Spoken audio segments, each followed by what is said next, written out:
Yo, how's it going, everyone? Tremaine, Marksman, Letters, J Skids, Recovery, make sure I'm not missing anyone here. Agravane, Zachary, Spooker, Zep, Master Prime. How's it going, guys? Good evening, good morning, good afternoon, wherever you are in the world.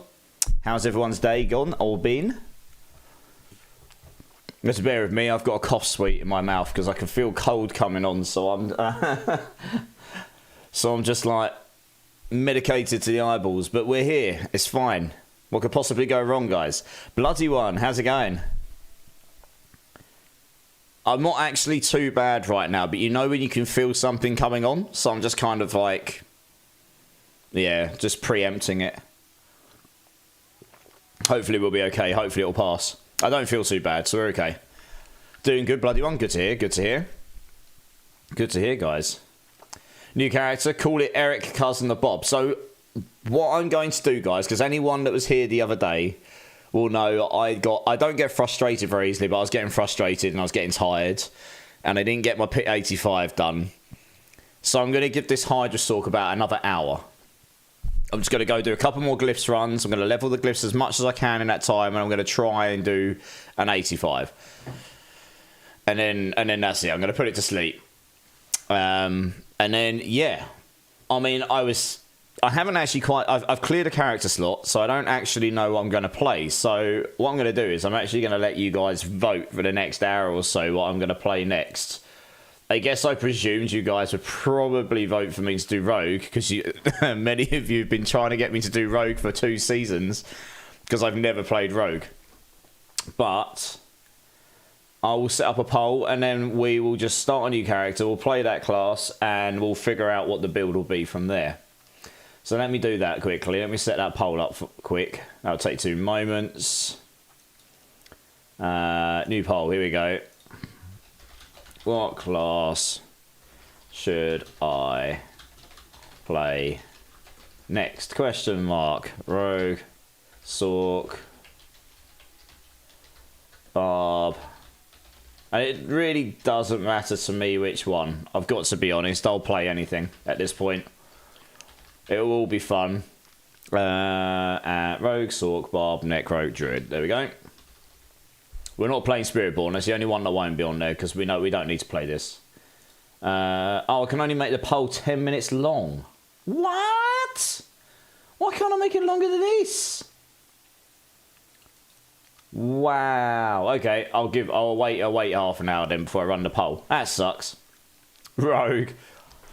There is an easier way. Why is there an easier way, Marksman? 100 snacks in the house. How's it going, dude? Drink silly streamers, Zep. Yes, sir. Cheers, everyone. Right, let's get into this. Druid or Rogue will be nice, but community. What do you mean, but community? Yes, PoE 2 soon. There is also something else, guys. Something else rather cheeky. And you're going to hear me like a tape recorder talk about this tonight. I apologise in advance.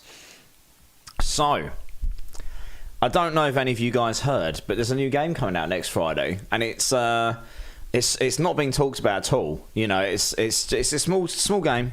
Only a few people are going to be playing it, and you know, it hasn't converted anyone.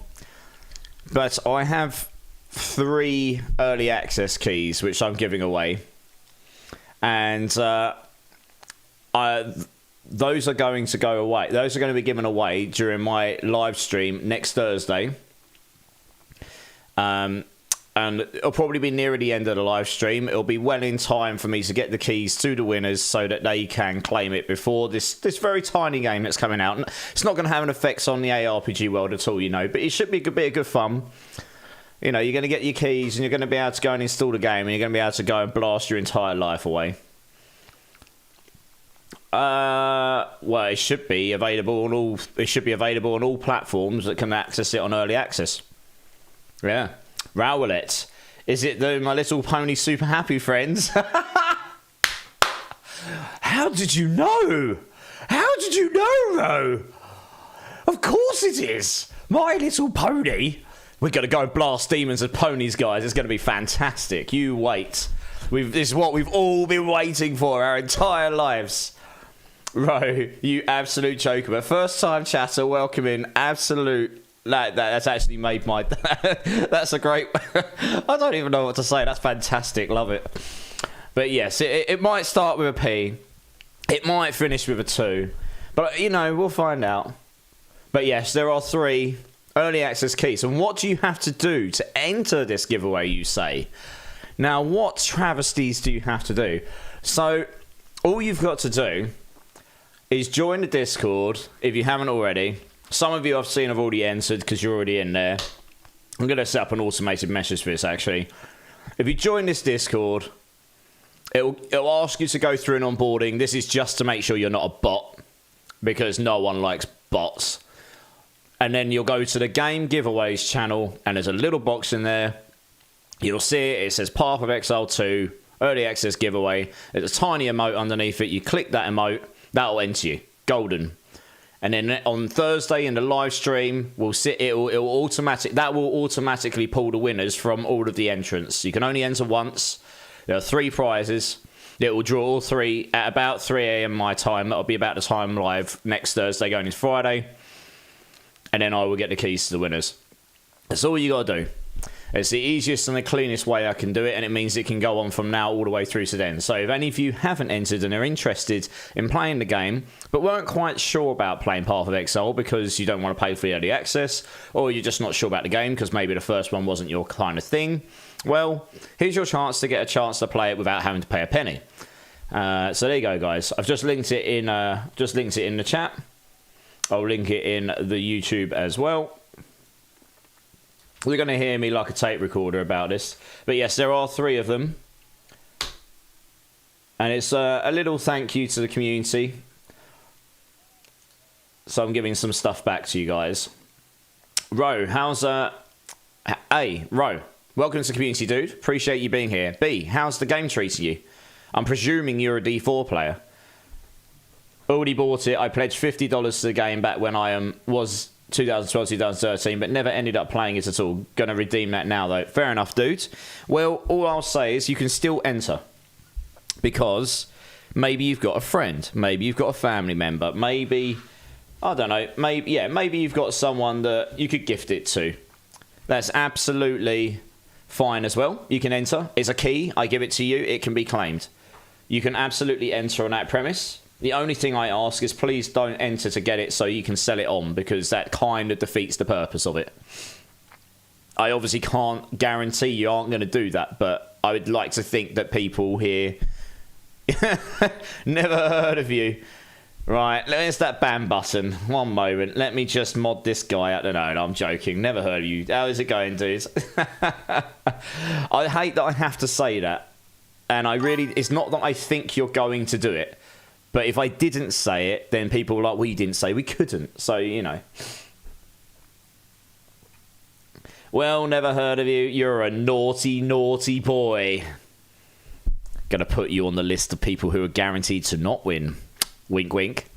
How's your week going? Never heard of you. And oh, Ro, thank you so much for the follow, dude. Welcome in, man. Appreciate you, dude. You're absolute legend. But yeah, anyone enter in, like I say, just join the Discord. Follow the onboarding, go to the game giveaways, enter in. Like I say, if you've already bought it, that's fair enough, but you can always still enter. Maybe you've got a friend, maybe you've got a family member you can gift the key to, that's fine as well. That's the fairest way of me doing it, meaning that everyone in the community can enter, there is no favoritism, it's not only benefiting some people, etc. I have been naughty, oh dear. What's he done? What's never heard of you done? I'm glad to hear you're doing well, dude. It's good to see you. Torchfu, assuming you meant $50 for PoE, you might not get in with that. Yeah, so, Ro, just to be clear here, the only way you get a free Path of Exile 2 key is if you've spent $480 in the original game. Then you get a free key. Otherwise, if you spent $50 on the original game, you don't automatically get a key to the second one. That may sound rubbish, but that's kind of just what it is. So, I mean, I've probably spent that, but I did it across 2 platforms, and PoE 1 didn't do cross-platform purchases. PoE 2 will be, I imagine, because it's a different infrastructure. It's a modern game, cross-platform. It's much more a thing now than what it was when PoE dropped. So I had to buy it myself. But I'm okay with this because the game looks fantastic, even in its early access state. I know I'm going to bend this game over the table and go in dry. You know, no lube is going to happen. So I'm going to get my money's worth out of it, whether I like it or not. It's going to be good. Keda Wolf, Keradus, how's it going, guys? How's it going? And yes, thanks for the info, Tortifu. How's it going, dude? You pledged for PoE back in the days before the game released, and I've bought a key now. I see, bro. I see. That makes much more sense. Okay, well, like I say, you can still enter, dude. You can still enter. Yeah, that makes sense. I kind of did the same, bro, yeah. Your friend has spent over $1,500, but I imagine he got a key for free. How's it going, Tegan? The move insecurity. You can't bring food in here. Me. It's okay. It's my emotional support burrito. It's okay. It's my dad. Yeah. You plan to buy it either way. Yeah, I know. Exactly. But if you fancy holding off and entering and maybe getting a chance to get it for free, happy days. I say, I'm going to give it away on that Thursday. It gives people enough time to enter, but it will be with enough time for you to be able to go and claim it and download the game and get it all sorted. I think it gives me the winners at 16 hours before the game is actually supposed to release on server. So it would give enough time for me to get the keys to people, yeah. But for now, it's one more week to max out my Evadeborn. Pretty much, Ro. Pretty much. You're playing an Evadeborn. Okay. Very popular, very popular. So you're about to watch me do the struggle bus of the century. Oh, I've run out of advantage potions. No! Let's go see if I can nick some from another character. I must have some of these somewhere. I've run out of herbs as well. The resource struggle is real. I spent it all trying to get this character to a pit 85, which doesn't sound very high, but for this build would be exceptional. And I'm not a million... Oh, I've got some here, yeah. I'm not a million miles off, but I was still a bit too slow the other day. I'm going to need a good run to do it.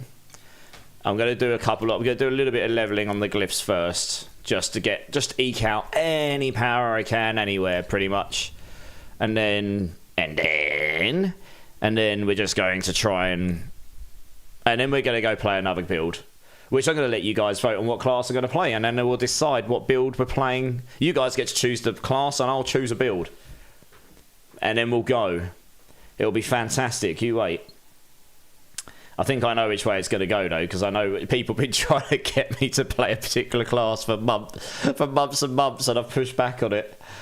Have you started sending out the free keys yet? No, Tortifu. Oh, have they started sending out the free keys? Sorry, I misread Tortifu.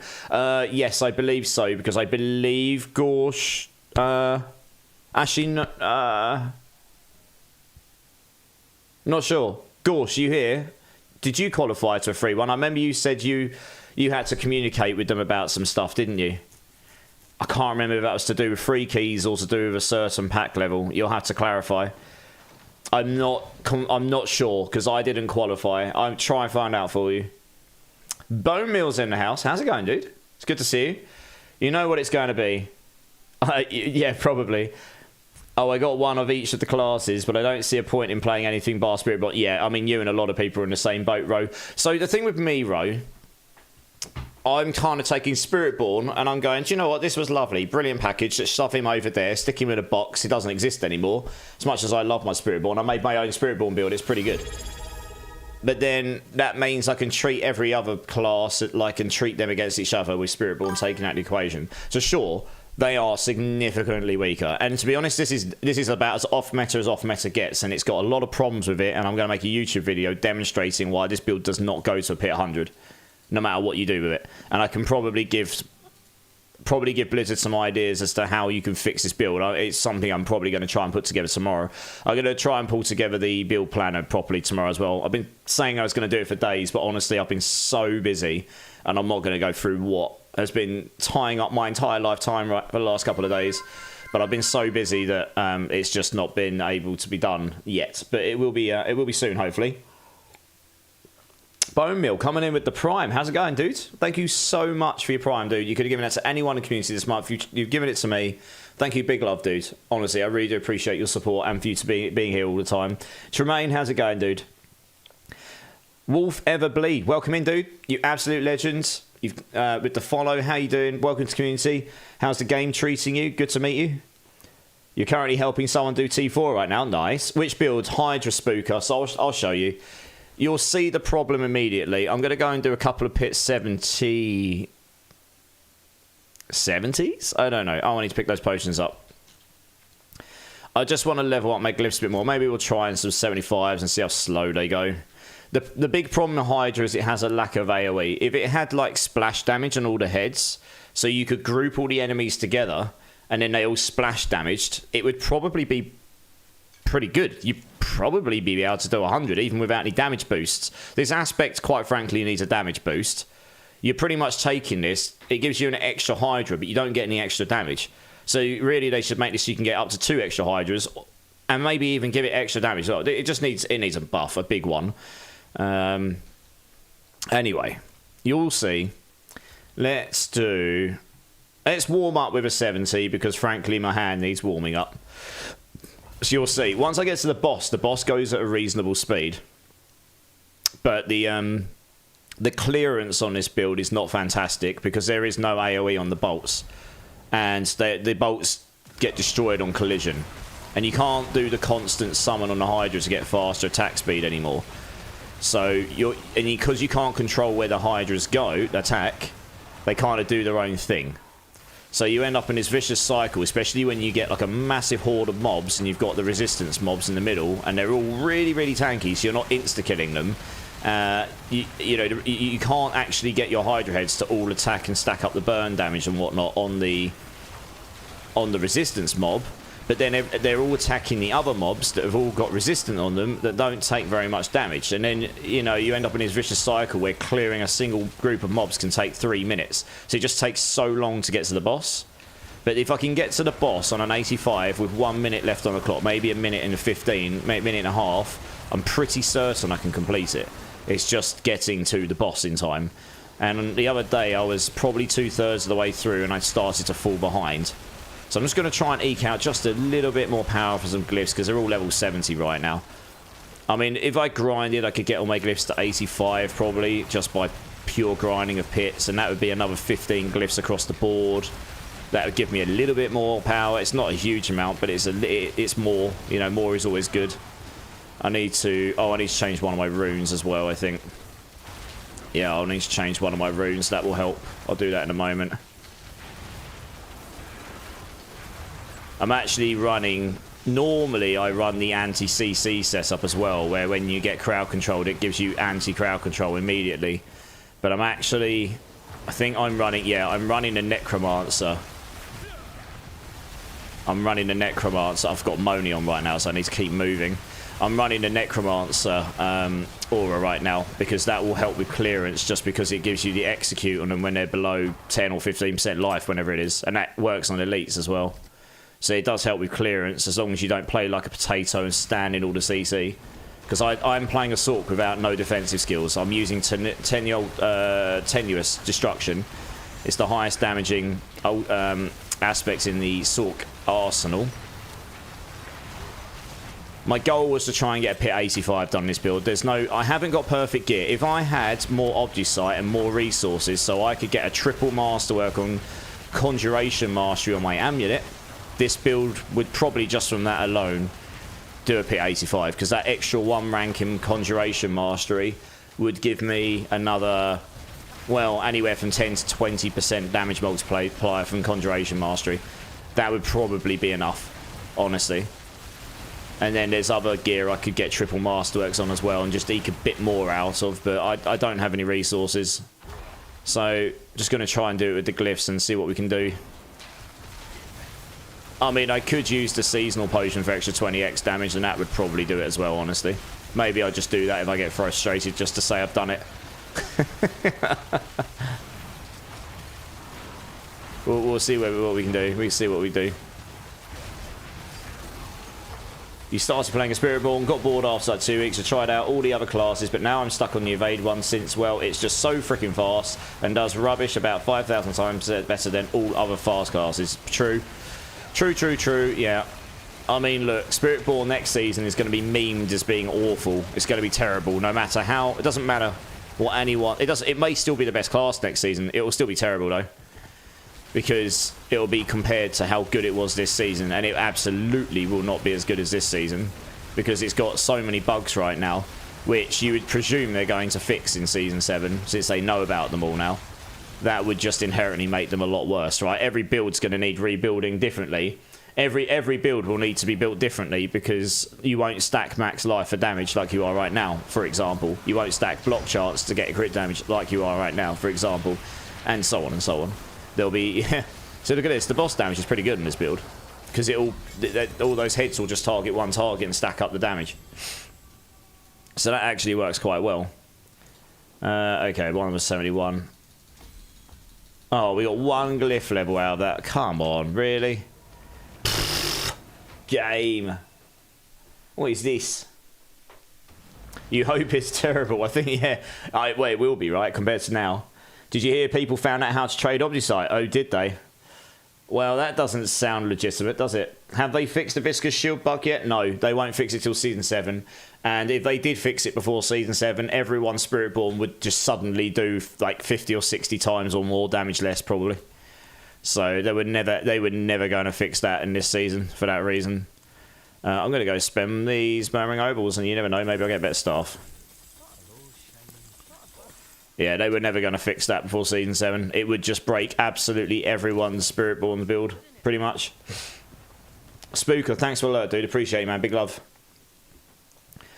Oh, man, I was hoping to get more than one level out of that. Right, let's try it. I'm going to see how fast we can do a 75. Just because it'll give me a little bit more chance on the glyph rolls. I'm just keeping an eye on the clock. We'll do about 45 minutes of these or something. And we'll do a number of these, try and eke a bit of performance out of the build. And then we'll try to run for the 85 again, then we'll get on to something different. I've got a little bit more patience in me today. Oh, I forgot to change my rune again. I'll probably change that. I was suggested to move over to the Lith rune. I'll probably change over to that because it means I can actually just stand still and attack and get the benefit of Warcry still. What staff are you looking for? Ideally, a staff with GA Intelligence and GA Vulnerable or GA dot damage on it. Either's fine. GA Vulnerable would probably be better, but in GA Intelligence would be nice. Yeah. I've got one with a GA dot damage on it right now. The only problem is I don't actually have them. I haven't got the Obdusite to be able to use it because I can't replace my current one without getting the Hydra heads +4 and then getting a triple masterwork in it, which I've got, which could take an awful lot of Obdusite. So I can't really replace it tonight anyway, even if I wanted to. So honestly, it's not that much of a worry. No, crit damage doesn't really work. Well, no, not really. Vulnerable would be better, and dot probably. I mean, crit would be okay, but I think vulnerable would be better. So even at a 75, this build is actually performing okay. It's just once you get to an 85, it really... The damage, the HP scales that much. Tortivu, and yet they fixed the Barb Temper that altered Mighty Throw build. They did add an extra buff to compensate, but inconsistent handling classes. Yep, pretty much. Yes, indeed, I know. I know. Massive, massive question marks and eyebrow raises. You got a GA on intelligence stuff. Yeah, the problem is I don't want to sacrifice the additive damage on it either. And I don't, and like I say, it doesn't matter because I haven't got the Obdusite. I've got literally like no Obdusite. I used something like 90k on this build the other day to get it to where I've got it to. You expect a patch to fix it soon? Season 7, that's when you'll get it fixed, I imagine. So you're waiting till January. I don't think they'll fix any, they're not going to fix any of that Spiritborn stuff till then. I'm telling you. They'll get more backlash than it's worth, because there'll be too many people's builds it would destroy. If you're doing 1 trillion damage and they fix Viscous Shield, you'll suddenly do 200 million damage or less. That's how much of a difference in damage it would be, just straight from fixing that node. It would break everyone's build. No one in the game, no one would be able to do 150 pit, even with failsayers. I think they would still struggle. It would be that big of a nerf just from that one fix. And then on top of that, if they fixed all the other bits, you're bringing the damage down even further. So please do share what sorry, Spooker. Previous post, I'm behind on chat. I'm like, oh, sorry. Where? Oh, I'm not going into details. I find a one-shot anything exploit today. Any class can use. Haven't heard anyone else talking about it. Oh, really? Yeah, so I mean, I'm not that big on exploits, to be honest. I don't care if people do them. It doesn't bother me. I don't get angry at people for doing it. It's just not my thing. So I tend to avoid them. That's just me. I'm weird. What can I say? I prefer to try and beat the game with how it's meant to be. I mean, don't get me wrong, my Spirit Reborn was using some bugs. It was impossible to play the class without it, right? As you all well know. But I didn't use the Fellsayers because it wasn't really my playstyle. I don't really like boss fishing too much, to be honest. The more you share, the faster it gets fixed. That's true. People that hold on to those things is the reason why. I'm telling you now, some of those bug mechanics were probably known about before they actually came to light. To the benefit of some people. I'm pretty certain of it. You know. It just is. So yeah, Spooker's actually right there.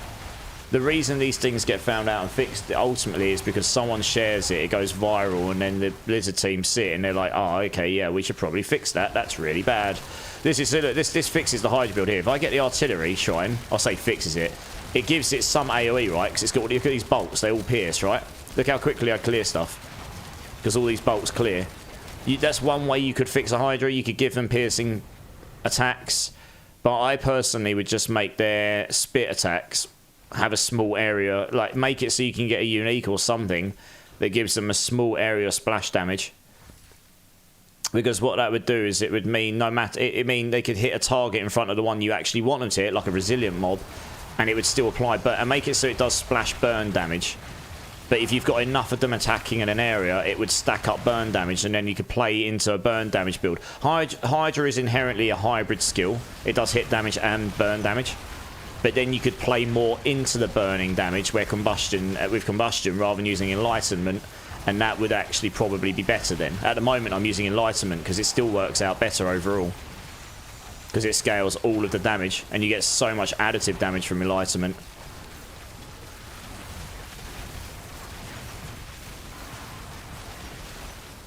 Okay, so we can farm these 75s. They're not the quickest. I mean, I would clear these way, way quicker if I had that AoE, right? It's just, you're killing these individually. I've got like 51 Hydra heads or something. So like here, imagine this. I've grouped them all together. It makes you use Inferno. You can go primarily all in on the fire stuff, and then you would just nuke them all in this group. It'd actually be a really cool playstyle. It would be quite a fluid build, and then you don't need to spam your Hydras. Just place them all down, and they just sit there and just nuke stuff in a group like a napalm patch. The build would actually work quite well, I reckon. Oh yeah, so they've got CC'd there, wonderful. So look, you group them together, stick your Hydras down, or stick your Hydras down and group them together. So look, once you group them all together and you do some damage to them, they'll go down pretty fast. It's, oh, Blood Bishop. So even the tanky bosses here, you're getting down pretty quick. Especially once you start stacking up all your conjurations and stuff. It's got a pretty decent amount of stagger on it, this build. So there you go, look, once it gets going, the boss goes down pretty fast, right? The boss isn't the problem. It really is getting to the boss in time that I've been struggling with. So we're going to try and just eke out a little bit more damage, a little bit more from these glyphs and see if that will make the difference. It might do. Like fireball aspects with every attack. Yeah, pretty much, Zep, but in a slightly smaller space, right? A smaller AoE, which means you have got to group the enemies together. So that would lead you to want to use something like Inferno, or use the glyph for Vortex, or, you know, there's a few different methods of grouping enemies together. But it would bring you into that kind of play style. Right, we're going to put a Lith in here rather than a Moni. There we go. And we're using Zol and Ohm. Yeah, okay. Right, we'll just keep cracking on. Well, 675's got a better chance of leveling these up. All in. Yeah, of course. Yeah, yeah. The thing I was trying to do here as well, just for those that haven't been here, I was trying to prove that this could be done without a boost. That's why I'm not asking someone to help me level my glyphs up so they can blast me 110s and I can get my glyphs up super quick. I'm legitimately leveling up my glyphs as if I was grinding out the game. You know, if it was like I'm pushing pits right now, haven't quite got my glyphs to 100, but I can do this myself solo. I do not need someone to come who's on a more powerful build or class. there, you know, to come in and help me get to the point where I can do a pit 85. I want to be able to prove that I did this through playing the game. I've had no help at all. I leveled it up from scratch. And this build, even though it plays a bit clunky, it's a bit sluggish to spawn the heads and everything, and it's got a problem with AoE, you can still do that. You know, pit 85 is nothing to scream about. I would have loved to have got it to pit 100. It's not going to go there. Even with perfect gear, I don't think you're even going to get a 90 done. The HP scale's too hard. Without that splash damage addition, it really is the biggest problem with this build. If you had a better way of clearing stuff, then you might be able to get 100 done on this build, because the boss damage is actually not too bad once it gets going. But an 85 would be pretty good on Hydra. I don't know of anyone who's actually managed to do that high on Hydra this season. I've done an 80. I tried an 83 the other day, but I was honestly just getting frustrated. And so far, the one thing I was getting frustrated at the other day is I did about eight pits, and they all had a string of resilient mobs all at the start. So they were just screwing me over and over again with these resilient mobs in the middle where I couldn't kill anything. And it was just getting on my nerves, so I just decided to put it down for the day and come back to it, which is what I'm doing today. I don't normally give up on things, which is why I'm giving it another crack today. I want to get. My goal is 85, and if I can get there, I can go. Okay, this is as far as I've got it, guys. I've got a YouTube video that's going to clearly outline the issues with the build, and then clearly outline some ideas I've got of what could be made to make this specific build better, but also unlock some possibilities for Sorks in future. And then I'm going to try and get it into someone's hands who can possibly get it into someone's hands at Blizzard. And then you never know. Maybe it'll have an effect, maybe it won't. Who knows? Maybe it'll just be insignificant and it'll never be seen. But you know, if you don't try, it'll never happen, right? Does Tyrael's fix it or no? No, it doesn't. No. Tyrael's would reduce my damage because that's only damage reduction. Tyrael's the annoying thing about Tyrael's is it doesn't work the same as the artillery shrine. The bolts come out when you spawn the Hydras. They fire outwards from the center where you spawn the Hydras, but you no longer want to spam Hydras anymore. Like what we used to do in previous season was to spam cast them, because they used to spawn super quick and attack immediately. So it was actually quicker to get your Hydras to attack over and over again by constantly spawning them, as opposed to spawning them up and leaving them to attack like I am right now, which is something they kind of shadow nerfed and changed. So with that in mind, the Tyraels and yeah, the artillery shrine, as you saw, the Hydras actually fired the bolts from their mouths, and they sort of pierced through enemies. So it gave you the essence of at least some AoE, because they'd pierce and hit everything without reduced damage. At least I think it's without reduced damage. Whilst Tyraels you would spawn your Hydras and they'd fire all of the bolts from the center outwards. So that did give you some AoE, but then you don't want to constant spawn the Hydras. It does lead you to a massive damage reduction now. Your DPS goes down because of it, because of the way that they have a cooldown before they attack now. Yeah, they changed it. So it's a bit annoying that they changed the skill, which frankly was underperforming anyway, to make it worse. It feels like they didn't really play it, and they didn't really compensate it. The damage increase they gave Hydra and stuff in the patch basically compensated for that change. It didn't actually buff it. It just brought it back to probably where it was before, sort of, and probably still not as far. It probably didn't even buff it as much as you lost the power due to the extra attack speed of being able to get the Hydras to attack quicker, honestly. But even so, the problem I had on Hydra last season was the lack of AoE. It's like this here, right? So I've got all the Hydras down, but they're all attacking all these enemies around with all resistant. And some of them will attack the resistance mob, but he will die a lot slower, which means that, and then there's other enemies are just eating damage that you can't control at all, which is kind of annoying. The AoE would help solve that. Master Prime, darn, I done the Paragon points to get the Convergence Legendary node on my Spiritborn. Oh, you don't have the Paragon points? You should do. You get 5 boards. You should always be able to activate all the legendary nodes on all your boards.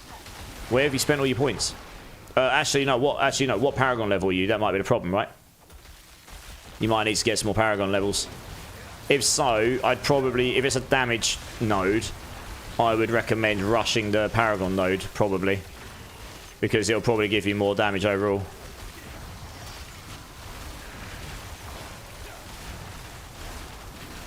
Also, if you get lucky in your runs now and get a decent shrine like that blast wave one, that'd probably get you through. That would help you as well. They do quite a lot of damage now. So this is it. You can see what's happening here. Only a few of the heads are attacking resilience mobs, so it's taken a while to kill. But once he's dead, everything else, these things sort of go down at a good speed.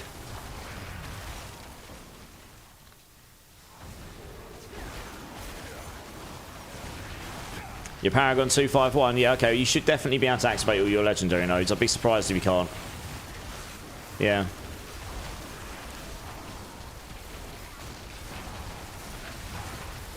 Hey, Drama King. Sorry, dude. How you doing? I've just seen you messaged. Whoa, Rogue. I don't even know who you are anymore. I know. Well. I'm going to let the community vote who I'm going to what class I'm going to play. I'm going to give my Hydra a little bit of time. Just try and boost these glyphs a little bit more, and then we're gonna try an 85 again because I had to put it down the other day, and then yeah, then we're going to start another character. That's what we're going to do. How's it going, dude? I hope you're well.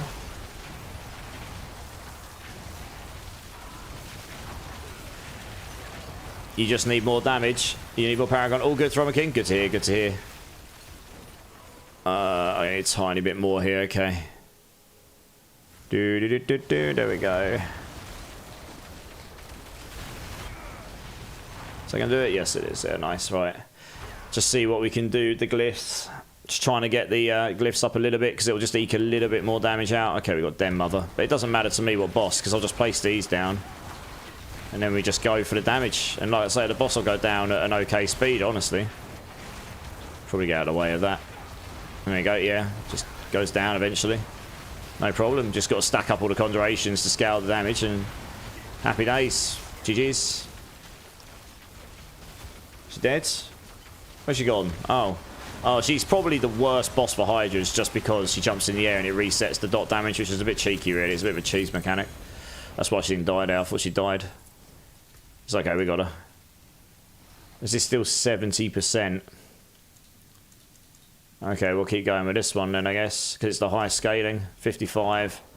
We'll stick to the 70s for now, because I say it's going to give me the better chance. I still failed 2 out of 4. Oh, game, come on.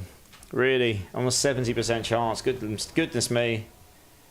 Doing well here. Just got one more day until the 4-day Thanksgiving weekend. Hey, nice. Yeah, I forgot you guys got Thanksgiving this weekend.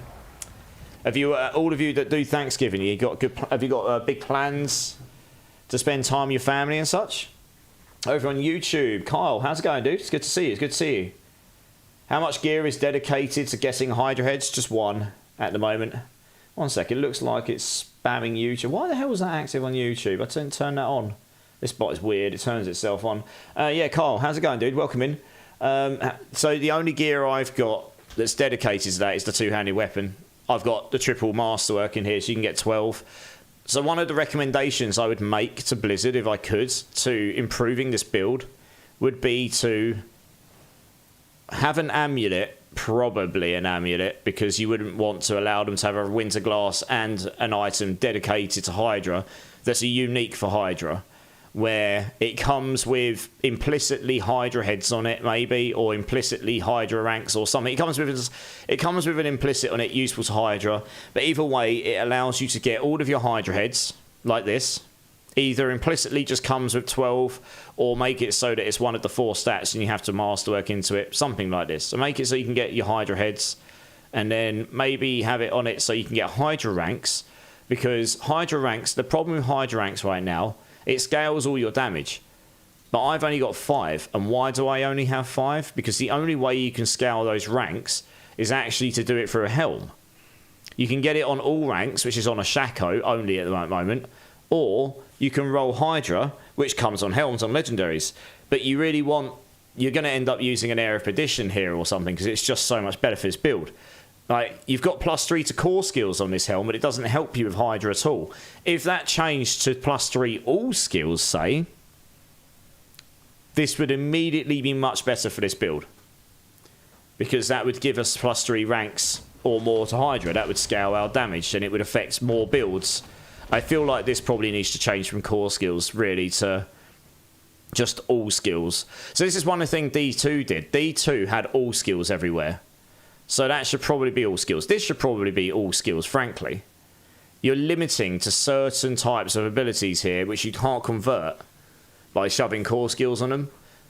You know, you could change it from core skills down to all skills and make it have a lower value. That would be better for more builds, genuinely. I feel like in most of these cases for these... so that's, anyway, one suggestion. But yeah, you'd have an amulet, which would probably unlock something, some kind of AoE for your Hydra. Maybe a damage boost as well, multiplier. Maybe you'd probably have Conjuration Mastery on there because it's just too good right now. In the way that Sorks are built right now, Conjuration Mastery is the main way to scale your damage. It's one of the main ways anyway. So if you don't have that on a normal amulet, you're gonna, you know, if you don't have Conjuration Mastery in the amulet, you're gonna struggle to make up that damage. So you'd probably want Conjuration Mastery in there. I mean, one thing they could do is reduce it so that you only need 10 stacks of Conjuration Mastery to get the max benefit, because that would mean, or something like that, because it would make it less tedious for builds that don't want to focus on spamming Conjurations to death to actually get the max bonus out of it. But you want Hydra ranks, you want Hydra heads, you want Conjuration Mastery, and one other useful stat with an aspect that gives you some form of AoE damage, like splash damage and Hydras. That would probably solve the build, to be honest. That would give you that extra damage, it would give you the utility you need, and then the build would probably do okay, genuinely. You probably want to buff this as well. Put the duration somewhere else if you don't want it on this, or just give it a damage boost, or make it so you can spawn 2 extra Hydras if you roll it well enough, or something like this. It probably needs love. It's not as good as some of the others you've got in the arsenal. Yeah, it's hard to get skill points into Conjuration, being capped at 60 skill points. Yeah, there is that, Carl. It's more the ranks. I've got. To be clear, I have maxed out my Hydra skill. I just cannot get any more extra bonus skill points on this build right now because I'm using the Air of Perdition. That's the only slot I can get it in. This helm doesn't get it. Doesn't give it to me, and yeah, you know, that's the problem. Either that or the amulet could convert Hydra into a core skill as well. Additionally, that would work. That would mean you could get extra 3 ranks here. You could get an extra 3 ranks there. Plus, if you've got GAs, you get more. That would instantly give you more damage. You could get core ranks on your gloves. That would give you more damage. So again, yeah. I mean, I could suggest that. That would solve the build. You'd gain a lot of damage. You gain your utility. That's really all you need. I mean, the fact that the Hydra spawn slower isn't so much a problem if you've got that splash damage, because you can just spawn them and leave them. You don't want to constant spawn them, and it'll be fine. They might want to make it feel a little bit better to spawn them, because it can feel a bit sluggish, but I get why they changed it. It's just they haven't compensated it. We've been forced to pick one skill that we can put 5 full points into. I don't think that's a bad thing, Carl. What they're starting to do next season with the ultimates is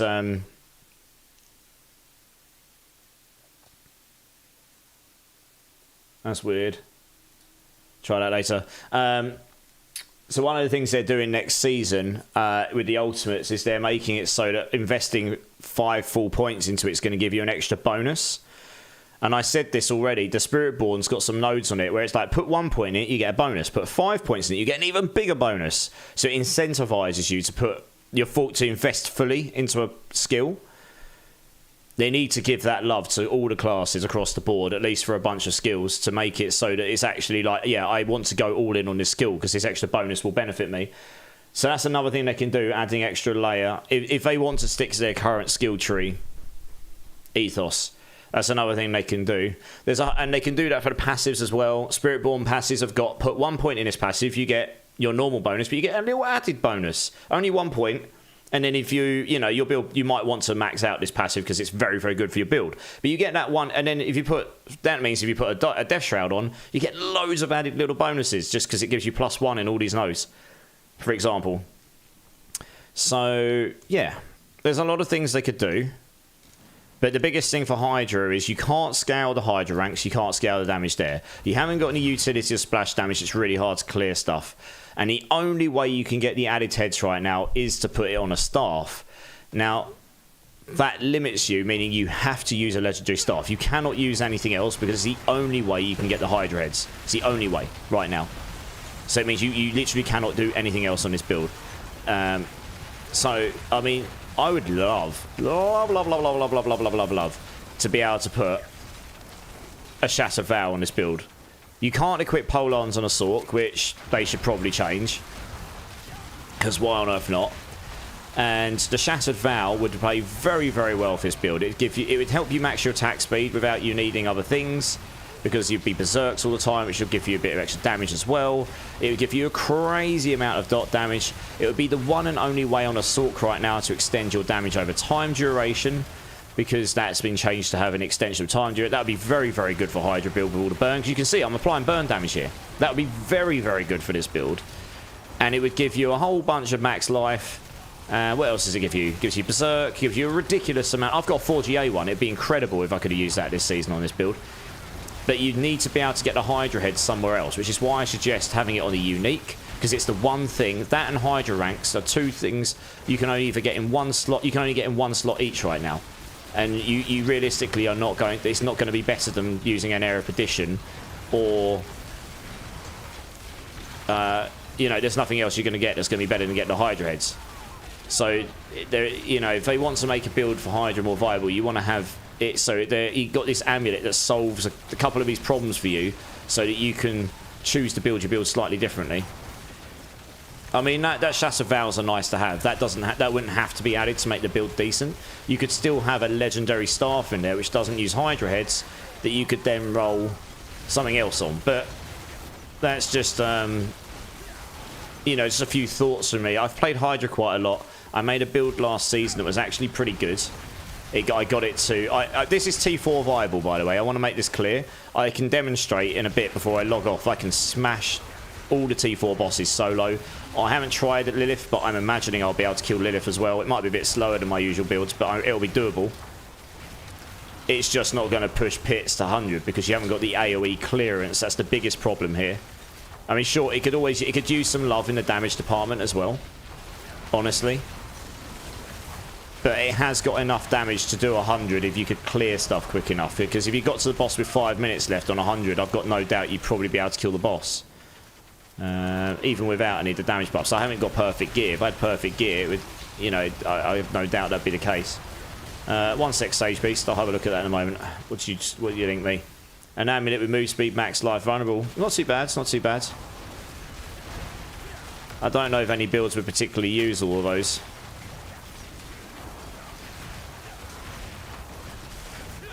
Hey, Father Cynical's in the house. How's it going, dudes?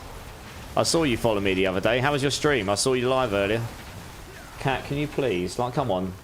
Get down, please. Oh, gosh, you're going to get me killed. Get down, Cat, please. Thank you. My cat's being needy. How's it going, Father Cynical? For the Rake and Burn build, want me to do the leveling variation, but I got the gear for the build. What do you mean, Master Prime? Sorry. The leveling variation is just there for you to use while you're striving towards getting to the standard of a build, you know? And then once you've got a Death Shroud, you can work towards the P300 build. Because really the only big difference there is you swap to a Death Shroud and use a Legendary Pants instead. I always put a leveling variant in because that the idea of that is it's meant to be attainable for someone while they're leveling, so it won't have any mythics in it.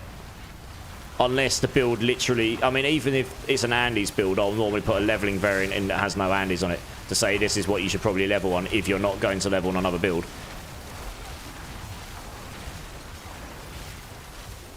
This is a good shrine. Nice. Boom. Hello. I didn't actually get it. Thought I killed them. There we go. Now I did. Boom. Boom. One more. Boom. The blast wave shrine is actually pretty useful now if you can ramp up your damage before it hits the enemies. There we go. Oh, we got one more. Hey, got a couple more there. Nice quick clearance. That's what I need in my 85 run. Need one of them bad boys.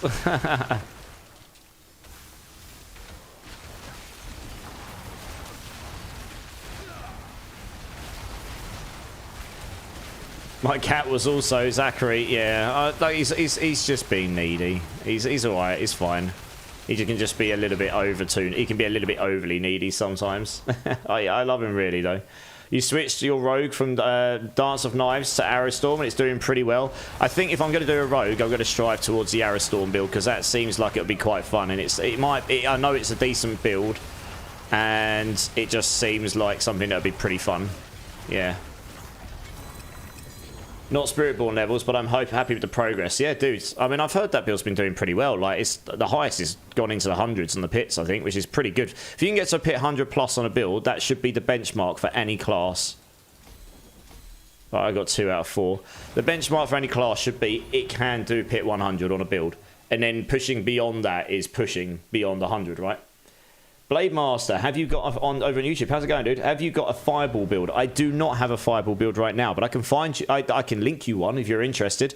My fellow Mobalytics partner friend Lurkin has got a Fireball build, which I believe is pretty damn good. If that interests you. Problem is they have gear that gives points into core skills and not conjuration. Exactly, Carl. Yeah, that's what I'm saying. These mythics probably should be all skills. You could make it have like +1 or +2 core skills, so that it compensates for the fact that all skills will be better than core skills. But it probably should be all skills, because then it unlocks all builds can use this skill, this item, and not be bound by it. That's a useless stat to me right now. I've got nothing on my build that's a core skill. Or I've got no way of tagging any of this stuff as a core skill. I don't think a single thing is a core skill. No, it's... Oh, yeah, my Firewall is, but that's not really doing much for me. It's the same here on the Ring of Starless, right? But I need this to solve crit. If I had a triple here and I had a GA on crit chance here, that gives me 100% crit chance. I'm up at 90%, I think. Crit chance, 87.5. My attack speed is 0.8 off with a potion on. That you solve that with attack speed here. So, yeah, so my attack speed is pretty much solved. I mean, you could get a triple here and that would solve it for you. So you can solve attack speed, crit chance, and my lucky hit here is 119.5. I have got GA here. If I had a GA lucky hit here and a GA lucky hit here as well, you'd be up at about 140-ish. And a GA here, yeah, you could get somewhere near at 150 lucky hit chance there as well.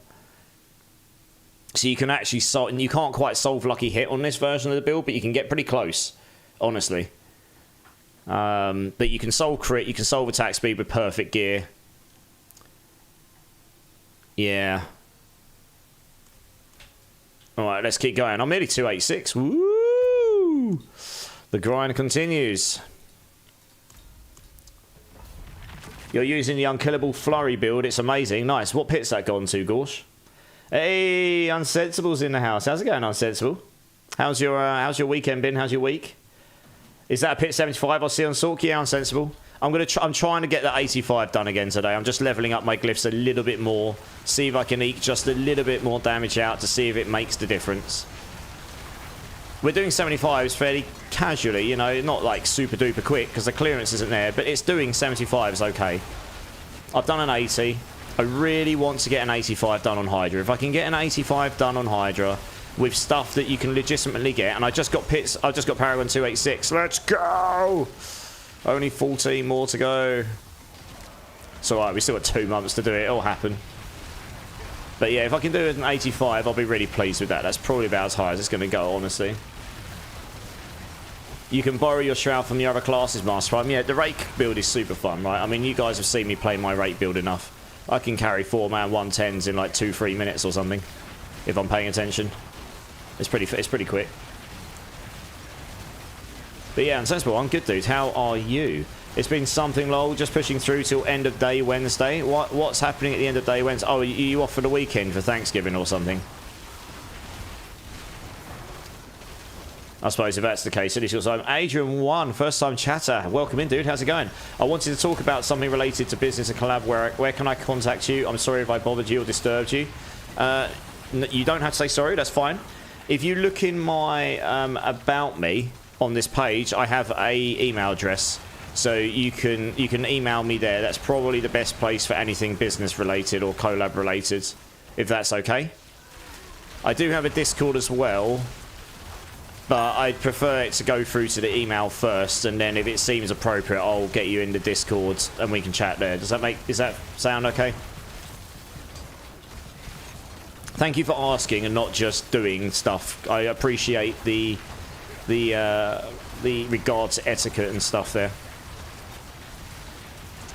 Sadly, not everyone does the same.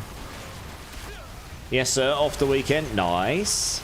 And then it's only then you got a few days to just chill and blast all of the games, right? And eat all of the food.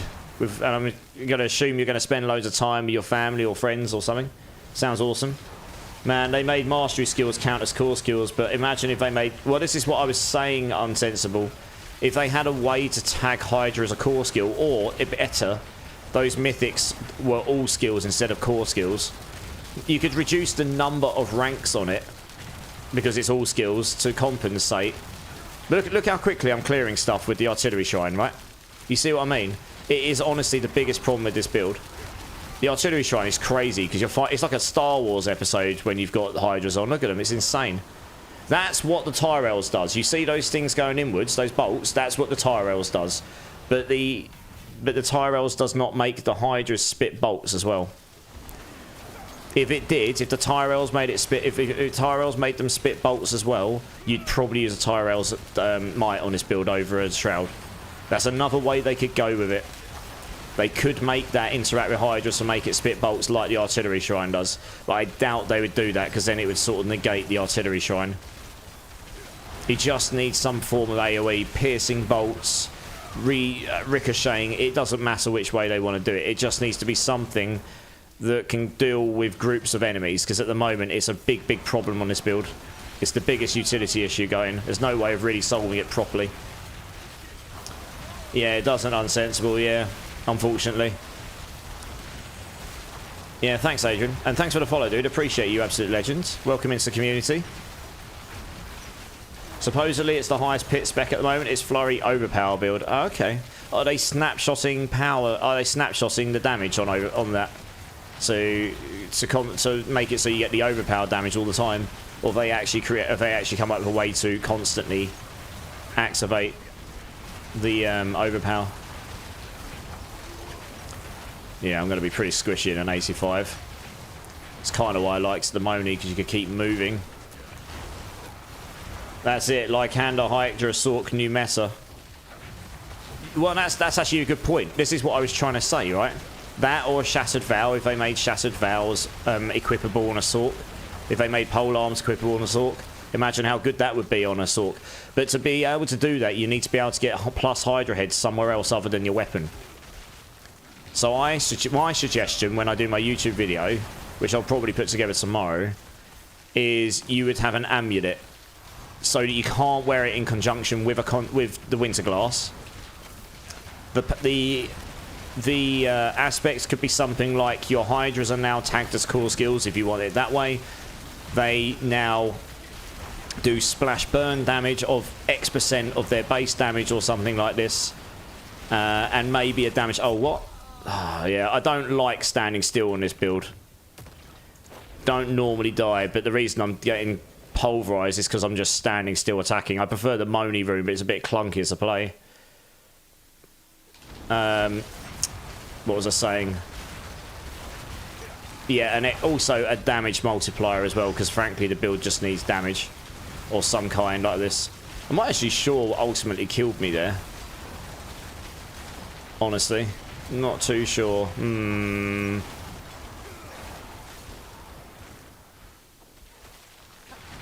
Honestly, I could put another point into warmth. That would probably solve my problem. It'd give me more life generation, which would give me more shield. I might do that. That will solve my problem in the 85s, probably. It'll give me double the shield generation I've got right now. Just go find a point to take out from somewhere. Reallocate it. I'm sure I could probably find one. Just needs to not sacrifice me any damage. There we go. Might have my chance to see Linkin Park next year in August. Own build. Nice. Yeah, I've got tickets for Linkin Park next June in London. My sister got them for us. So I've seen them before in the past. But it'll be good to see. I get to see them in this version of them. Yep. That's awesome. Hopefully you can get yourself tickets and get yourself over there. You've been watching your work and your stream for some days ago, and I really liked it. I got interested in working with you. Okay, Adrian. Fair enough.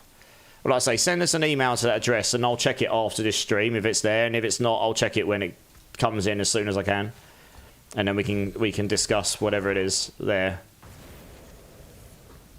It's okay, Unsensible. You're fine. This isn't hardcore, so I'm not that bothered. It really doesn't matter that much.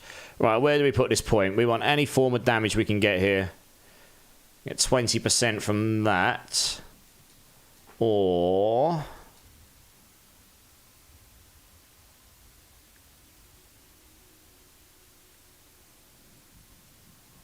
that's dexterity, isn't it? Yeah, so you've got...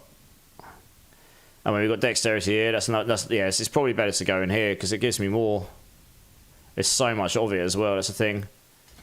So that gives me...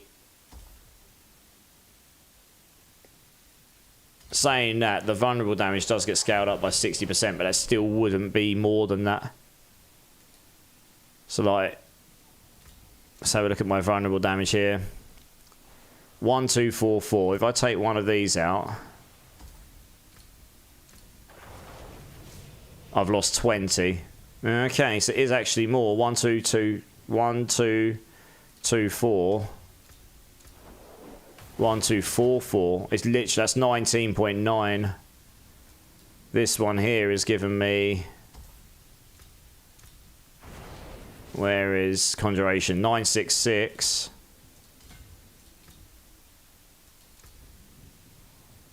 Oh, that's given me a lot more. Look, that's gone from 966 to 1001 because there's scalers on the glyphs. So that's taken me up 35 rather than 19. So actually, it's probably better I take that out for 20 drop. And put it in here. That'll give me more additive, won't it? Damage of Conjuration. 1001, because there's loads over here. I was waiting to level the glyph up more. 1001. Let's make sure. Yeah, that's giving me 35. Okay. We can actually compensate some damage here. Oops. Take this out. I'm just going to keep checking to make sure the numbers make sense. That's gone down 20. 36.9.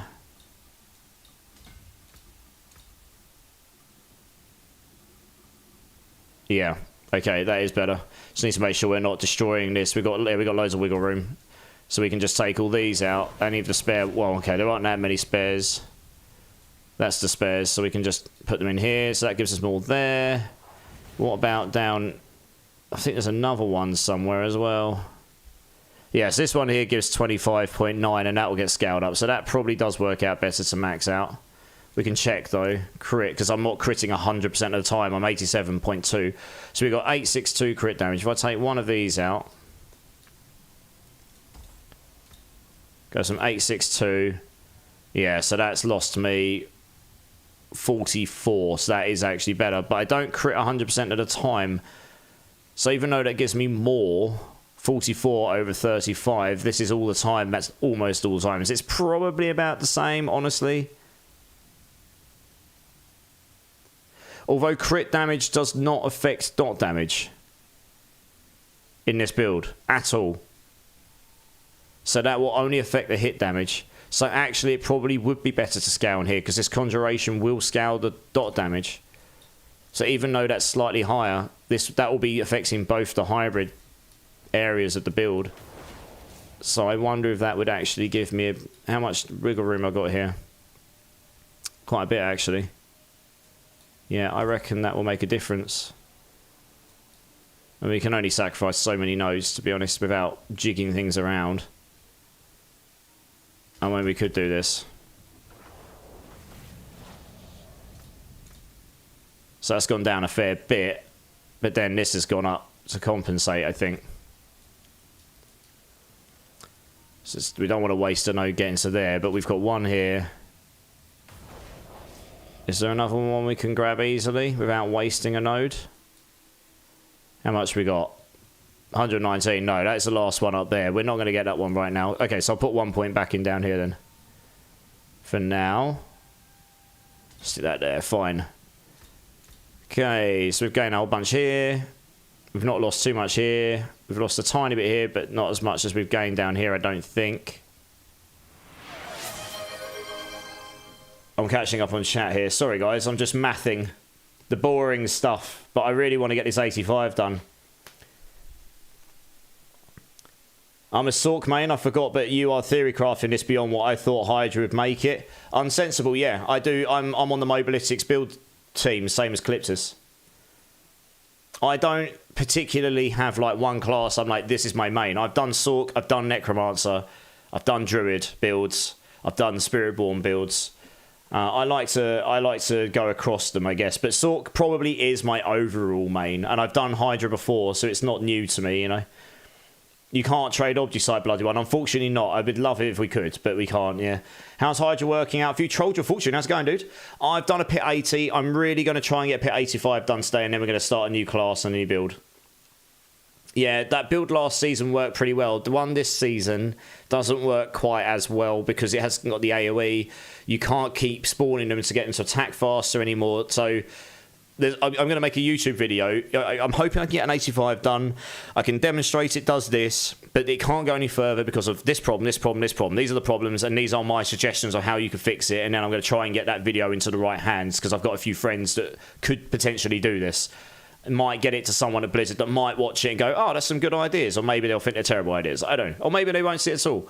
But, you know, if you don't make a video and send it to someone and hope it gets in the right hands, it's definitely not going to get in the right hands, right? You miss every shot you don't take sort of thing. Over on YouTube, yes, please, Blade Master. Okay, 2 seconds. Let me get that build for you. I'll link. What I'll do is I'll link you Lurkin's Fireball build. And I did see Unsensible. Bear with me 2 moments. I'm just catching up on the. I'm just going to get this build before I forget to do it. So this build's called the Red Wedding build, I believe. If I can find it for you quickly, where is it? It's quite popular. Lurkin is a very, very good Sork builder on here. It's probably not much point me building. There's 2 Fireball builds. There's Red Wedding, which is non-shatter based, and there's Roxy's Fireball shatter based, which will push higher pits, but it will be boss fishing and trying to get your bosses in a group to blow them up with the shatter bug. I would suggest using this one. I've just linked in chat for you, Blade Master, which is the Red Wedding one, because that's just, you can actually work towards that and it's not clunky to play, you know. That's my suggestion. Hopefully that helps you out. Who's making me dance? Bloody One. I'm trying to catch up in chat. There's a cheese if you max your Obducite and you can salvage a Masterworks item after they give you gold.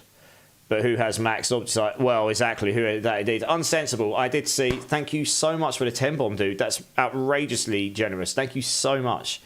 Snubeye, Sporven, Mighty Leon, Dodge 59 JL, Steelers 526, TS Collector, The Sparty 1986, Dexter's Lab, Game Sage 530, and Honorist 23. If any of you are here, please, please, please give Unsensible One a massive thank you. He's just given you a gift sub.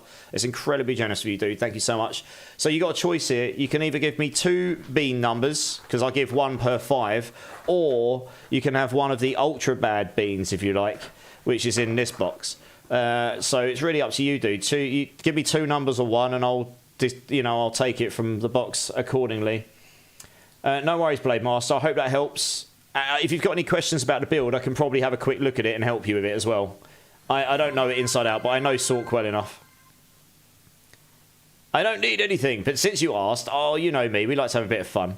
Turbin, Drink City Streamer, yes, sir. Thank you very much. 3 and 2, okay.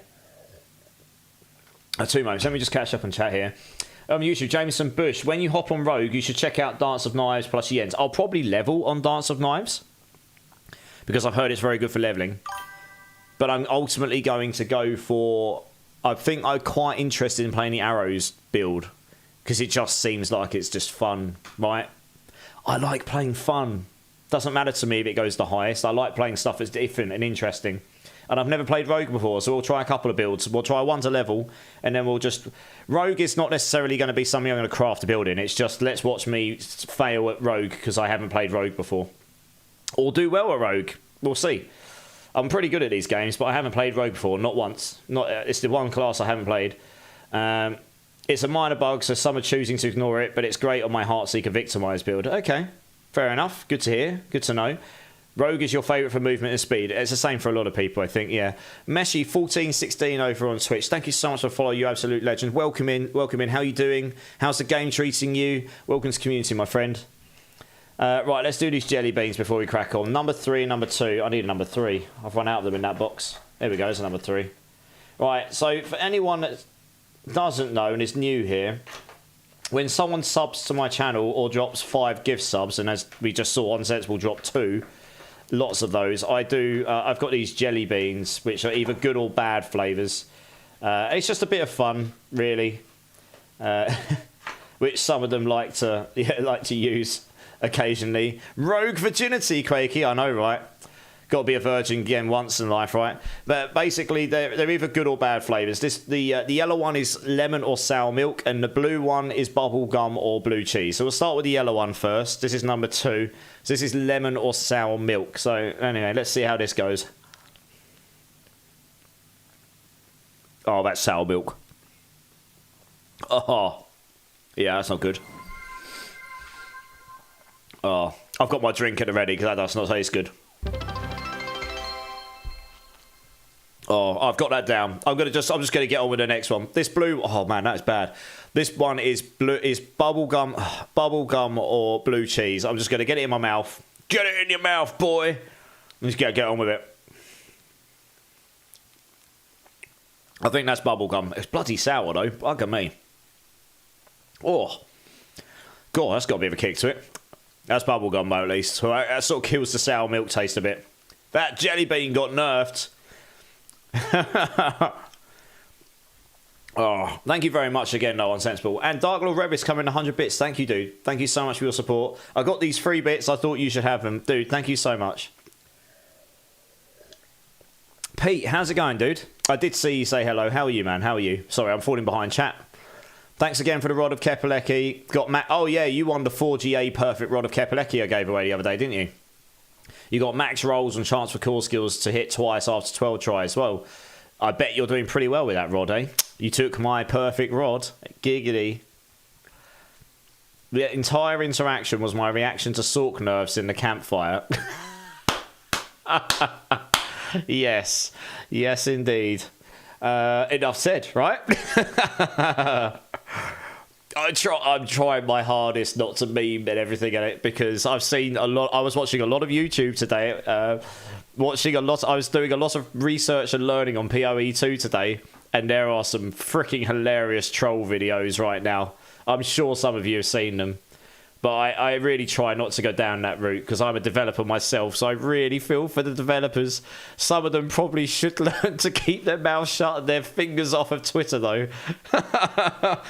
Oh, man. You know when you've got a young sibling and they're still in that phase where they're young enough where when they're upset, they post, "I'm so upset." They don't quite say it like this, but they go, "I'm so depressed. Oh, you know, oh, I'm so upset because I've lost my candy bar," or whatever crap it is. It's always something stupid. Or, you know, or they've been broken up with their boyfriend or girlfriend or whatever.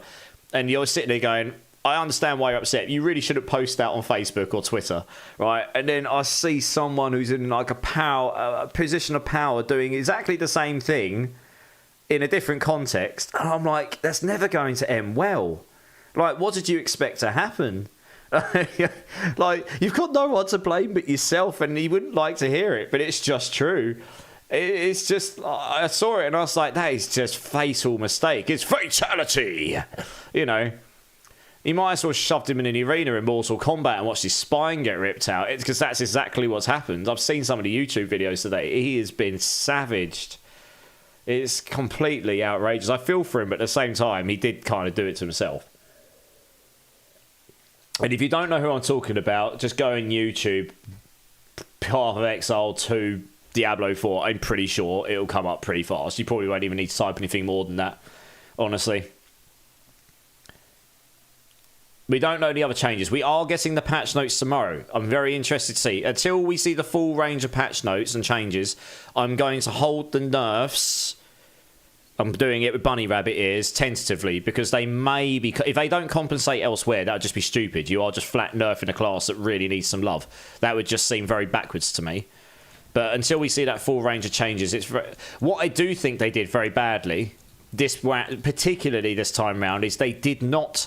They wasted time in the campfire. They faffed a lot. They could have given a lot more information and faffed a lot less. But they also just focused wrong. Their main focus of that chat should have been we are going to show you way more balance changes we're doing, because this is the biggest problem with the game right now. That's honestly what most people want. They can care less about the theme and stuff that's coming, really. The powers are nice and all. What they care about is the balance. Because that's the thing that's completely and utterly broken right now. Well, that is true, unsensible, sadly. And I can tell you that's a fact for the most part from my experience of being a dev for 15 years. I totally just clicked on that portal again like an absolute noob. Right, let's try going back here again. I'm going to actually see if I can find another point to put in warmth here, because that would help my defense. And then focused on nerfs. I know, exactly. They should have focused on the buffs. Like they just got it wrong. I don't understand who put those slides together or thought that was a good idea. I don't know. Yeah, there was just definitely some mistakes made there, I would say. Ooh, there's 2 crit damage nodes there I didn't realise I didn't have. Can I make room for these? Maybe. These extra 14 points would basically help me flesh out the extra defenses I need and stuff. I really need to do it without sacrificing any damage anywhere. That's really it. What's my armor situation like? Oh yeah, I don't need the armor node. Once I use the essence, I'm over. Well, hey, optimizing the Paragon board, everyone. Alright, we can take that out, because that's armor. We don't need this. We probably don't need either of those. Sweet. That's 2 points. So we can get 2 lots of 15 there, or we can get even more by putting the points back in here, because you get 25.9 plus scaled. So boom, boom. So that's a whole bunch of damage there. So that's great, and we haven't actually lost anything. If there's any more armor nodes, I could take at least 1 more out. I don't know if there is in these boards, though, actually. Didn't think about that. There aren't that many armor nodes. I don't think there is. Oh, there is, but I'm actually using it. Oh, I tell you what I could do. There we go. I mean, my resistances are capped anyway. But we can do this. Makes no odds, really, does it? It's no difference. Dodge. That is quite nice where I haven't got the anti-CC protection right now. I would actually quite like the rest of those as well. But we can't get those right now. It's annoying that I have to do this here. I kind of weird, yeah, this whole like using a cluster of 4 to do all of this, that's kind of annoying.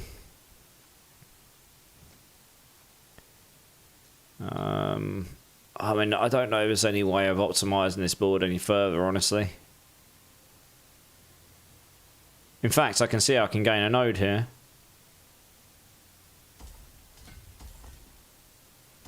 Hey, nailed it. I think that's still the same. It is. Yeah, optimizing for the win. It's the intelligence nodes we care about. I haven't really fine-combed through this. Honestly, I probably could have. Yeah, so I'd love to have passed through there, but that won't make any difference because we still need to get to all of these. So this is just the same as this, really. We don't necessarily need the dex here, but we put a point in there, take that out, it makes no odds, so you might as well take the dex that gives you crit. What else we got here? I don't think there's anything else I can do to optimize that right now, because we need all these intelligence nodes anyway. Okay, well, we've gained an extra point there as well. Can I get another direct? I can.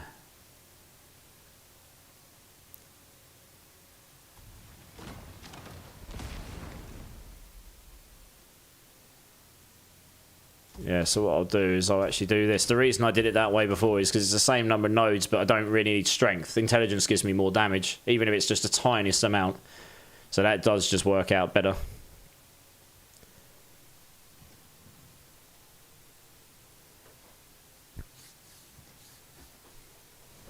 Omni Black, yeah, we'll get to it, we'll get to it. I'm just trying to do this 85 and Hydra, and then I'm going to start a rogue, yeah, tonight.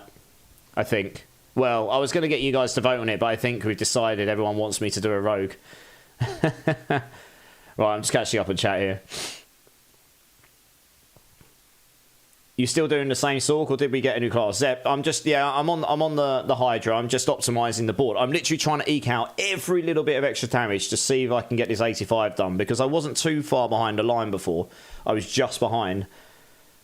So I'm trying to eke out every bit of damage we can, basically. Did the Season 4 the damn Sork again? Did they Season 4 the damn Sork again? Pretty much, Cholja, yeah. For the most part. How many seasons it will take to bring Spiritborn in line? Probably one. I reckon next season they'll be so bad that everyone's going to be... It's going to be a meme. It's going to be, oh my god, Spiritborn bad. Yeah. Unsensible. I'm a dev, but I've avoided being a game dev because I've heard the horrors. Alright, Unsensible. Nice, you're a dev. That's awesome. I'm a game dev. I have been 15 plus years. I don't experience the horrors that you're talking about, really.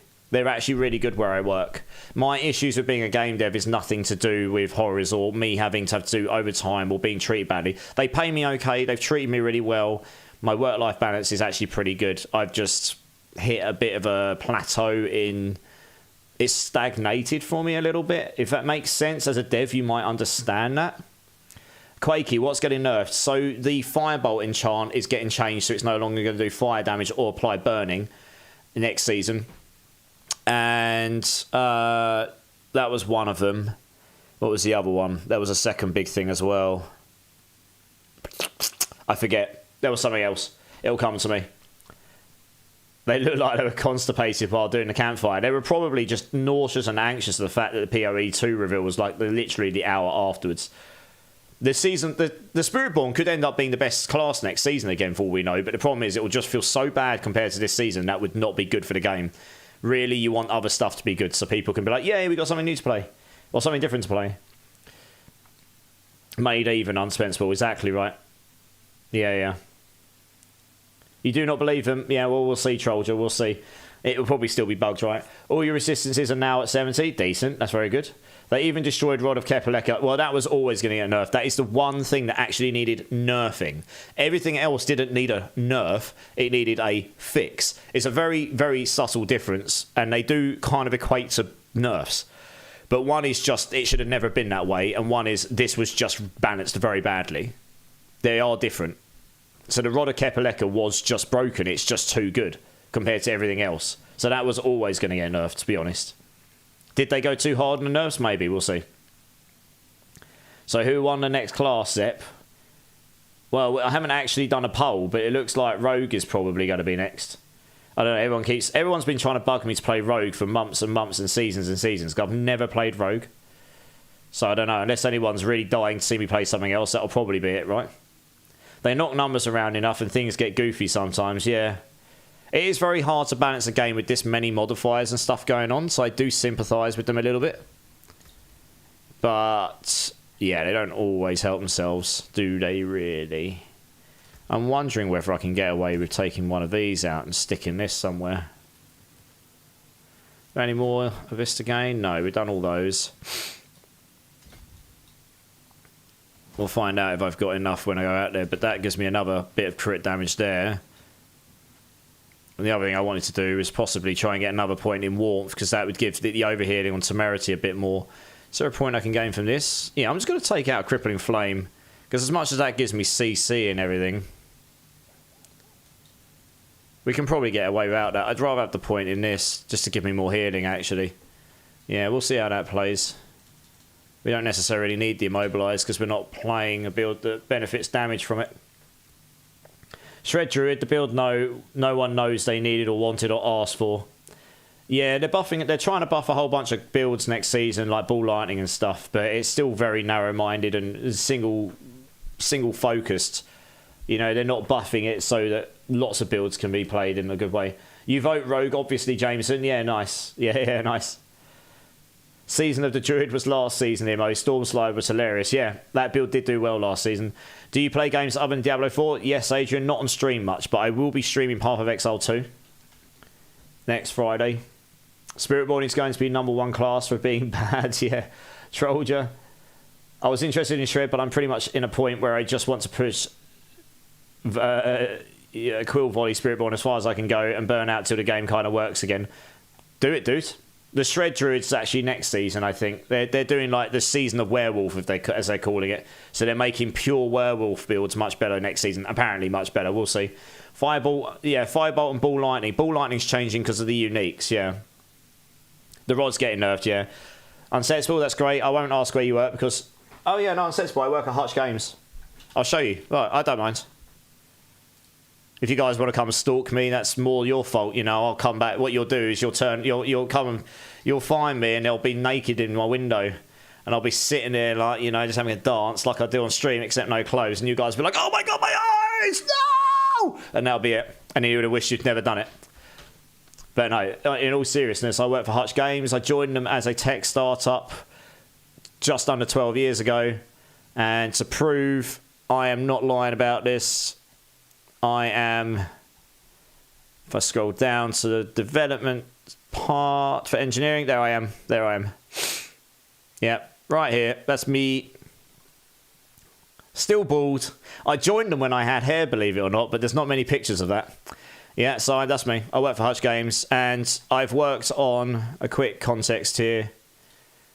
In the history of, so I have to click on this one. I've been on F1 Clash since before it came out. I've been on that over 5 years. I've indirectly worked on NASCAR Manager because that originally took some tech from F1 Clash. Some of my tech went into top drives back in the day. Forza Customs, maybe some of my tech's in there, but I haven't really worked on that directly. But when I joined Hutch, they'd only just brought out Smash Cops, a paid version of a game, and this was back in the day when the iOS mobile app store was still kind of establishing itself.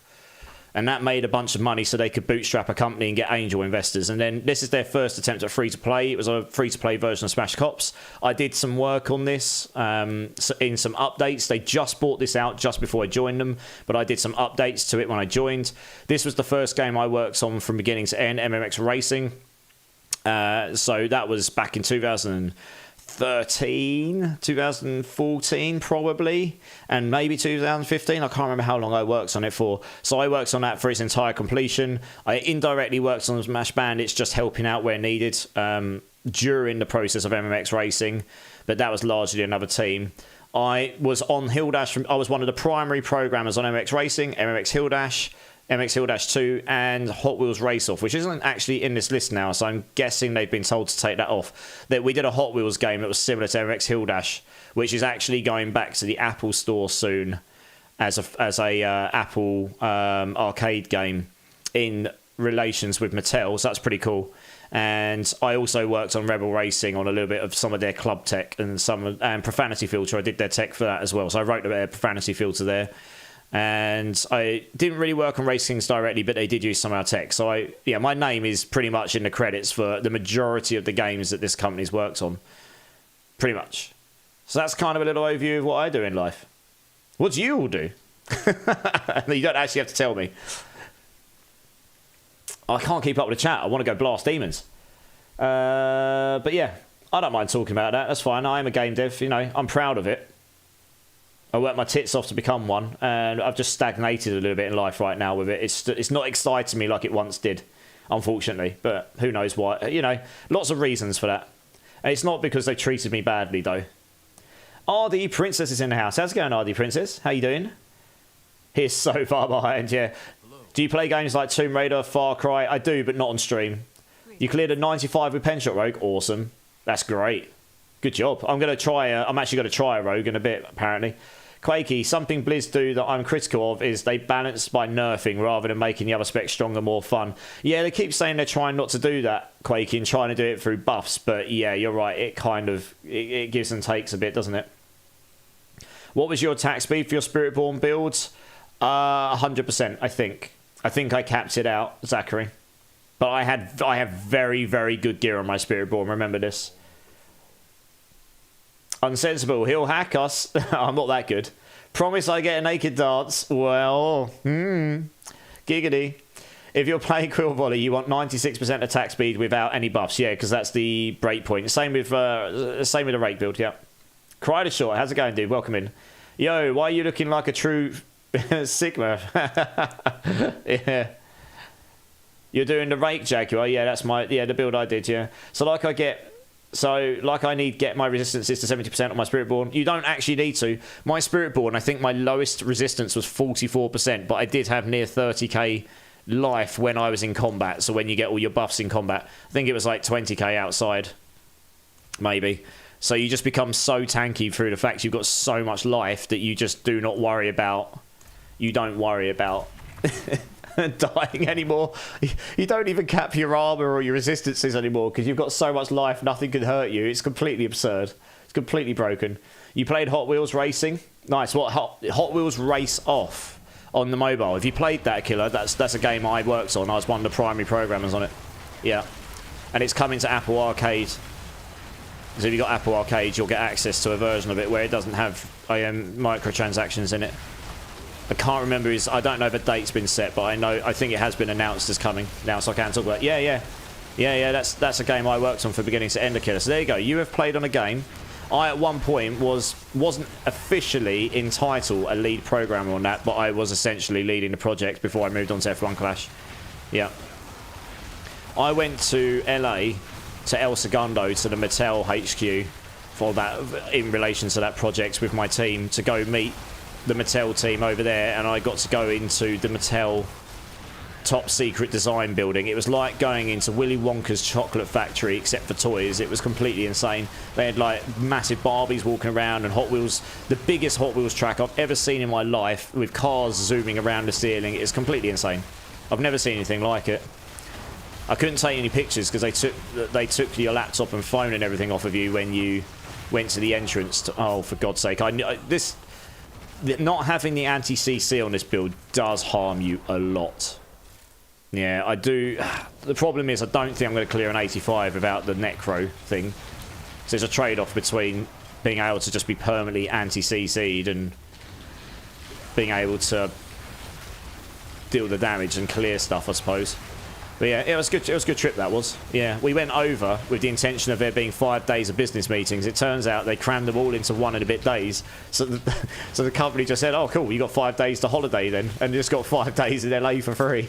All paid for by the company. It was great. So that was fun.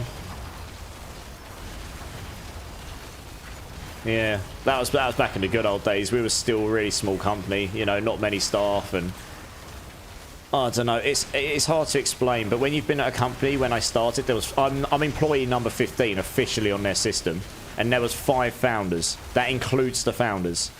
So that means there was 10 employees after the founders, 9 before me. So I was there when there was literally like 15 or 16 of us, and now there's 175, and the majority of the old guard, as I call them, are gone. 2 are leaving soon because they're moving on, because they've all been there a long time. 12 years is a long time to be somewhere, and some of those have been there slightly longer than me. Most people will never stick at the same company or same job for 12 years. Some will, but not many. That's actually very unusual, especially for younger people. You know, that's definitely one of the things for me. I've been on the same projects a long time, and I don't know, I found something else recently that excites me a lot more. Trying to work out how on earth you can get that to a point where you can maybe do that full time is constantly on your mind. And you know, it's I'm very blessed. I work very, very hard to get into the industry. I am pretty good at what I do.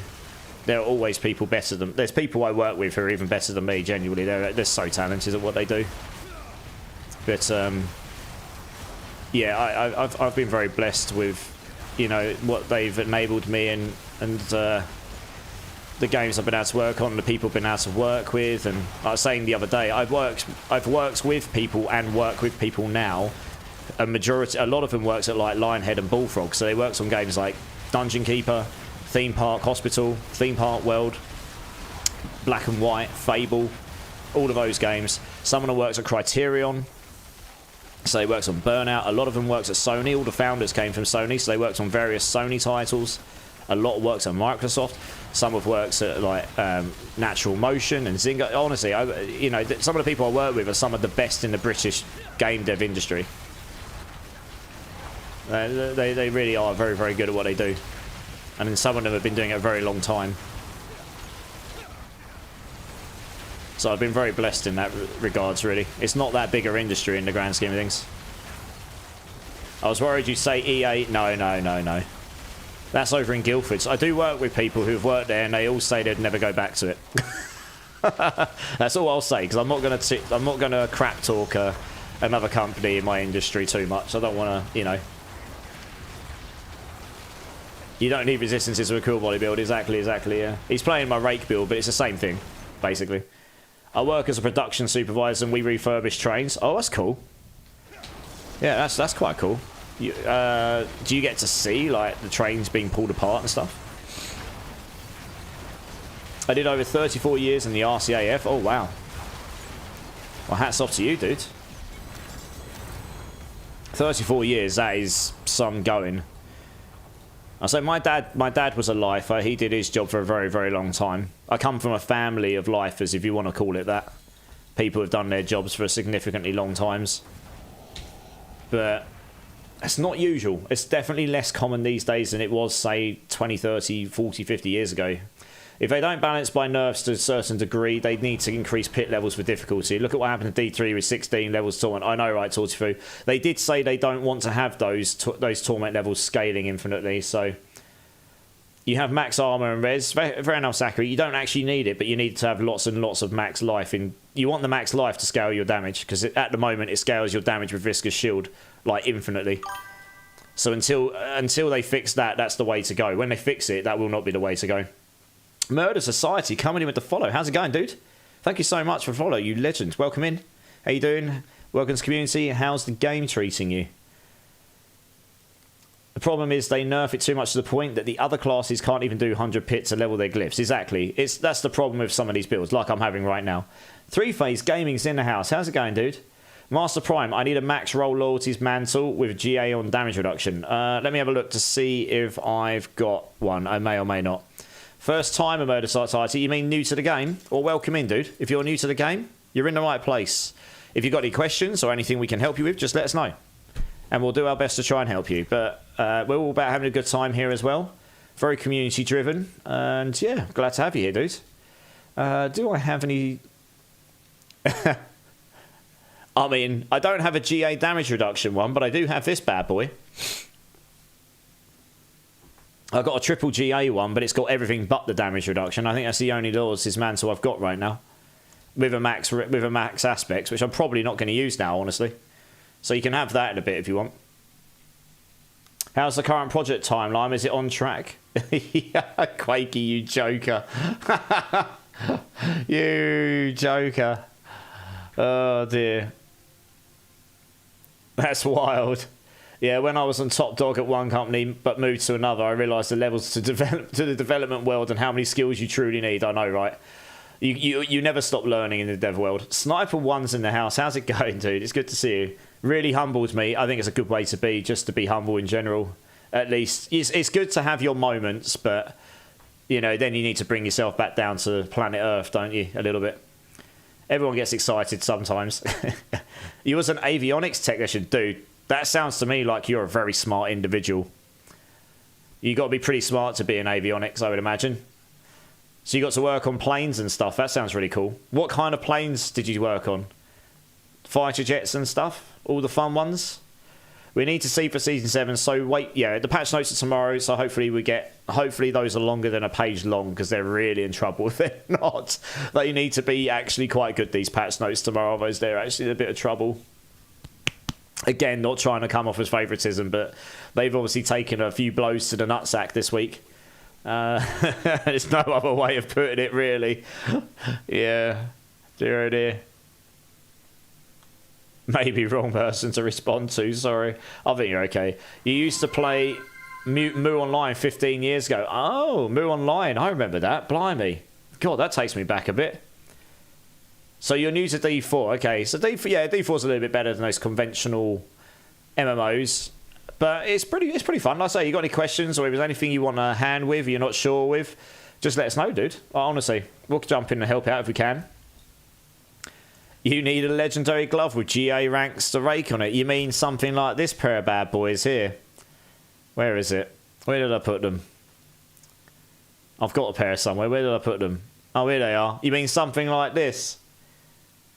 The word I'd like to ban... You can't ban the word I. Come on. Come on, okay. Fine.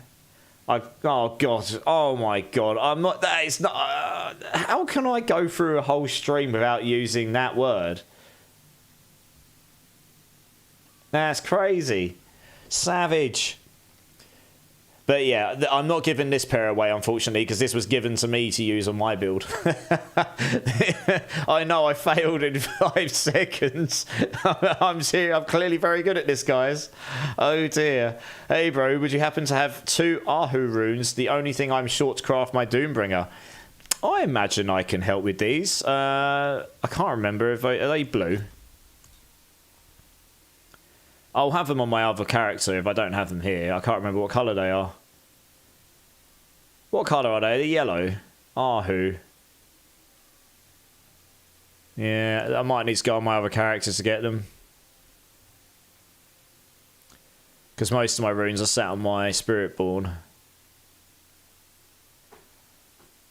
Red? Oh, legendary.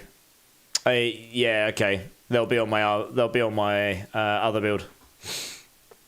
Yeah, okay. I'll grab a couple for you in a minute, and I'll get them to you. Let me not waste my essences and stuff. You'll take the helm last time. Yeah, you can have the helm. That's fine. I was contemplating trying it out myself, but honestly, I'm not that fussed with it. You can have it. The gloves. If I come across another, I'm gonna fail using I. I'm sorry. That's just a savage word to ban. Like, there's just no way I can. There's just no way I can talk to you guys on chat without not using that word. It's just too naturally used. I don't even. I'll try. I don't even know what word I can use. Oh god, I failed again. See, look, how do you replace that word constantly without failing? Oh, Unsensible can sort you out as well, Mr. Keenan. That's okay, Keenan, you're good. So yeah, I mean, I can get them to you, or Unsensible can as well. Like, I'm going to constantly fail that I thing. I'm going to actually refund those points, because as much as I want to do it, I just don't think I can, to be honest. I just accept I am a failure at life. I cannot do it. Where are it? I'm gonna give you those points back. If I can find where it was. Where is it? There you go. You can have those points back. You can ban another word if you like, but that word's just a bit too... That word's too hard. I can't do that one.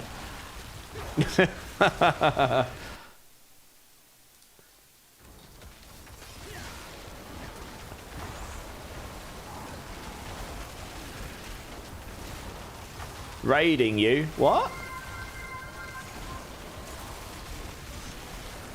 What do you mean, Unsensible? Raiding you? You do know you can search your inventory. That's true, Tortyphil. I always forget you can do that. Yeah, I could search, yeah. I like to do things the difficult way, alright? Oh dear, what am I like? Hey Merlin, how's it going, dude? How you doing, man? It's good to see you. You sacrificed an entire tab to runes. It was worth it. It makes me sad that you've had to say that to me. And then I go and play PoE. I'm playing PoE in the background again, just for fun, just to get my PoE kick before PoE 2 drops. And because I've bought so many stash tabs over there, because yes, you can buy stash tabs, and I reckon most of you here would buy stash tabs if you could buy them here, right? Especially if they were custom crafted for runes to show nicely, and custom crafted, you know, so that it was actually like properly, specifically made to be well laid out and designed for that particular type of item. I bet most of you would hate it, but you would do it. Same as me. And Blizzard would make a fortune. They'd laugh there, and it would solve problems. But yeah, it's been painful coming back to this, and people having to use an entire stash tab to store off runes, and then 2 of them to store off boss mats, and then you're left with 3 for your entire account for all your characters for a season to store everything else. It's so limited. It is outrageous in this day and age that is all they can give us. It really is. Do you have a legendary glove? Does anyone have a legendary glove with GA Rake on it? Preferably with a non-GA max life or attack speed on it as well, so he can get the correct stats for the build that he's playing. I know the build well because it's my build. Yeah, I'm good, Merlin. I've got a bit of a sore throat, but it's not too bad. But other than that, we're okay. I'm surviving. I'm hoping it'll pass, to be honest. I don't feel too bad. Just one of those things. It's that time of year, you know, and getting the train in and out of London, you just getting the train alone. You're not necessarily going to be close to lots of people, but you kind of are, right? You might as well be kissing them all when you're getting on and off train like that, because you're sitting on seats and in an environment where loads of people are. So it's just impossible to evade things. But it is what it is. I've only got about 3 weeks worth of work left, and then we're done for the year anyway. The word I ban is the lol. Okay, I won't use that from now on then. I'll try not to anyway. Cody 4PF, how's it going, dude? You legend with the follow. How's it going? Welcome in, welcome in. Welcome to the community. How are you doing? How's the game treating you? Yeah, my 100 plus stash tabs in PoE say hello. Hello! I'm stash tab number 26, and today I'm going to store all of your goodies. And then over here is like D4 going, 26 stash tabs? You what? Dear oh dear, how's it going? Yeah, dude, I'm not too bad. We're just discussing about how stash tabs and inventory space is very sad in D4. In PoE, runes would be a custom stash. Oh yeah, it would be.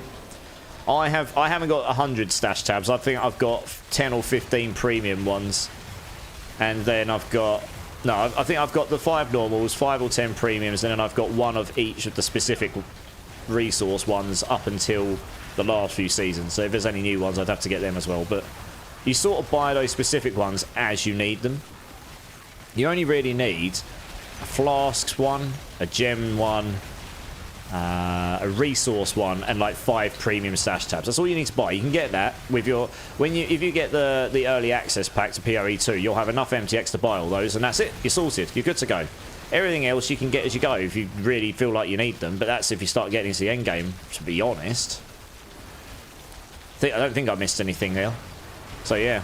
So look at this, guys. Putting that extra point in warp has made me quite a bit tankier, because I've got double the healing, and because the temerity works on overhealing, I'm just a lot tankier. Good times. Problem solved. Do what the weak cannot. Me! Making a rogue since nobody pushes on the Sork leaderboard, Cody. Yeah, this build is definitely not pushing on the leaderboard. I'm trying to get to a point where I can do an 85 on this build, and then that's about as far as Hydra's going to go this season. I don't think anyone's done higher than that. I'd be surprised if they have, honestly.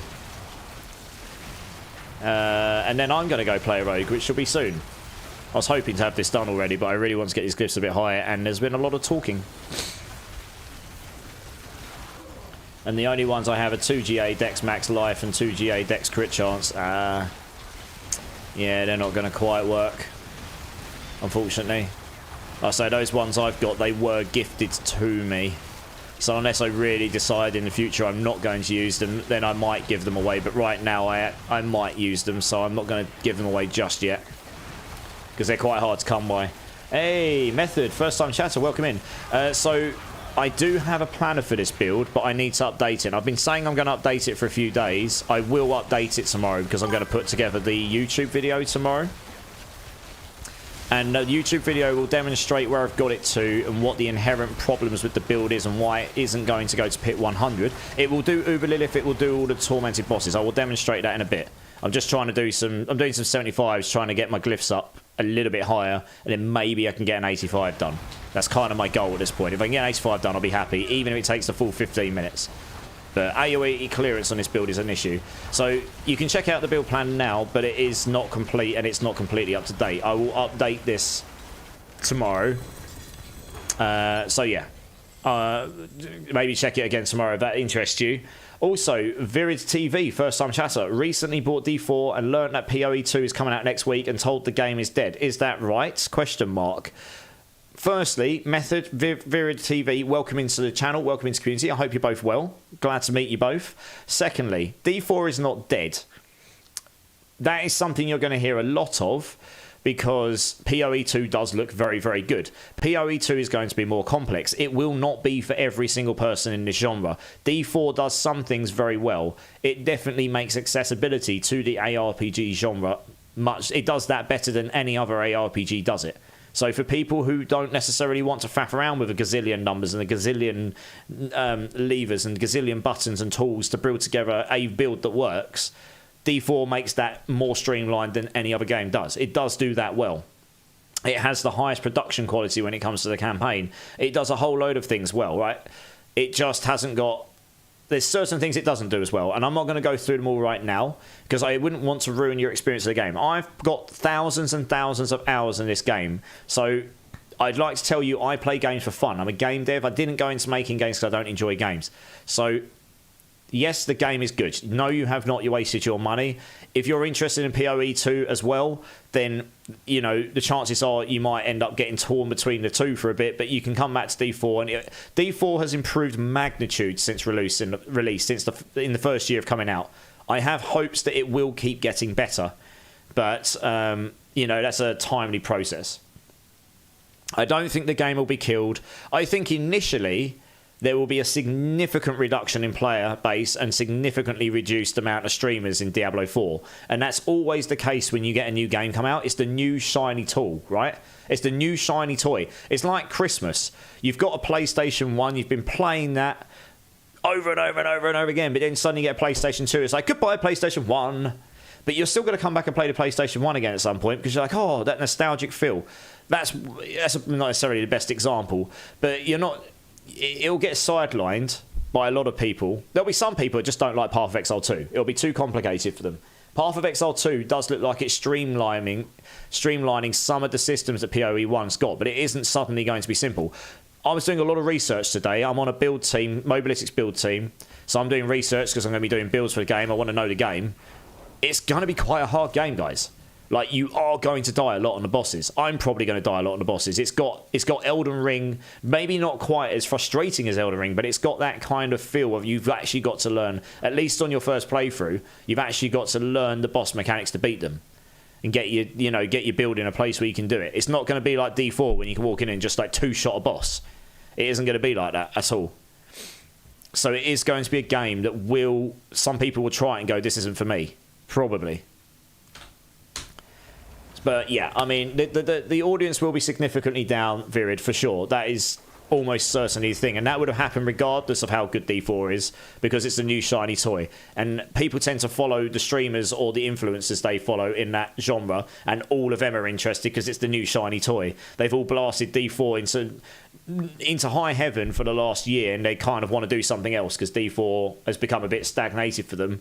But they'll probably come back to D4 at some point. You wait. You know, there'll be issues with PoE 2. You wait. People will come in and go, PoE 2's got bad because it's got this problem. It'll happen. It always does. It's the internet. It only takes one person with any influence to say something, and then everyone suddenly agrees and it's the right thing, right? CV Boy TTV, welcome in. Welcome in. First time chatter. How's it going, dude? Welcome. Appreciate the follow. You absolute legends. I was just saying, so I do have a build for this. I do have a build guide for this. It's actually in my... I'll do this for you, CV. But the build guide is not fully up to date. I will update this tomorrow. I'm going to do a YouTube video on it tomorrow, which will show where I've got it to, and it will demonstrate the issues it has. And I've got a few suggestions, which I'll clearly and concisely point out as to what they could be that could potentially fix the problems, or at least move in the right direction. Yeah. But yeah, Virid, if you're new to D4, or anyone else if you're new to D4, you're in the right place. I love to help people. Right now, I'm just doing this because I do builds as well. But we're very community-driven here. Most of the people that are in this channel that have been here for ages will help out as well. So if there's any questions you've got, any help you need, just let us know. We'll try and do what we can to help you out. No problem at all. Like someone a minute ago asked me some runes. I think someone else in the community sorted him out. Even though I could have logged into my other character, someone else just jumped in and did it anyway because they're awesome. The community here is really, really good. The D4 community is one of the best communities I've seen in streaming. And Gorge, cheers for the drink. Appreciate you. So the scenario that PoE 2 is so good that D4 seems bad, what happens then? Yeah, I mean, it will happen. And like I say, but the thing is, it's actually a good situation. I know that sounds really bad, But if PoE2 comes in and steals a significant portion of D4's audience, what happens? Blizzard and Microsoft have got more money than them by a magnitude of many, many billions. They're going to go, cool, well, let's throw resources at it. And they're going to make the game good. So all it's going to do is it's going to push D4 to be better. And then D4 will come and do something, and PoE2 will be like, oh my god, we need to up our game. So it will make them up their game, and so on. Competition drives them to be better. Even better if Last Epoch can get involved somehow or another, and then they've got three just constantly pushing each other to be better. It's only good for the genre. It's good for the gamers and the players. So I'm excited to see. D4's had free reign for the most part. PoE's been around a long time, but D4's kind of been doing its own thing. It hasn't had any direct competition that's really stolen the whole audience for a long period of time. PoE2 might actually do that for long enough that they might actually go, okay, we need to change our strategy here, and it might actually improve how the game goes. So we'll see. I can tell you from experience of being a dev, that's what happens to us if we get competition come out. It makes us question what we need to do to compete back, you know. That's how it goes. Mr. Keenan, you finished the pit 90 last night, hoping to push 100 by the weekend on your barb. What build are you playing on the barb, Keenan? There's a good chance that could happen, especially as we are mid-season in D4's. Yeah, exactly. D4 is a very month-heavy game, like for the numbers. But if you just take it as you want to enjoy the game, Virid, you could enjoy the game for 3 months. It doesn't matter what anyone else does, unless you want to play with people. And there are some streamers that will just degen this game for the whole time, even with PoE2 out. They won't play PoE2, I imagine. I know a couple already. I'll still be doing some D4 stuff. I'll just be doing PoE2 as well, on the side.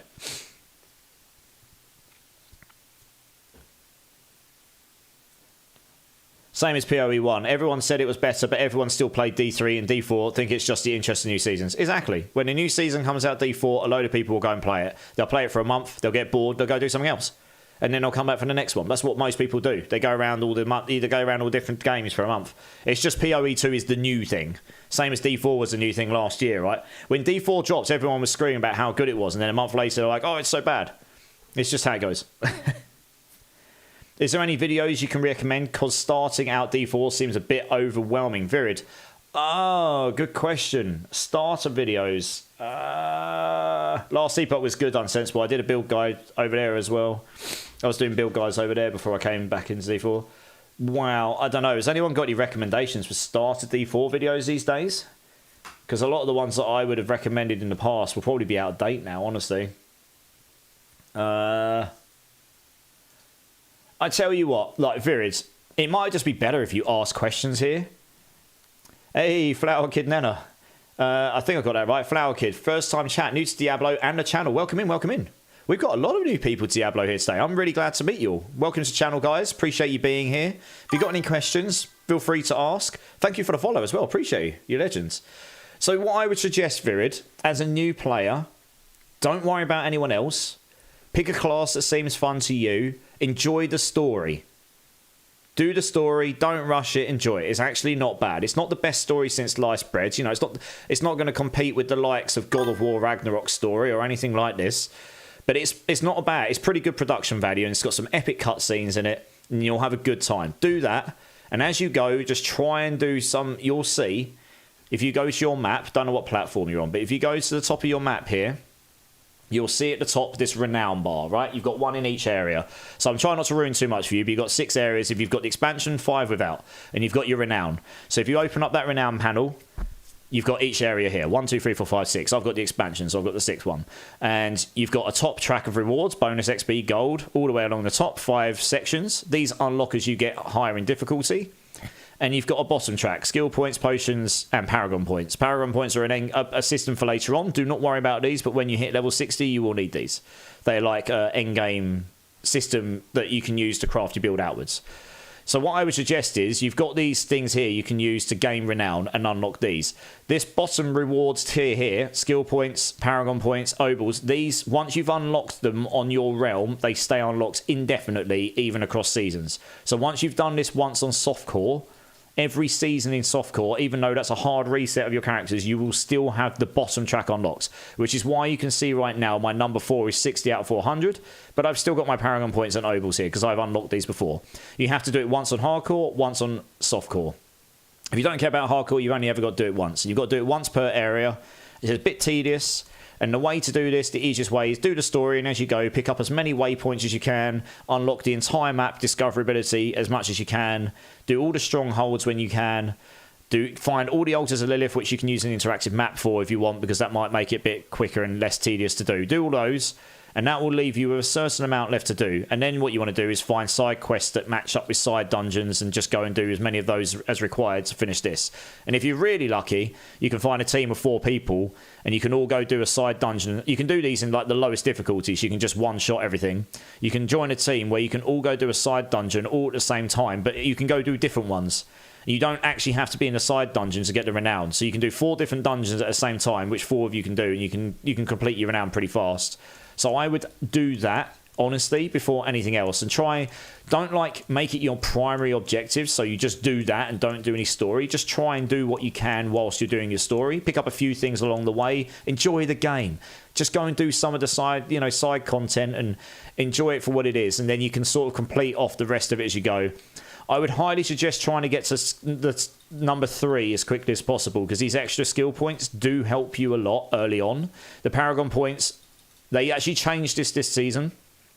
The Paragon points used to be number 5. They're now number 4. Number 5 here doesn't actually matter so much. The max obels is just a quality of life thing, honestly. The Paragon points here are useful once you get to level 60. But before that, you just care about the skill points. So do these first. If you can get these done in an area, then move on to the next one, honestly. And just get those done, because that will help you in the meantime. That should probably be your first objective, honestly. And if you do that, and you get to level 60, you finish the story, you get into the end game, then get your Paragon points from here, and then you unlock the Paragon board. Again, not spoiling too much, but it unlocks this system here. It's a massive board. It looks overwhelming, but it's really not that bad when you get used to it. And the points, use each node is a point, and see how you get on with that. There's also, I do have a Discord, so this actually rolls onto my next thing. I'm going to link the Discord in chat, both YouTube and Twitch. I'm getting to all the messages, guys. Bear with me. Oh, gosh. 1 second. I need to copy the link directly into YouTube because I've turned that command off. So the reason I'm copying the Discord here, guys, is some of you are already in it. So as it's already been pointed out, Path of Exile 2 is dropping next Friday for early access. And it looks pretty damn good for an early access game. It currently costs either you've spent $480 in Path of Exile 1 prior, so you get a free key. Obviously, that's a lot of money. A lot of people will not have spent that. Or you spend $30 to get early access. That's the minimum entry, which is not unreasonable for an early access game. And it does look it looks like an actually pretty complete, pretty polished game for an early access. It's just not it's not their full content-rich game they want to do. It's a very ambitious title. Anyway, there probably is a bunch of people here who are going to hold off playing it because they don't want to spend money to get access to a game early that's not complete, it's going to be free within minimum 6 months, maximum 12 months. And that's fair enough, I understand. What I'm doing, guys, because you guys are so freaking amazing, is I have got 3 early access keys and I am giving them away to the community because you guys have, over the last 6 months, just blown me away with your support and kindness, and I've gotten hold of these things. It doesn't matter how. So if you want to enter the giveaway, which is going to happen next Thursday, the day before the release, and it will be about 3 a.m. in the morning for me because that's near the end of my stream, join the Discord in the link I posted. Go through the onboarding, which just basically is just asking you to make sure you're not a bot, because we don't want any bots in there spamming anyone. Like, no one likes bots spamming you, do they? And then once you've done that, you go to the game giveaway channel that's in there, and you'll see a little box saying Path of Exile 2 giveaways. Click on, and you'll see a little emoji at the bottom. It's like a little party popper emoji. Click on that. That enters you in. There were 3 winners. It will automatically pull them at that time next Thursday. I'll be live on stream, so you can be there. If you can't be there live at that time, that's fine. If you win, as long as you're in the Discord still, it will ping me your username. I will be able to contact you directly, and I'll be able to get you that key in time so you can get the game and download it and give it a go. Free of charge, because it's getting given to you. So if that interests you guys, join up to Discord and go and enter that. That's there's 3 prizes to win. So obviously I'd like it so a lot of people join. It does, yeah. That $30 also that $30 does. Well, Torty Food, that gets a bit more complicated. I'm not sure how that works. I might only be able to give the code away, which unlocks the game. I don't actually know that. I don't think that unlocks the currency, so that might be wrong information. Because I'm going to be buying... I've already got the keys, right? I don't know if the keys have the associated currency with it, but it will unlock access to the game. That is the main thing, right? So that thing I am guaranteeing. I need to check information on that. I don't want to say yes or no to that without actually knowing for sure. ViridTV_. Thank you so much for the follow as well, dude. I was getting to that. You absolute legend. Like I say, if you've got any questions, feel free to fire. I'll get to them where we can. Okay, say for example, I finished the Vessel of Hatred campaign. What sort of things do I get to max level / end game? So you finish the Vessel of Hatred campaign. So like I say, your first thing really should be do the Renown. As tedious as it seems, you only have to do it once. And once you've done it, you don't have to worry about it again. And you have to do that on one character, because if you go on to another one, it starts you from the beginning again. So just get this done. I know it's annoying, it's tedious. That will level you up a whole bunch, honestly. If you're not level 60 by the time you've done all that, you will be pretty damn close. And then once you're level 60, you want to then go to Seregar, up here, where I am right now. So if you go on the map, it's up here at the top. You go to Seregar, and you want to go to here, and you want to open up, you want to start working up the difficulties, because it unlocks new stuff and makes things more difficult. It's like risk reward. So once you've done a tier 20, that unlocks Torment 1. You can then unlock the Torment levels, and you can go to your difficulty pylon, which is just here, just to the right of it. So when you go to Seregar, here's your main waypoint. Up and to the left, you got the portal activator. And then just to the right of the main waypoint, you've got the difficulty thing. And as you can see here, everything below Torment just gives you extra monster kills, grant experience and gold. And obviously they just get harder. Once you get to Torment levels, it starts to give you negative armor and resistances. So you actually have to start thinking about solving armor and resistances more. But this increases your chance for legendaries, uniques and mythics. Ancestral items start to drop, so they're better items. And yeah, you just get way more XP and gold. And as you get higher up in this, your resistance and armor penalties go higher, but it's risk reward, right? And you just get better chances at everything, and you get way more golden experience. So you want to work your way up these as you go. And that's kind of the difficulty curve right now. And it's, the pinnacle bosses in this game will be the hardest in tier 4 here, Torment 4. You can do them in Torment 1, but they'll be a lot easier than Torment 4, but the rewards here will be a lot higher for most of them. Does that make sense? Over on YouTube, Gene Helmson, how's it going, dude? Lucky Ghost has some good getting started videos that are updated for Season 6. Okay, nice. Can you link me one, Gene? That'd be really handy, rather than me going and searching while I'm live. But thank you for the advice, dude. But as someone that has just started with Season 6, I'd say the biggest thing is don't be worried about messing anything up. You can just run around and do. Exactly. That's really good advice, yeah. Yeah, Virid. Don't worry about getting things wrong. This game has got the easiest accessibility in any ARPG. That is the one thing it does extremely well. If you get something wrong, no problem. If you need gold, let me know. I'll give you some gold, and that'll help you out, and you can go and play the game and just enjoy it. That's something that I'm happy to help you with personally. I've got plenty of it, and that's if I can help you out so you can just enjoy the game more and not be worried about being bound by gold, then I'm absolutely willing to do that. That's no problem. Just enjoy the game, and then try and find a build that you're interested in and just hone in on it and try and see what you can do with it, really. There are build guide websites you can use. Mobalytics is the one I'm a partner of, so I would always advise using them first. But there are others as well, like Maxroll and such. You can use whichever one you prefer. I'm not going to tell you which one you should use. I'll just tell you which one I would generally advise to use.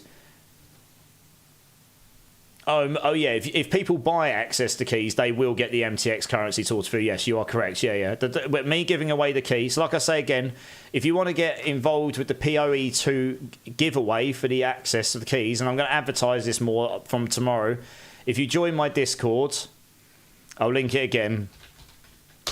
There is a game, you go through the process and then you go to the game giveaway channel. There are 3 Path of Exile 2 early access keys I'm giving away to the community for anyone that's interested in playing but wasn't really wanting to pay for it. You can absolutely enter, get yourself in. This will be available to join until next Thursday. The prizes will be given out automatically at 3 a.m. my time, Friday morning next week. So it's near the end of my stream on Thursday, coming to Friday, on the day of release, and I'll get you the key so you can get it in time. You can activate it and download it in time for the release of the game. So there's 3 prizes. Make sure you get yourself in.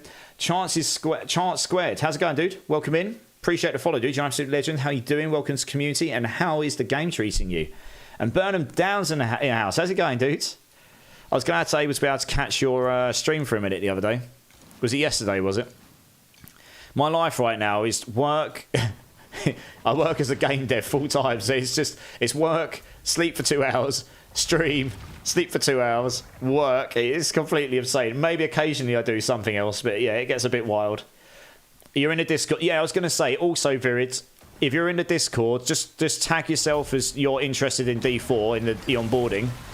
And then you can ask questions in there whenever you like.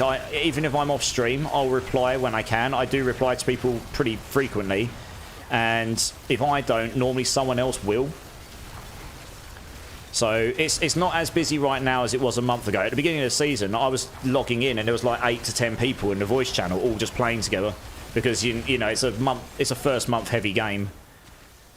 But as the community's been growing, it has been getting bigger. So every time there's a new cycle for a season, there's a whole bunch of people that come and play together while they're enjoying it. And I can only see that growing as time goes on. And hopefully we'll get the Path of Exile 2 thing going as well. So we'll get a whole bunch of people playing that who want to play that. And the great thing is, if you like Diablo 4, you like Path of Exile 2, you like Last Epoch, and they're all good. So they all usually have cycle starts at different times. So you can end up just rotating around them, and you can play whichever ones you care about, really. Hey, Easy's in the house. How's it going, Easy? Like I say, not everyone will be interested in Path of Exile 2. I totally understand that. It will not be your thing. I will be playing it because I love ARPGs, and I don't mind complexity. I like having buttons and knobs. Buttons and knobs, giggity! I like having buttons and knobs and levers. And all the good things to build crazy builds. That is totally up my street. I eat all that stuff for breakfast. You know, I'm like Arnold Schwarzenegger for build guides. I don't eat green berets. I eat build guides. Yes. That's totally my thing. But it won't be for everyone. But some of you guys might be intrigued to see the game at least. And we'll be streaming that next Friday when it releases, assuming the servers hold up. I mean, they have actually put out a disclaimer. Jonathan Roberts did, and do you know what? He just comes across as a nice, genuine guy. I actually really like his vibe. If I ever get the chance of meeting him at any time, I don't, you know. I imagine he actually said like we're trying our best to make sure the servers hold up, but we've had more interest than we expected. And I was like, yep, I'm a server engineer right now. I understand where he's coming from. You can't just go up to even Microsoft and Amazon. You can't just walk up and go, I want 1,000 more servers, please. Like, those things have to exist to begin with. So you have to. It comes down to infrastructure as well. Yeah, it's trickier than people. There's a lot of technicality that goes behind the servers. You'd be surprised, especially when you've got significant. We deal with hundreds of thousands of daily active users. They're going to have millions on that first day, I reckon. It's going to be a very, very high player count. It's going to be very high volumes of traffic. It's going to cause them some. The servers might fall over initially, but hopefully. But let's put it this way: if it takes less than 6 hours to fix, it's better than the release of Festival of Hatred. Oh, shots were fired! Oh no. That's it, I'm going to get banned. Battle.net account's going to get deleted. Jesus. Do you want to know what's funny about that? I booked off that whole week to blast Festival of Hatred. It was starting at midnight my time, right? That was when the game was dropping. So I was sat there at 11:30, like a lemon, waiting for the game to release. And guess what? It was delayed by 6 hours. And guess what? Numbnuts committed to a 24-hour stream on release. This idiot here. So I ended up doing a 30+ hour stream to finish that commitment because it took 6 hours for the game to go live. Dear oh dear. Anyway, we had fun. I nearly got to T4 in that stream, but I was so tired by the end I had to call it and come back to it the next day. I think I was at the end of T3 and I just couldn't quite get to T4 without falling asleep. I was gonna have keyboard key imprints on my forehead if I carried on. Chances Squared. Any tips for a brand new player? Started playing yesterday and having a lot of fun. I play Sorcerer. Chances Squared. Sorry, I'm getting to your thing. I'm getting to your chat here. Yeah. Welcome in. I really appreciate. I mean, it seems like there's a few new players here today, which is great to see. I mean, it's great to see that there are people still wanting to play the game, and it is a pretty decent game. There's a lot of stuff on YouTube that might put you off, but it is a pretty decent game. I've got thousands of hours in it, so I clearly don't not enjoy it, you know. Advice, so I just went through it with Virid TV. Enjoy the game, play the story, enjoy the campaign for what it is. Doesn't matter what class you're playing to start with, you're going to have a good time with the campaign. In the end game right now, most of the classes are quite tough in the very end game. You don't need to worry until you get to that point too much, but in the very end game, Spiritborn is by far the strongest thing because it's just got some broken stuff with it. I am not going to go through all of those things right now. Pardon me, sorry. I'm not going to go through all of those things right now because honestly, it'll be like an encyclopedia that will blow your brain up and you'll just be like, lol, what? It really doesn't matter.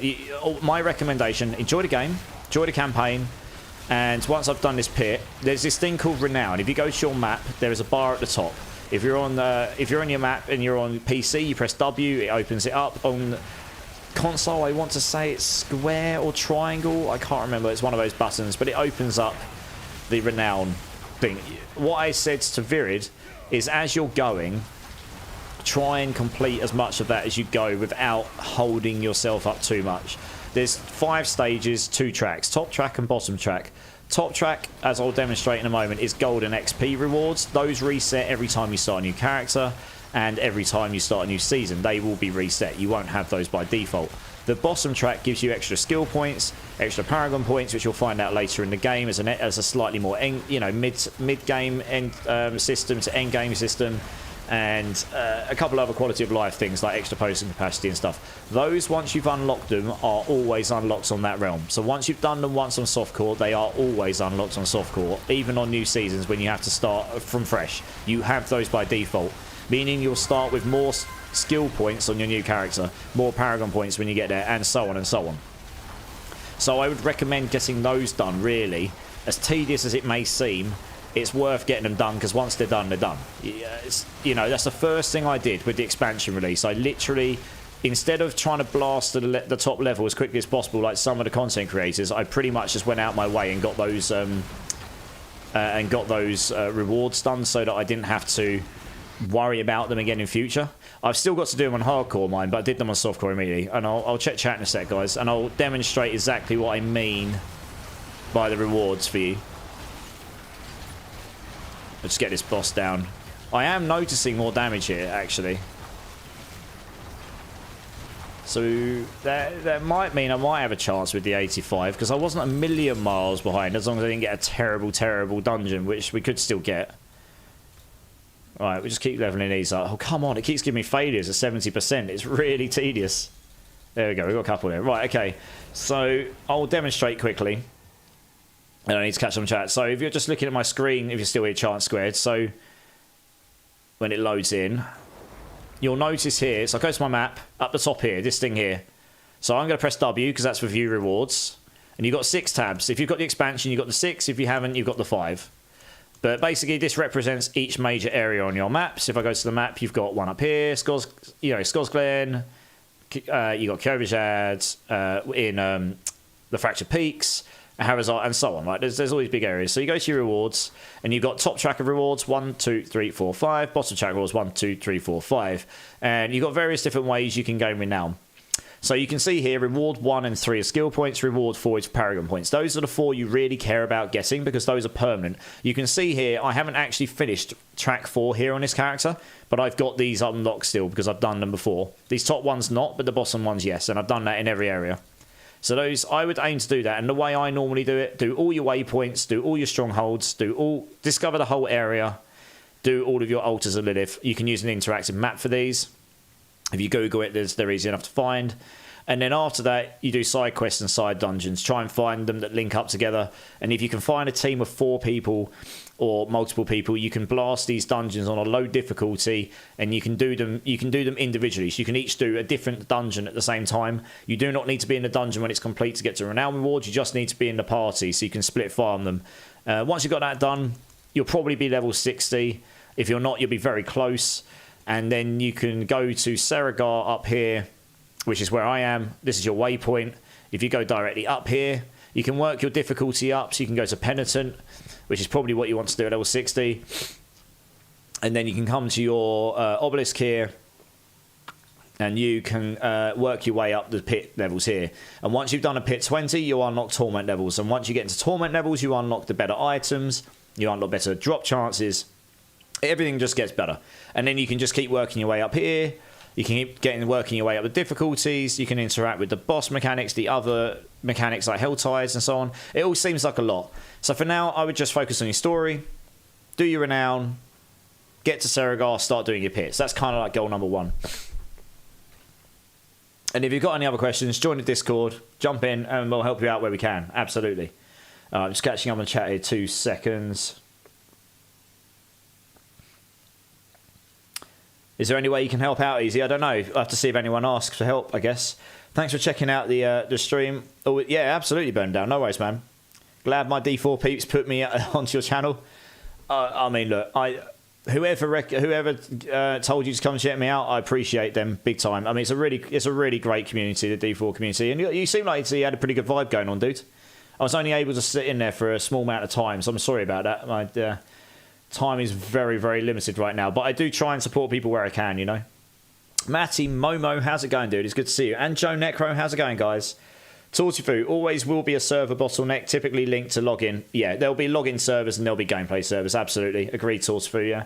Woodar's in the house, how's it going, dude? Vote for 24-hour stream for PoE 2 launch. Tortifu, we're doing that. You don't need to vote. I'm going to be DJing the hell out of that game. It's going to be insane. It's going to be good. It's going to be good, boys and girls. Woo!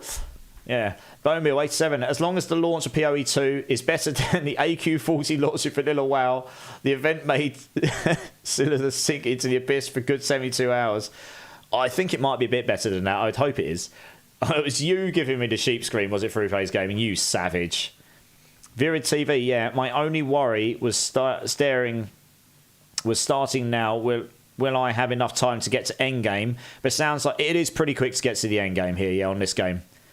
It's probably going to take a lot longer to get to the endgame in PoE 2 than it is in this game. This game is designed to be accessible and it's designed not to be quite so insane. Like, PoE 2 will be slower, it will be more complicated, it will be a much more true to root sort of ARPG looter like this is, you know? It will be... if you ever played D2, it will be more like that. There'll be lots of stuff to discover and learn. You're not just going to be able to roll in and go and lick the windows and destroy everything, you know? Which you can't... I suppose you can't quite do that in D4, but it's a lot easier to do that in D4 than it is going to be in PoE 2, I imagine.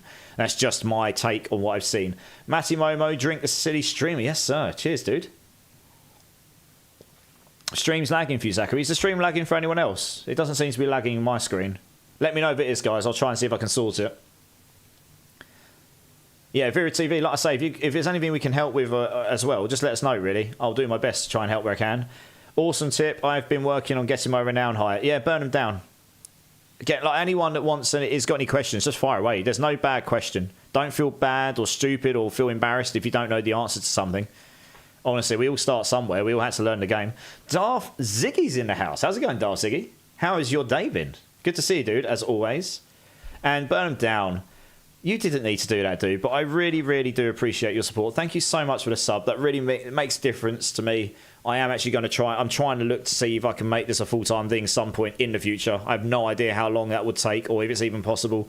But one of the ways of doing that would be getting my 100 Partner Plus points so that I can one day get a better cut from Twitch. So that makes life a little bit easier throughout the whole year. It's not really been my main focus, but it's definitely something you have to do if you're looking to go full-time, really, I suppose. But dude, thank you so much for the sub. Really do appreciate your support. I do a little something in my channel for people who sub to my channel, just for a bit of fun, really. If you give me a number between 1 and 6, I've got these jelly beans, which are like Bean Boozled sort of things. They're either good flavours or bad. And yeah, I'll do one of these, and you're hoping I get a bad flavour, and I suppose I'm hoping I get a good one. If you just give me a number between 1 and 6, I'll do this, and we'll see what happens, I suppose. I've caught up on chat now. Number 5. Chili or cherry? Good choice. Right, okay. Let me put this box away because it's kind of in the way. Here we go. Big old pink bean. Hey, our favourite, giggity. Big old pink bean. Chili or cherry? So you're hoping I get chili. I'm hoping I get cherry. All right, let's see what happens here. In it goes. Here's that. It's hard to tell if it's just chili to start with because it kicks late.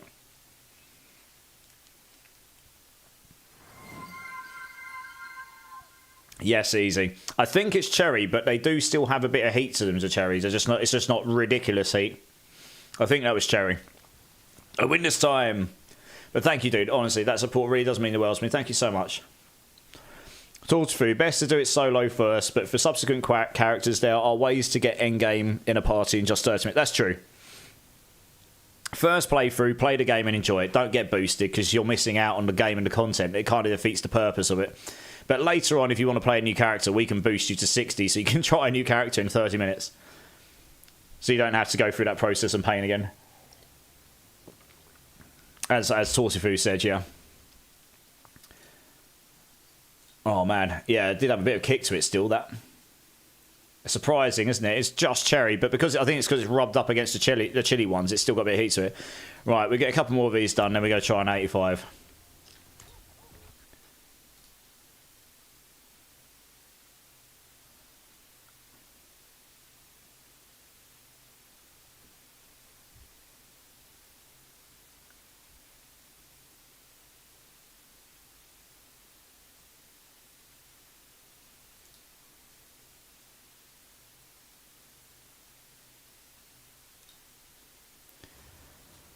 Right, here we go.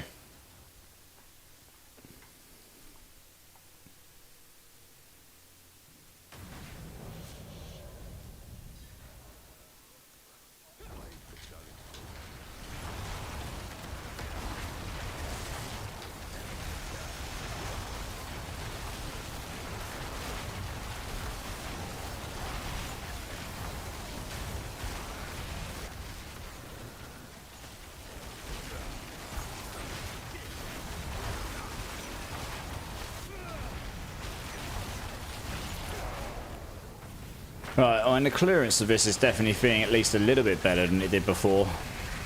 But the problem is, when you go up 10 levels, the HP scale is just that much more.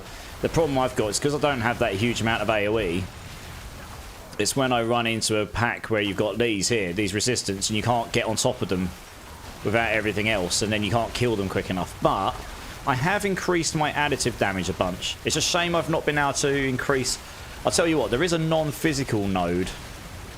There is a non-physical node I could grab. That would give me 10% in all three. The way that Enlightenment works is that then gives me all 30% into...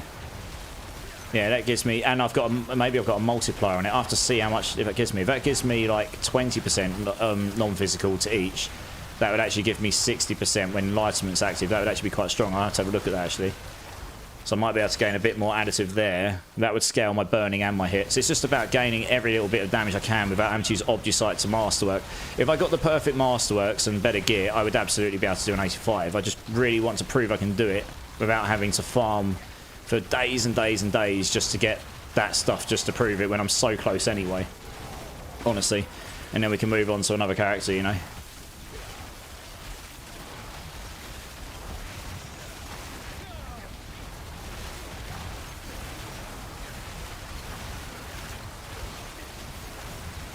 Joe Necro, first time playing hardcore in D4. Hey, what you playing? And how's it going? My advice, Joe Necro? Don't die.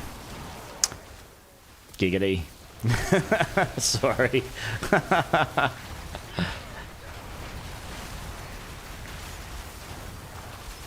That chili one makes me feel sick. I had it once and it's put me off chili food. I like hot food, but the taste was horrendous. Actually, that one didn't taste too bad, but yeah, fair enough.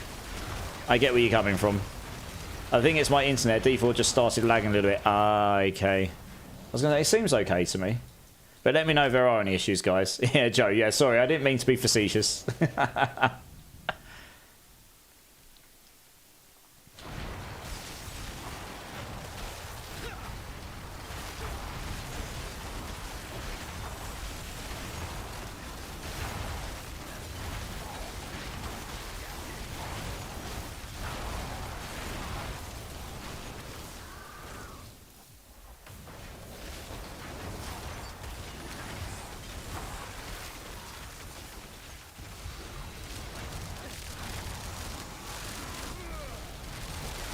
So when you get the artillery shrine, it gives you one of the things that you could actually do to fix this build. Give piercing bolts of some kind. Imagine that, except it's actually the main damage source rather than the artillery shrines. All your Hydras fire out like a Star Wars episode. Look at it. It's like pew, pew, pew, pew, pew, and everything just dies. Everything goes down a bit quicker anyway, because the AoE is crazy. That's actually quite strong for this build. That's one way you could do it. I personally would probably add a splash damage on it or something and play into the burn damage more. Personally. But, you know, I mean, that's just a suggestion of what I would consider maybe. But either or, really. Just something so you can deal with AoE. Just deal with groups of enemies a bit easier. It would help solve it. It would make this a much more viable build to 100. That probably would make it so this build could go there, honestly. I reckon. Hey, Kezin's in the house. How's it going, Kezin? How's it going, dude? Yesterday, my first hardcore died at level 205. Oh, no. What were you playing and what got you? Well, at least you can go back and get another character to 60 and you get all your Paragon points already and stuff. So it's just... Hopefully you didn't lose gear that was too good, but I suppose you probably did, right? One, it was too funny. My friend died right after you said that. Oh, no. Oh, no. Oh, no. What got him? And what level was he? The thing with hardcore is you've got to learn to play differently. You've got to learn to not get greedy. If something feels bad, like if you run into Butcher and you're like, oh, no, that doesn't feel good, but I'm going to give him a go, you've got a good chance you're going to die. You know, getting overconfident and doing something when if you don't have a good feeling about it, my take is just leave. If I run into Butcher, just leave. Unless you're like, yeah, I know I can smash this guy. Just leave. It's no, the rewards is not worth dying to. You can just go do something else and you can do them again later if needed, you know. That's the thing with hardcore. You just got to play a different way. So that's one of the reasons people like to play it, because it forces you to play with that mentality, really.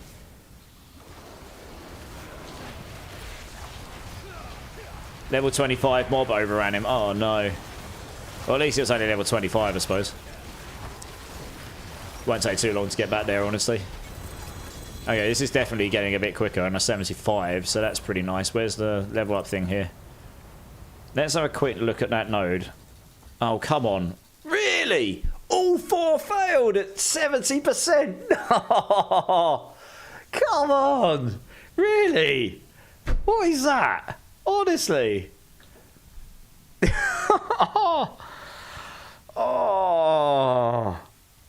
I don't even know what to say. What on earth is that? Honestly. 4 chances at 70%. Totally outrageous. I know. That's outrageous, honestly.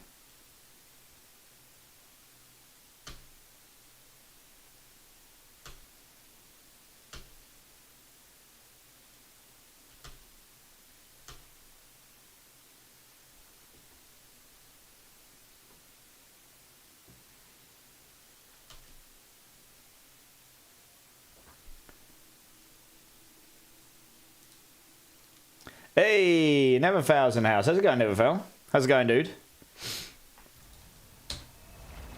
I know you're looking forward to PoE too.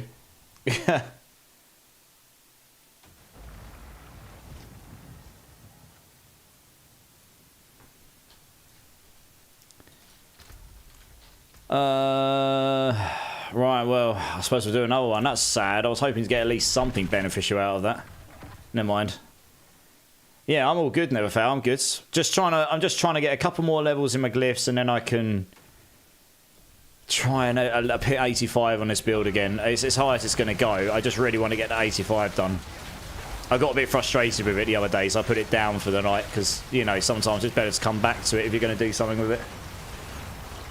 The damage is definitely feeling better than I had before. Like, this is a 75, and I was doing 70s before.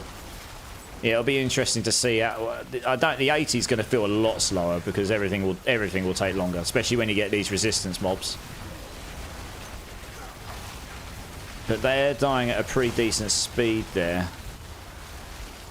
So I have optimized some things on my board. I've gained a bunch of additive damage, quite a lot of additive damage actually, in fact. So I shifted some. So I've probably gained a few 100% additive damage, which in the grand scheme of things, adds up to multiplicative increased damage, doesn't it? So...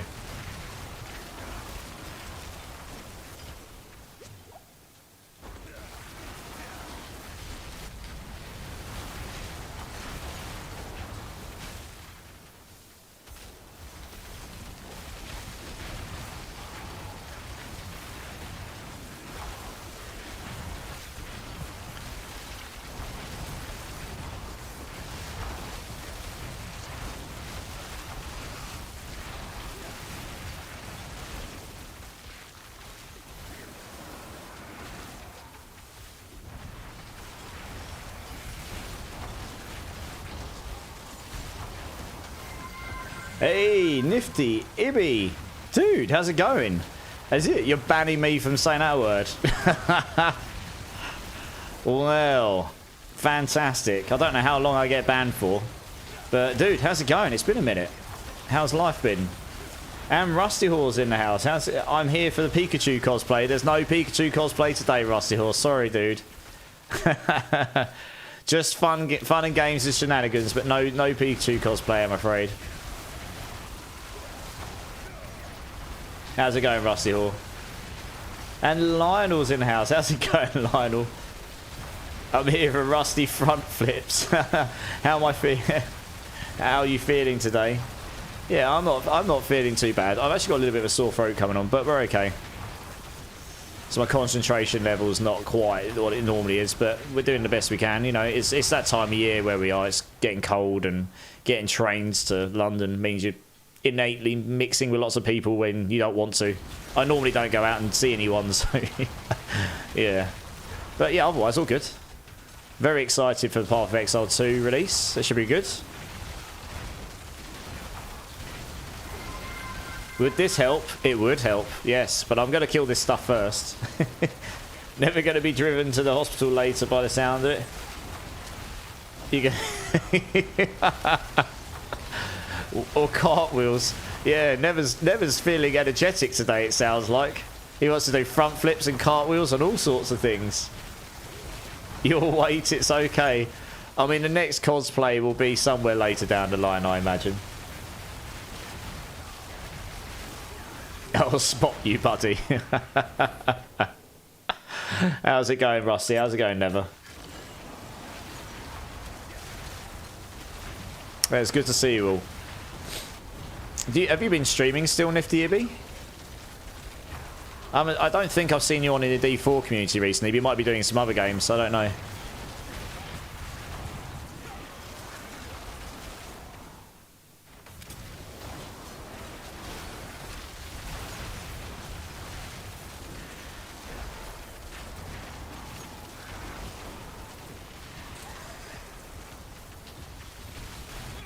We're working on it, taking some time out. Ah, fair enough, dude. Yeah, your health absolutely. Your health is absolutely #1 for sure. You haven't been playing anything, okay. Well, yeah, your health absolutely takes priority. For sure, 100%. And hopefully when you get to where you want to be, you can get back to doing the things you like doing, right? This one time, we were running Dural way back in Season 2 or 3, and Rusty said he would do a cartwheel if he got a Shaco. Did he get a Shaco? And did he, more importantly, do that infamous cartwheel that was promised? All good here. Just getting home from food and whatnot. I had chicken and mashed potatoes. Nice. Now you're making me hungry, Rusty. You naughty boy, you. Shaco dropped. Rusty took his 5-minute stretch break and did a cartwheel. Well, hey. But no one saw it. Yeah. I'm scared of the PoE2 learning curve, Darth. Yeah, there will be a learning curve, but you can come and jump into streams like mine and other people's, and I'm sure we'll be learning it as we go. I'm doing quite a lot of learning beforehand with the resources I've got available to me and stuff that's on YouTube that's available to everyone. So hopefully I'll be able to at least explain things as I go to people who may be interested and may not fully understand or know, and maybe that will help. That's kind of, I'm happy to do that as we go, kind of learn as we go together almost.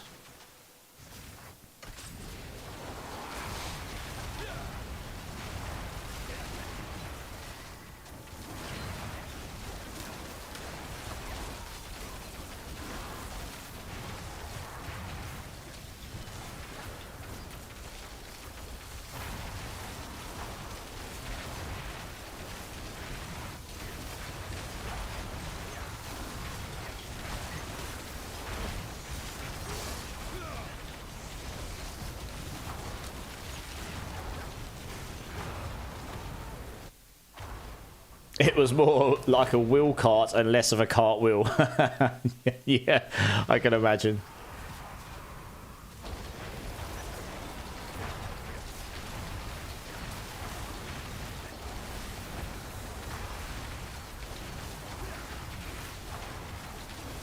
Okay, well, let's hope we get some actual glyph levels this time. Can't believe I got 4 failures last time. My word.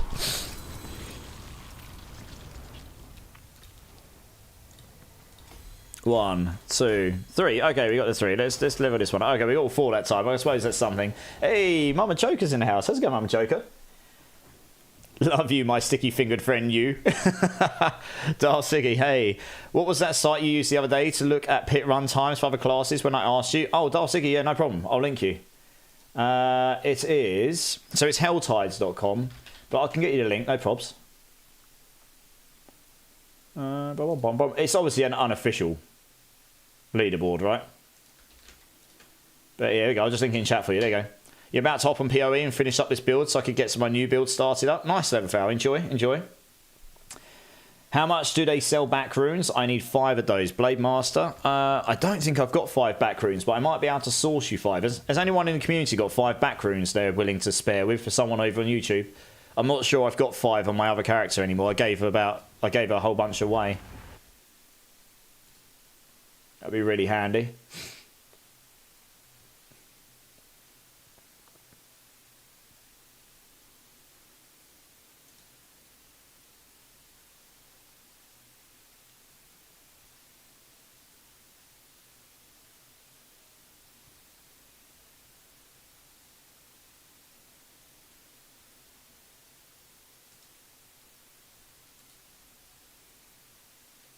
Alright, who's this, guys?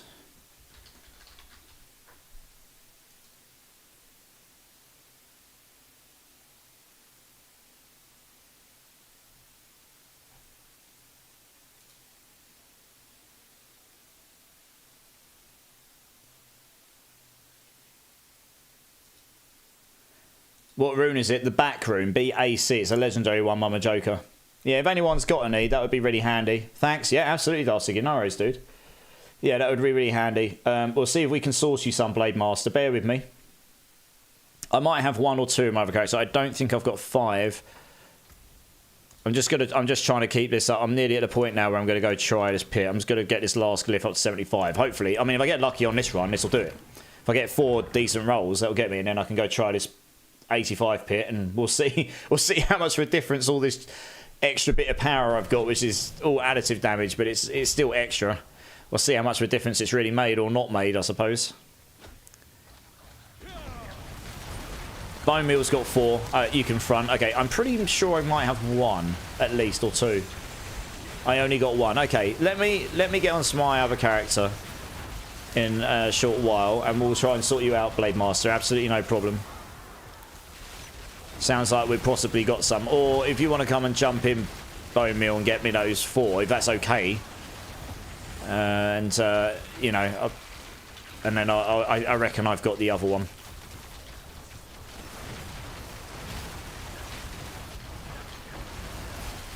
Easy's got 3 as well. Okay, it looks like between us we've got enough to front the 5 then. Yeah, okay. I honestly, I don't mind who gives me what. If you guys don't mind helping it, it's not for me. It's for this guy on YouTube who needs these 5. I'm guessing he needs these 5 so he can craft a Death Shroud chest piece. Am I correct in saying that, Blade Master? Zachary, that's kind of you to offer. So this is what I mean, guys. I mean, look, I don't physically have that stuff right now, but you guys just come in and you're just amazing, honestly. Unbelievable. Yeah, Bone Meal, no rush, dude. No rush at all. B Stacy, how's it going? First time chatter. I'm looking for 5 Eomes. Anyone want to trade for other rooms? If I think I've got 5, you can just have, Stacy. Bear with me.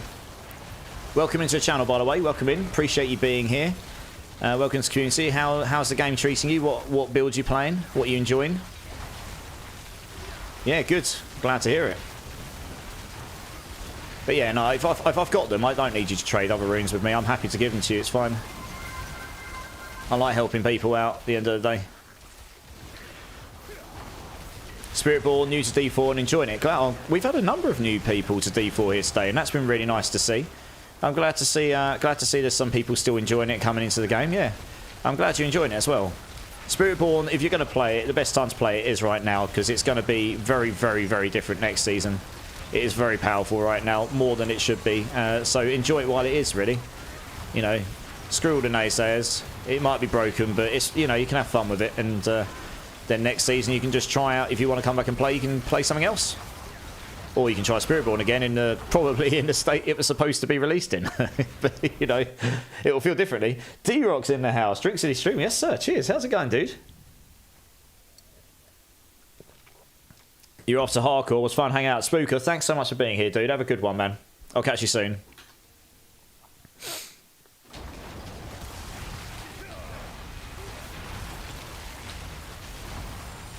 You got 7 Eomes, mama. Nice. I mean, I'm fairly certain I've got the Eomes, so I'm not necessarily going to ask anyone to front those, but I mean, if someone wants to come and give me some so I don't have to swap characters, then happy days. My favourite Spiritborn build was the Evade, yeah. A lot of people have been enjoying the Evade build. It's quick, it does the content, you know, it does everything that you want most people to be able to do, right? What do you need? I know these guys are going to help source me some back runes. The Eon runes I've definitely got on my other character. I just need to log in on it. I just don't think I've got the back runes because I gave away about 30 back runes the other day, and I have a feeling that might be the majority, if not all. I think I might have like 1 or 2 left maybe, and that's about it. Because I gave away so many. I don't really use them for myself. Once I've got the 1 GA mythic that I want, I'm not too fussed about getting the higher stuff, really. Most of the builds I make and do build guides for, I prefer to do with 1 GAs if I can, because they're attainable for most people. If you start, I do have some 4 GAs on my rake build. It's the only one I've really pushed. But if you start making builds that's got all the time, that's always got this ridiculously goated gear that's not really attainable to every person, it becomes a little bit unrealistic. So I try to make the build guides in a way it's like, okay, this is ancestral, it has this 1 GA, it is attainable. You know, you might have to grind a bit, but you will get this eventually, sort of thing. It is attainable. Yeah, they don't stay in your stash long either. I didn't think they would, yeah. They're very, very popular because of the Death Shroud, right? Hey, June, how's it going, dude? It's good to see you, man.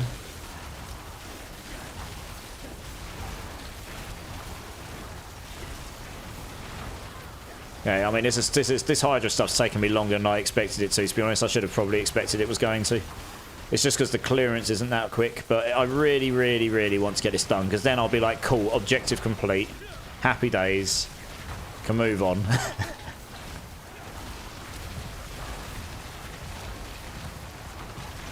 So we'll see, we'll see.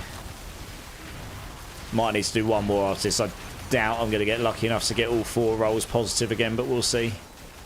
I mean, if I wanted to grind, I could also get another. I could get all the glyphs to 80. It is possible. It's 55% chance or above to get them there at this level pit. So it would be possible to grind up the pits a bit further. But if I can't do the 85 after the 75s here, I'll probably just do it off stream instead. I'll just level them up off stream and try and get it done for the video. We'll see how close we get.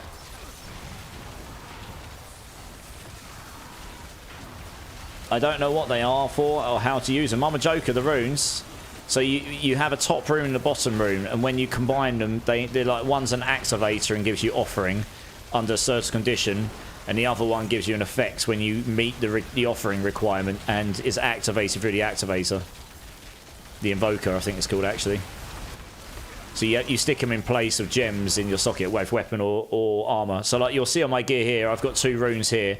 I've got one which says if I stand still for 1.2 seconds, it activates Necromancer's Horrid Decrepify. When I'm in combat, that is. And that does that. And then the other one is every time it invokes a skill of another class, every time that is executed here for the Necromancer, that will give me 150 offering, and 4 times of that will invoke Warcry. So if I'm standing still in combat, I basically always have my 15% Warcry damage up, and I always have the Decrepify being planted onto people. And those are in place of gems in my weapon and my armor. That's just where I've chosen to put them on this build. Who won the Kepper 4GA easy? That was Pete. He won that, yep. How do you get that many? I've been searching. I've done probably nigh on 2,000 bosses, T4 bosses this season. I've done 1,400 for community, and that's with the tracker since we started tracking it. And I did a whole bunch outside of that, both with people off stream and also before that tracker was in the state it is now. So you get guaranteed runes at the end that end up... Oh, we got 2. Okay, we'll do one more here. Yeah, you just get a bunch of guaranteed runes. Eventually, it's just the odds of numbers. The more of those you do, the more runes you're going to get. Yeah,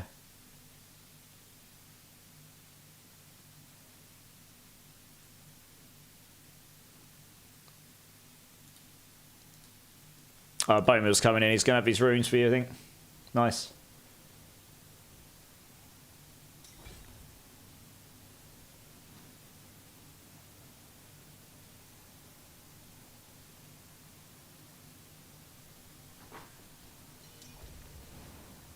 Alright, here we go. Let's see what we got.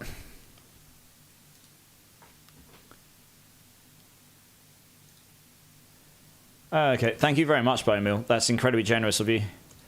Does anyone else have the one back rune? Oh, I'll tell you what, actually. Don't worry. I'll log on to my other character. It's fine. Let me see. Let me see. I should have it, I reckon. Let me just... Yeah, we don't need this. Because I can grab the Eoms as well. Let me... Yeah, okay. Let me go and grab it quickly. Blade Master, if you want to add me up, because you're going to need to come and join me if you want to get these runes off me. So I've just linked my battle tag in chat for you. And B Stacy, you are after the Eoms. If you want to add me up as well, then I can get you in. Let me just go on to my Spiritborn here because I've got a whole load of runes over here. I don't know if I'm going to savage this name or not. Is it PRT 24? I don't know how I meant to say that. PRT 24. 24. I'm going to say 24, but if that's wrong, let me know. Thank you so much for the follow, dude. Welcome in. Appreciate you. You absolute legend. Welcome to the community. PR24. Okay, PR20. Oh, of course. I can't read. Do you know what we just ascertained? I am a bad reader. PR24. Welcome in, dudes. First time chatter. How you doing? Thank you so much for the follow. Appreciate you. Welcome to the community. How's the game treating you, dude? Sorry about that. Wow. Yeah, now I see it. I'm like, ah, yes. Reading skills, 1 out of 10. Eoms, here you go. How many Eoms did you want again? You wanted 5. Okay, here we go. I've got loads of those. Oops, no, we don't want to drop them on the floor. Wrong button. Eoms, where have they gone? Eoms. There we go. Right, split. That's it. 5. We'll dump those in there. Fine. Good stuff. 251 Paragon, Spiritborn, loving it. Nice. Yeah, I think a lot of people have enjoyed the Spiritborn. Request sent, Blade Master, no problem. 2 seconds, let me log back in. Can I join you to bring the back rune? Easy. I just grabbed a back rune off of my account, so don't worry about it for now. You're good. If I need another in future, I'll ask. But I appreciate that. It's okay. I don't mind fronting it. It's just I just didn't have 5. That's all. But we're good. We got it. So B Stacy, if you're okay, B Stacy's added me. I've just added you, B Stacy, because I just added Hurt Locker. I didn't get the request from you just yet, Blade Masters. If you want to throw me your invite, your battle tag, which you can get from your social add friend panel, the full name. I need the full name, the hashtag, and the number. I can add you in return. That sometimes there can be a bit of a delay on the ads. If we both add each other, it can speed it up a bit. Your retired police officer, PR24, is a police nightstick. Oh, okay. Well, thank you so much for all of the stuff you've done as being a police officer. I mean, that's amazing. I imagine you've seen some things in your tenure there. And yeah, I mean, I'm not going to sit here and pretend to act like I know loads of stuff about all what a police nightstick is or whatever. But absolutely, yeah. I mean, I know from some friends that are in the police force where I am that there's there's a lot more to that job than meets the eye. Right, Hurt Locker, okay. Let's give you these. You want the Eoms? Yeah, Blade Master, throw me your battle tag. I'll add you if you want. That might speed things up a bit. Eoms, here we go. You want 5 of these bad boys. There you go. I'm guessing so I can get the helm on Diablo 4. Yeah, Master Prime, come and jump in. I'll give you the helm, no problem. Do you want something? B Stacy. No. B Stacy. Free. All good. Honestly, I'm more than happy to help. It's fine. Hopefully that helps you out. Good luck with your roll on your Mythic. I'm assuming that's what you want them for. Yeah, Master Prime, jump in, dude. I've got this 3GA Loyalty helm you can grab. Sorry, I forgot you asked about that already. This community is like no other. Yeah, the default community is is really, really good, yeah. It's done near 3 to 4 a.m. for you, so reading skills can go out the window. It's 1:30, but it's late enough. I've lost track of time, honestly. Yeah, good luck. Yeah, good luck with your roll. It's Master Prime online. I can't remember what your in-game name is. You'll have to join on me. The Real Sage 999. I can't welcome in first time chatter. I can't get my Spiritborn to 240 vigor. Okay, I'm not on my Spiritborn right now, but I can tell you how to do it. What build are you playing to start with? Are you playing one that uses a Rod of Kepaleka? Roy B 2021. I'm going to take a guess that there is a... I mean, I hope this is right, but I'm going to take a guess there's meant to be a hashtag there between the name and the number. Is that right, Roy B? Is that meant to be Roy B hashtag 2021?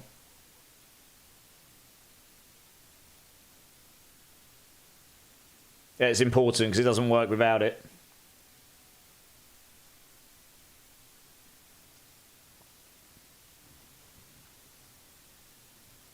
If you can just let me know, because I don't really want to add a random... If you go to add friend here, it says your battle tag here. You got your name, hashtag, and then a number. So I need the whole thing. Real Sage 999, you absolute legend. Come into a follow. Thank you so much. Appreciate you being here. Welcome to the community. You've got 221 vigor right now. Quill Volley, Nick 2 build. Okay, I know Nick 2. Yeah. So, okay, thanks, Blade Master. Appreciate you. I'll add you up. 2 seconds. So for the vigor, you'll be playing a Rod of Kepaleka. You really want a rod with GA, ideally with GA max resource on it and GA hits twice. But the main place where you get max vigor is on the sapping board. I'm not going to log in my Spiritborn right now, but in your Paragon boards, there's a board called the Sapping, S-A-P-P-I-N-G, Sapping board. That's the legendary node. And in there, there's 2 clusters for maximum resource. One is next to the glyph area, and one is in between that and the legendary nodes, depending on which direction you're going towards it, but it's in between.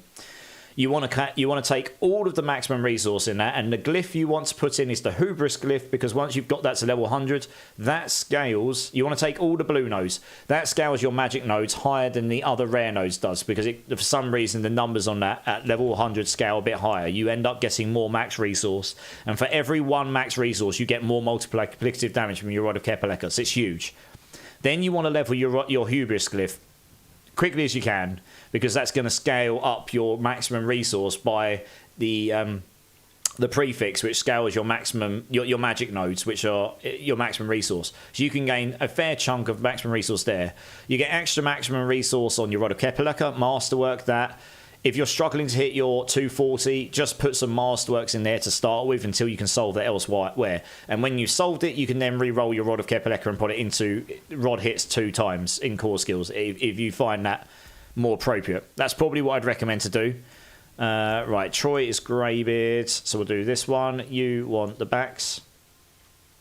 It all makes sense now. I'm Paragon 250, but didn't have sapping unlocked yet. Yeah, sapping is where you're lacking then. Absolutely.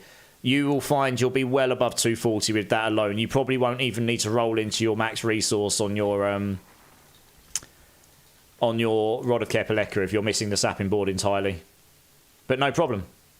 Hopefully that helps. If you're still running in further problems, no problem at all. Just ask. I'm happy to help where I can. So I've played a lot of Spiritborn. I don't need to log in to be able to tell you that. I've had lots of people ask me that question before, because it isn't exactly obvious if you don't know. Alright, there you go. There's your 5 back runes, Blade Master. I hope that helps, dude. Good luck with your roll. Let us know how you get on. And this, I'm giving Master Prime here, who's trying my rake builds.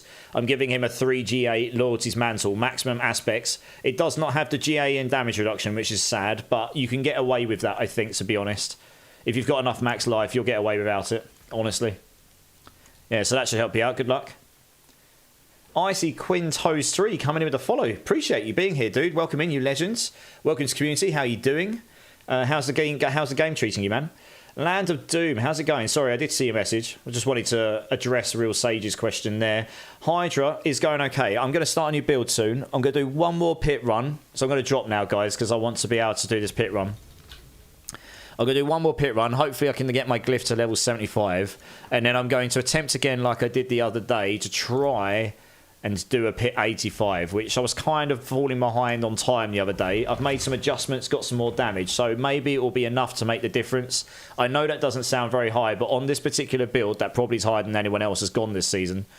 It's not a build that's going to go to pit 100 because it doesn't have the AoE clearance, which is a shame. But it does have pretty good boss clearance overall. I can demonstrate doing an Uber Lilith and an Uber boss before we log off, and then we'll go start a new character and start playing on something else for a bit, I think. So that's the plan. How are you doing though, Land of Doom? It's good to see you, my man. Anyone has 3 times Yax runes they can sell. Does anyone have 3 times Yax runes on hardcore? Is anyone playing hardcore? Has got some spare runes? Sounds like Land of Doom is looking for 3 Yax runes, if anyone's got those. I unfortunately do not, because I haven't done hardcore yet. Hardcore is a later in the season thing for me if I do it. I don't always do it every season, and if I do it in the last few weeks as a way to keep me interested when when things are a bit more, you know, died down a bit in preparation for the next season sort of thing. PR24 thinking Druid next season? Yeah, it's going to be the season of Werewolf, they say. The patch notes drop tomorrow. I'm very much excited to see how full they are, because honestly they did not give us much with the class balancing stuff in that campfire, which I think was a mistake on their behalf. If I want to be honest, and I want to be subjective, and I don't want to be critically harsh, that was their mistake in that. Doesn't matter how they portrayed it, that was really where their focus should have been, honestly, because that's the thing that everyone is kind of not happy with right now, right? But anyway, you know, it's all... What do I know? I'm not an expert. That's just my take on it. But so we're waiting for those patch notes, and yeah, they say it's going to be the season of Werewolf for Druids, so I imagine Werewolf builds will be reasonably decent next season compared to what they have been for. Like pure Werewolf, this is. 1,000 Pounder, how's it going? So many Hydra. Yeah, I think it's 51 Hydra heads. All of them. I can't spam cast them anymore for faster castings. You have to plant them down and let them do their thing. Yeah. I'm still not convinced I'm going to get an 85 done here. We'll see. I might have to do a couple of pits to find a good run, to be honest, but we'll see. Now you just need to get a max roll of Rod of Kepaleka. I'll have a look what I've got in my inventory, Master Prime, actually. I should have probably looked before you left, because I might actually have something I can help you with that. I don't have a 4GA anymore, but I might have something that's a max roll of the aspects at least. Kezin's got 3 Yax runes in hardcore. Nice. Dude, if you don't mind hooking up Land of Doom, that'd be amazing. Dude, that's awesome. I hope that helps out, Land of Doom. You can do a 90, but it's not insanely fast. Which build you playing, PR24, sorry again? You might have told me this already in the last 10 minutes. My brain's gone kaput. Yeah, Captain Fury's in the house. How's it going, dude? Can someone tell me the strongholds locations for the Nahantu? I'll show you in a minute when I've done this pit. Oh, Quill Volley, you did tell me. Yes, yeah, okay. So, yeah, I mean, you'd be able to take Quill Volley higher than 90. I think Spiritborns can go higher than 90. If you can get to 100 on a Sork on any build, that's pretty good this season, honestly. Sorks are just wildly underpowered compared to anything like Spiritborn this season.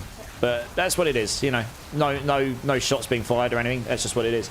Diviana coming in with the raid. How's it going? How's it going, lovey? How's your stream? Welcome in, Raiders. I'm Immortalized. I'm a game dev by day, streamer by night. Pretty much, as we say, a degen all the time, because I just don't really sleep much at the moment.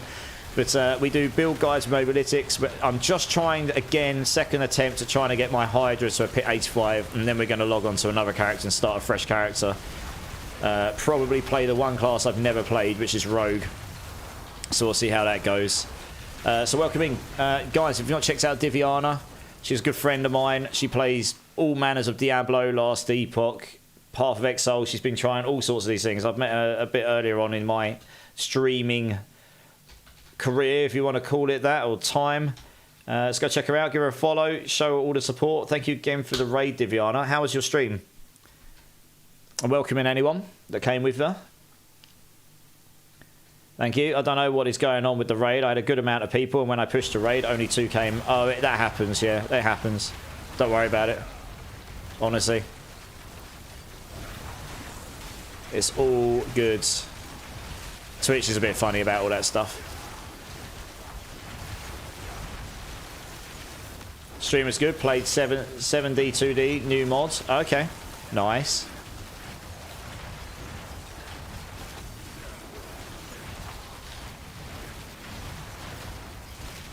Seven Days to Die, yeah.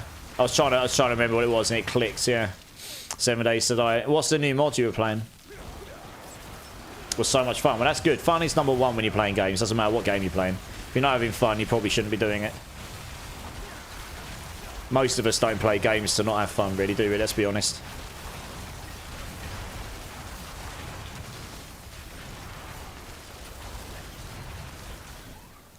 Okay. I think this is still going to be tough on 85 because I'm still getting. It's still taking me under 10 minutes on these 70s, 75s to get to the boss. The boss dies pretty fast. If I can get to the boss with a minute left, with a single target boss that preferably isn't the wolf, because the wolf jumps in the air and resets the dot damage, then I think I can kill the boss pretty quickly because the burning damage builds up, and then you just sit there and smash all your conjurations, and then he does just die pretty fast. I just need to get there with that amount of time left. That's all. Right, fingers crossed we can get to 75 here, and then I'm going to attempt it. Come on. Yes, we did it. Okay, I thought I was going to fail again then. God damn it. Okay, so we've got a bit more fire damage. What's our additive non-physical here now? Yeah, so this will add up to about 2,200, 2,300, something like that.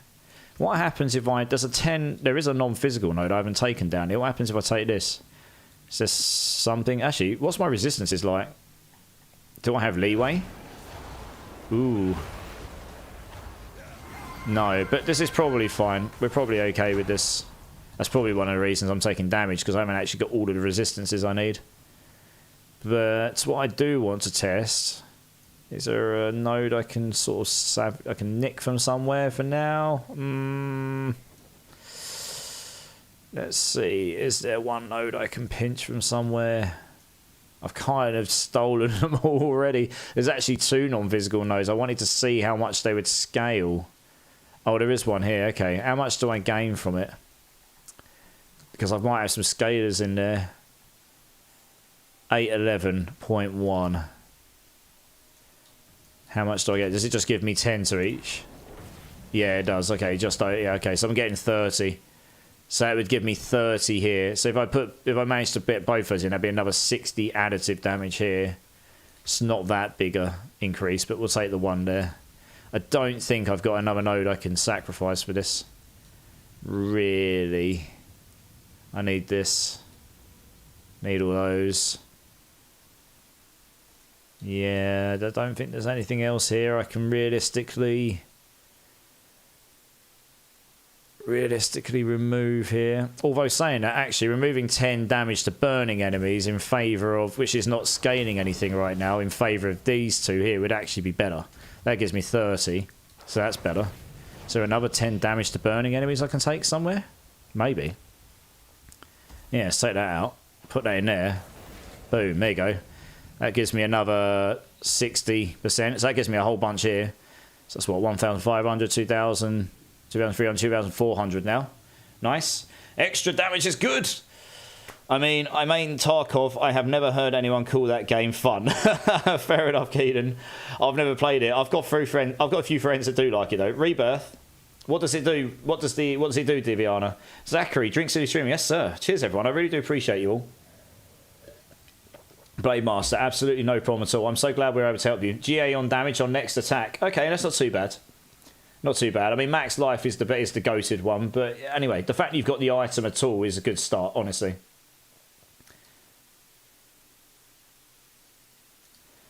Okay, well, sod it. Let's go and give this a go. I don't think there's any more damage to gain here, and hopefully I've got to get a run without dying. I think I've pretty much got all the damage nodes. Well, other than those two burning damage ones, I suppose, but that's 20% additive. That's really minimal. Really minimal increases. I mean, you could take that out as well and put that. We got 59 there.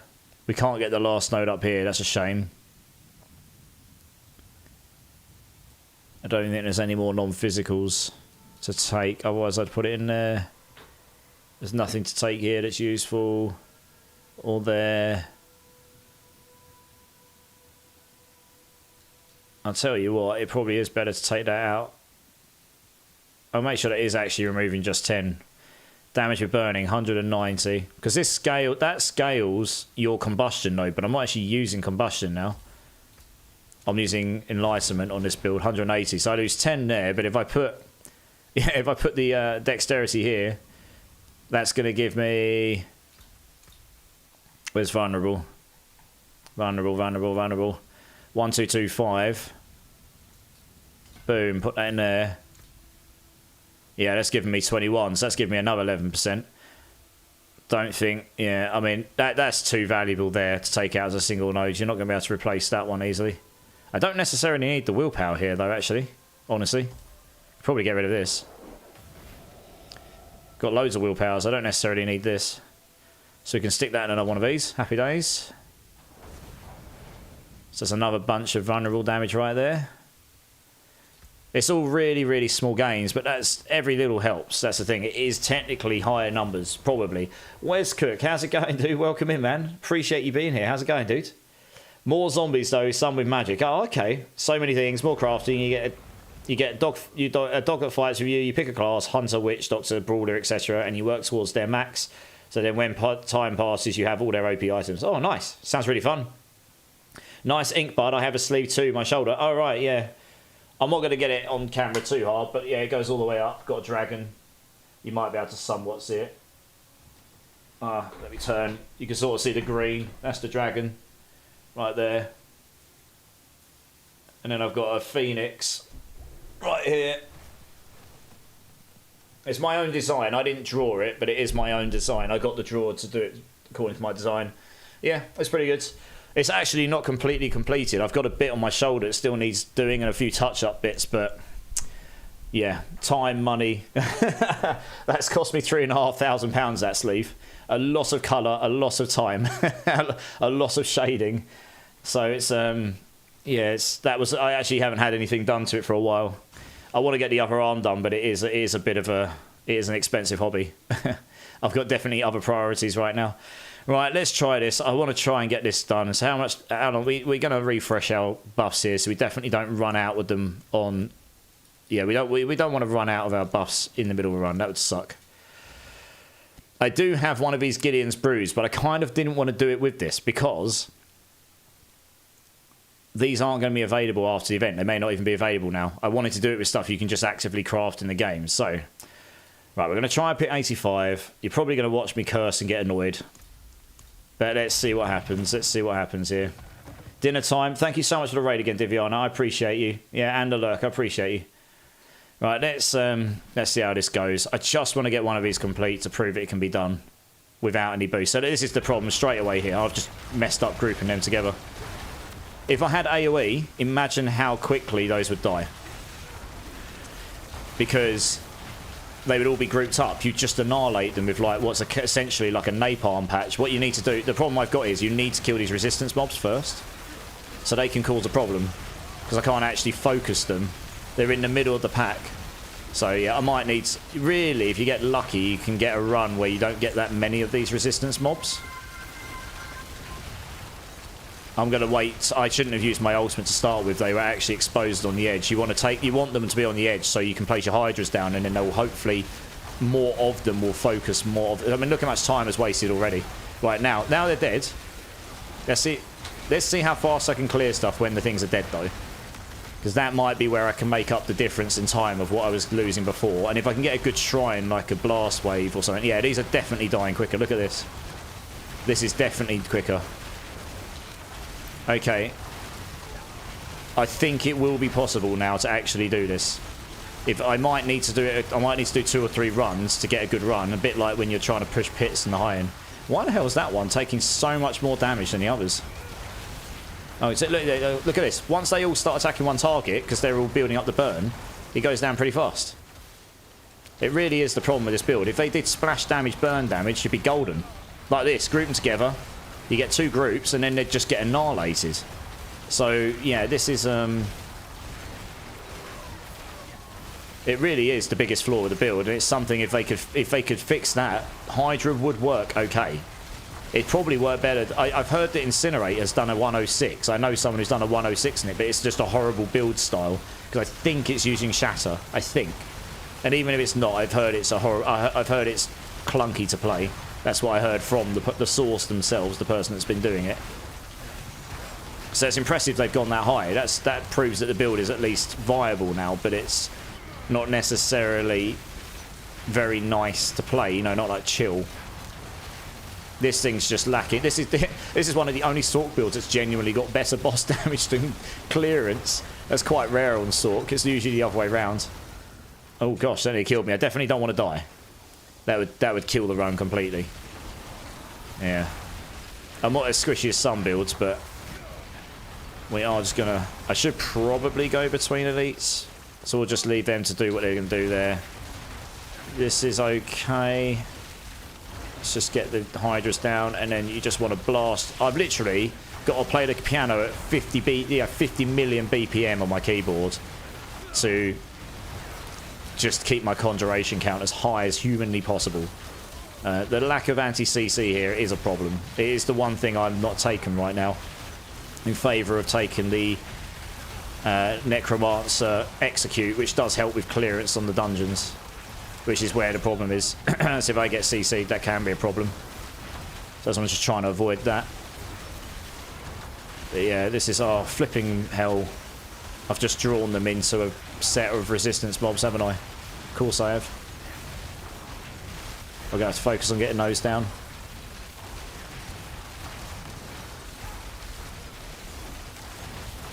Because otherwise I'm not going to be able to kill anything else. Right, I think one of them's down. But you can see where the problem is. I don't even have to... I've said it a million times, but it is demonstrated by the gameplay here. You can see I can't really focus on the one mob I need to kill because everything else just doesn't take any damage here. There we go. Right, let's group this all together. He keeps knocking me around, which is very annoying. And because you've got all these high HP mobs, they're taking forever to kill. So I can't get them all. I can't get all the Hydras to focus. There we go. Once the Hydras all focus on this one elite, it will go down a bit quicker at least. Not like super duper fast, but it will go down at a somewhat sensible speed. That wasn't really worth it. The progress on those probably needs to be ups. Honestly, they've made it so that the progress on those is actually pretty rubbish overall. When you kill them, they could be better. I think they probably should buff that, make them a little bit more valuable,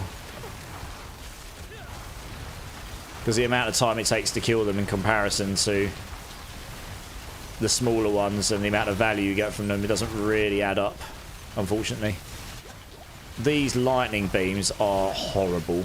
They apply some sort of dot damage. They added it this season, I think, or last season, and I really don't understand why, because there's no lightning dot damage in the game. It's just something they've added to make them more dangerous. Undocumented change.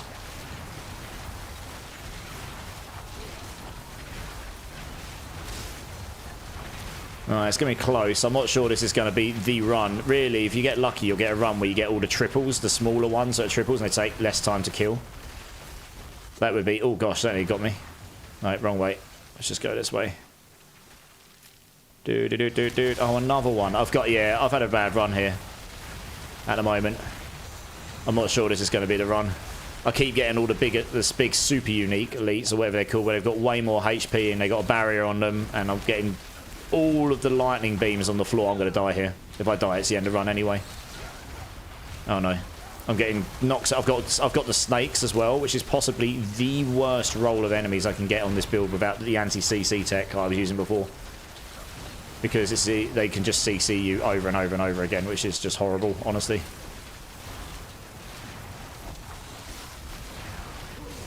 Jesus Christ, there's nowhere I can go without being affected by some of these beams or fire on the floor or whatnot. It's insane. I'm actually surprised I didn't die there. I genuinely thought I would, to be honest. So look, I'm just getting CC'd by these beams constantly because there's so many snakes. Quite surprised I haven't died yet, honestly. Right, let's go. Let's get out of there. That's horrible. I've fallen behind so far. This is not a great run. I am tempted to reset and start another one. But I haven't ever got to the boss. I kind of gave up because it took me so long before. I kind of want to know how long the boss would take because it would... I guess if I get to the boss and it does actually take me 5 minutes, then I know I've got no chance. If it takes me less than a minute, like I think it might, then that would at least prove my theory that if I can get to the boss with enough time, I'll be able to do it. Hey, Crazy G, how's it going, dude? Yeah, sorry, I cannot check chat while I'm doing this pushing. It's the one and only time when I'm doing... This is why I don't like pushing pits on stream much, because I cannot keep up with chat while I'm doing it. You cannot... If I take my eyes off, I can die. That's it. It's the end of the run. So you have to bear with me, guys, if there's any chat going off. Where the hell's my cursor? I made my cursor smaller, and now I can't keep track of it. I'm going to have to make it bigger again. It was kind of, like, way too big before. But it's the only way I can not lose it. Because there's just too much going off there. Oh, Christ, they feared me. Yeah, I'm not going to get there with enough time. Not unless I find a shrine and get a really nice boost with it. Honestly.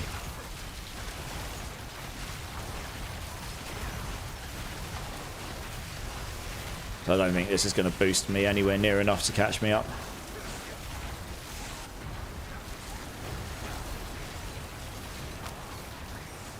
No. Okay, let's move on anyway. See how far behind we are, because that wasn't necessarily the greatest start at all there, really.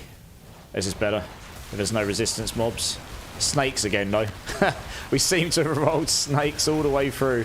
Fantastic. My favourite. Goodness me. Where the hell's my cursor? It actually is making it quite hard to play where my cursor is getting lost. There's so much colourful stuff on screen. Christ. I'm going to change that after this run.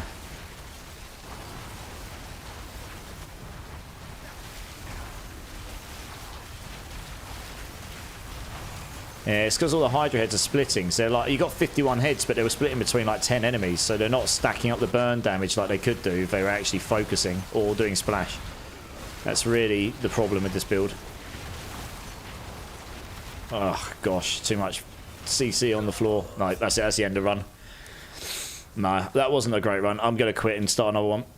I am going to change my cursor, though, because I keep losing it. It's horrible. Just catch up with chat here quickly. Murty, how's it going, dude? Sorry. No cursing, easy. Yeah. Check my DM on Discord. I don't tend to check Discord when I'm live. That's why I won't have seen it, but I'll have a look just for you.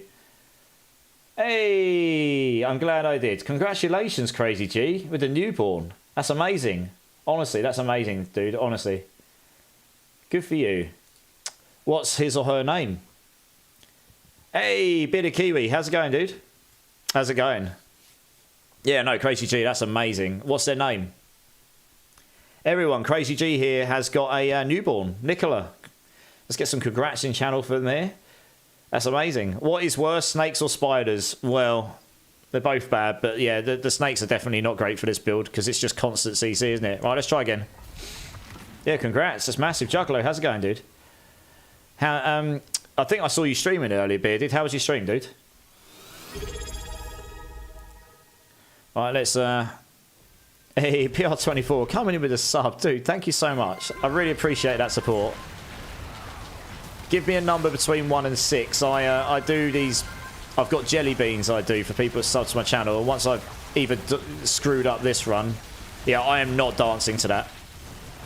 I'll refund that. I'll refund the points, but we'll keep it as a congratulations to Crazy G. I cannot dance in the input pushing. If I die, it's the end of the run. So there's no way I'm risking it because I do actually want to get off of this and get onto a rogue or to another build. If I keep dying and take forever, that'll be the rest of the stream. So what I'm trying to do, Beard, is I'm trying to get a pit 85 done on this Hydra build, but the Hydra build just lacks AoE. It has always been the problem with this build, no matter what you use, and it is the biggest flaw. Getting to the boss is the problem. If I can get to the boss with any meaningful time left, like a minute, I think I can do it. Because the bossing on this build's not bad. Who claimed the thing? Yong, how's it going, dude? I'll refund your points because I definitely didn't dance to that. But well, in terms of the congratulations, yeah, that's great. Yeah, PR24, if you give me a number between 1 and 6, I do jelly beans, which have got good or bad flavours to them for anyone that subs to my channel.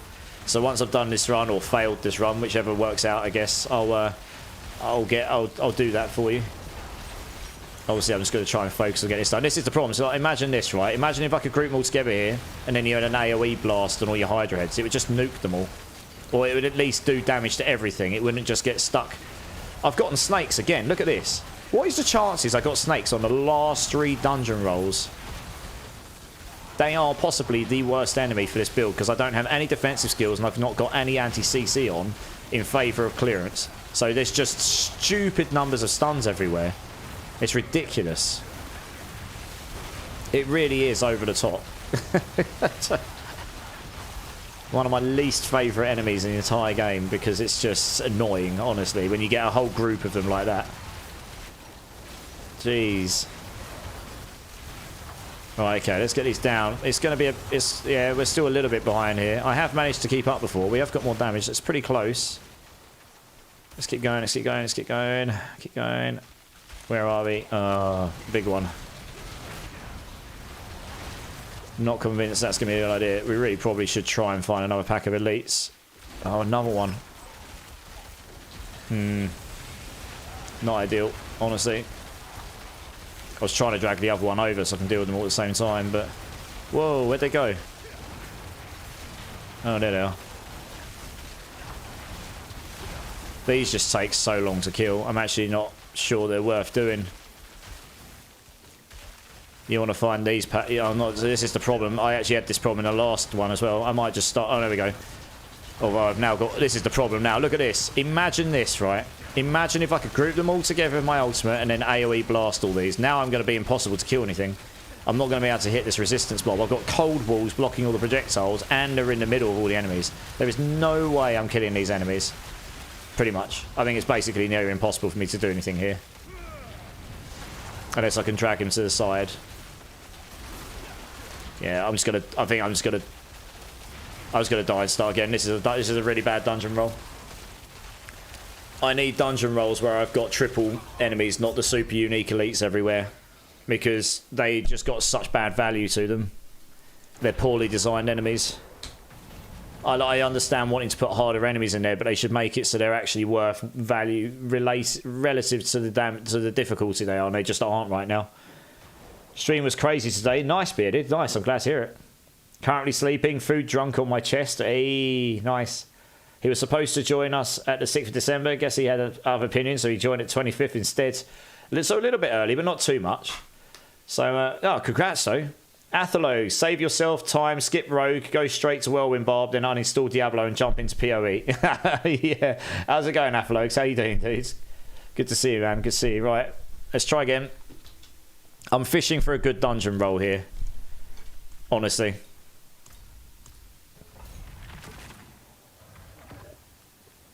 No. PR24. The reason I'm doing this solo is because I want to prove it can be done by this build solo. I can do it. I can get someone to jump in and do it higher. That's no problem. I don't need to do this for any other reason apart from proving it can be done by this build on its own with no boosting by anyone else. You know, that's the whole point of the test. So, otherwise I'd say yes. Like my other build, I can blast 110s in under 3 minutes or something, you know, with 4 people in the party. So doing high pits is not really an issue to me. It's more the fact on this build specifically, I am trying to achieve something and it doesn't work when I've got another person in the party. Because it defeats the purpose of the test, that's all, yeah. That bomb build people us is insane, yep. Yeah, I really don't like this build without the anti-CC tech I was using before. It makes the build a lot better to play. But the problem is I need the clearance. If I had AoE on my Hydra, look at this, I'm just getting CC'd like no tomorrow, and it kills my lift rune, which kills my Warcry rune. Which makes the whole build fall apart. Honestly, if I had AoE on the Hydra, I wouldn't use the Decrepify. I would use the anti-CC tech, which makes you almost immune to CC all the time. Pretty much. Oh, for God's sake, you're kidding me. Because they feared me over there, it's pushed me into these flipping resistance mobs. Goodness me. Look at this. This is crazy. I can't even stand still for 2 seconds without getting feared, because the CC in this game is BS. It's ridiculous. They keep saying they reduce it. They absolutely don't. It's too much of it. It's stupid. Yeah, the enemies you attack have a cooldown on how often you can cooldown or crowd control them, but there's no cooldown on how often they can crowd control you. Now I can't flipping attack or hurt this thing because he's out there. I can't even get to him. So this is a dead run now, I think. Ah, for goodness sake. I don't want to swap back to anti-CC tech because it actually makes the clearance slower.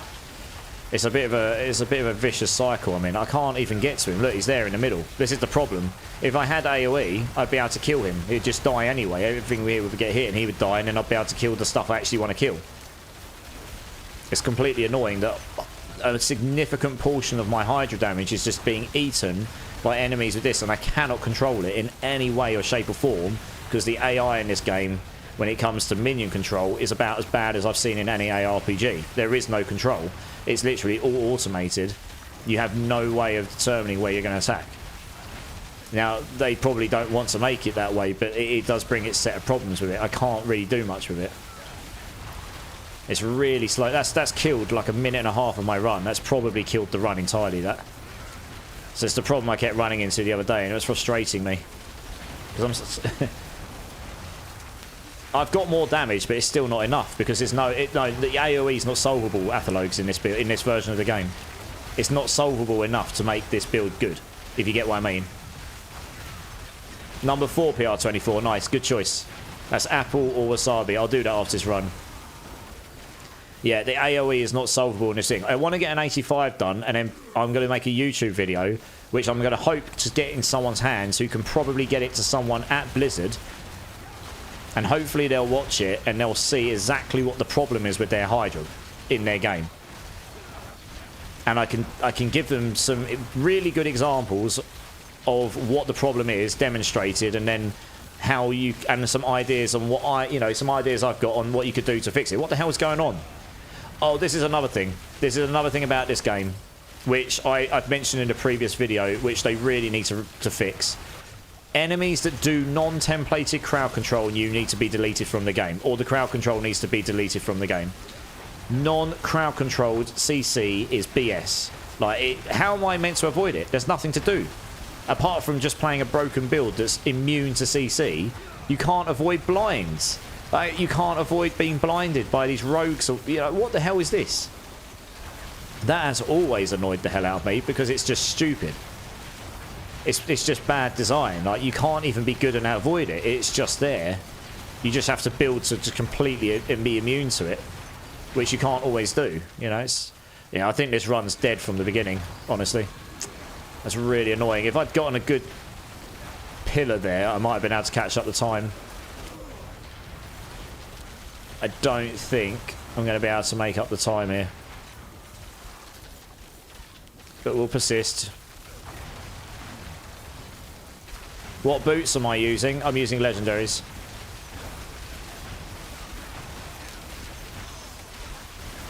With like intelligence, armor, and max life in it, I think. Why is that? Yeah, the bomb build is pretty good, PR24, yeah. Have you tried the familiar enchant? I've got that on, Lord Carnage. I've got it on, yeah. The AoE from the familiar damage is pitiful. It doesn't do... The familiars don't do anywhere near enough damage to be useful. Most of the damage here is coming from Hydra, not familiars. But you can see I've got six familiars up all the time. You can see them flying around. They don't do enough. That's another problem entirely. So they don't make up for that problem. If that's their idea of trying to make up for the problem, they haven't tested it in the end game. Same as a lot of stuff, I suppose. That's how it comes across anyway. It probably seems like they tested it once they get to level 60 with me, you know, sort of in the mid game, but they haven't actually tested how these things work in the end game. Really, I don't think. Not very well. It really doesn't feel that way. Also, do you ever farm any gear for yourself or just... I do not have a GA Fists of Fate with GA Lucky Hit, which is available right now on me, I'm afraid.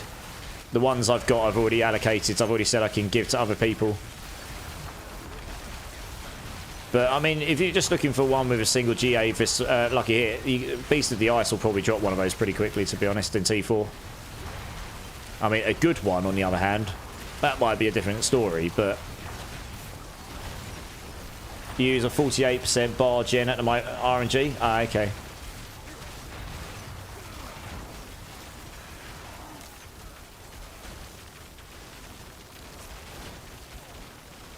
Yeah, I might. This build's a dead build. I'm just going to try and get to the boss and actually see like how long does the boss take me, because I'm not going to keep grinding these if the boss is going to take me 2-3 minutes. There's going to be no chance of completing it in time. Do you need the aspects on the boots? If you don't, the ends boot with increasing non-physical damage might help. I mean, that additive damage would be extra damage, but I've got a lot of extra additive damage, look. I mean, that would be like 300%, sure, with the enlightenment. It's really hard to see while I'm doing this, but yeah, so look, I'm at 2,700% fire damage with enlightenments activated. So it might get me another 300. I guess that's another... The thing is, that's like maybe another 10% in that additive damage bucket, but I've also got another 3,000 elsewhere. So it might be a 5% damage boost. I actually... No, the damage on Dazed is better for bossing. Once they're staggered, I do like 25% more damage. And if I stagger them through lucky hits here, you get more than the 5%. So I think the additive from non-physical probably won't make that much of a difference, honestly. The problem with this build is the AoE. If I had the AoE I'm talking about, where all the heads apply like 10% of their base damage as base burning damage, but they're all doing that in an area, so then you're pushed to use Inferno, which is playing into the full burning damage builds like they're talking about. They're just like all here. They just all get applied with burning damage constantly. This build actually does build up dot damage on this level of stuff. Not when I've got the resistance mob in there, because I can't even get to the enemy. I can't even get to him. There he is. Once he's dead, I'll be able to hurt everything else. But this build does actually build up dot damage. But if they were all doing splash damage applying it, that you can see, it would build up burn damage on them. And then it would play into that stuff. That's probably what I would do. If I get an artillery shrine, it really works really well, because it adds piercing bolts on it. That works as well. Piercing bolts. Yeah, I'm never going to complete this in time now. I'm way too far behind. This dungeon's been awful. Again, I've got snakes. I seem to get snakes on every single dungeon right now. So that's never fun.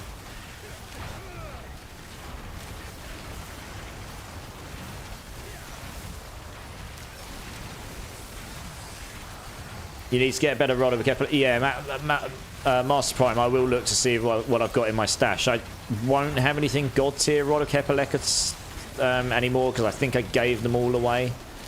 But I'll have a look. I might have something with a better aspects on it than what you've got right now. And yeah, and just to clarify, it's fine. You can ask if I've got stuff. Just be mindful that I only have limited stuff, and there's a lot of people asking for things, so I may or may not have the stuff, yeah.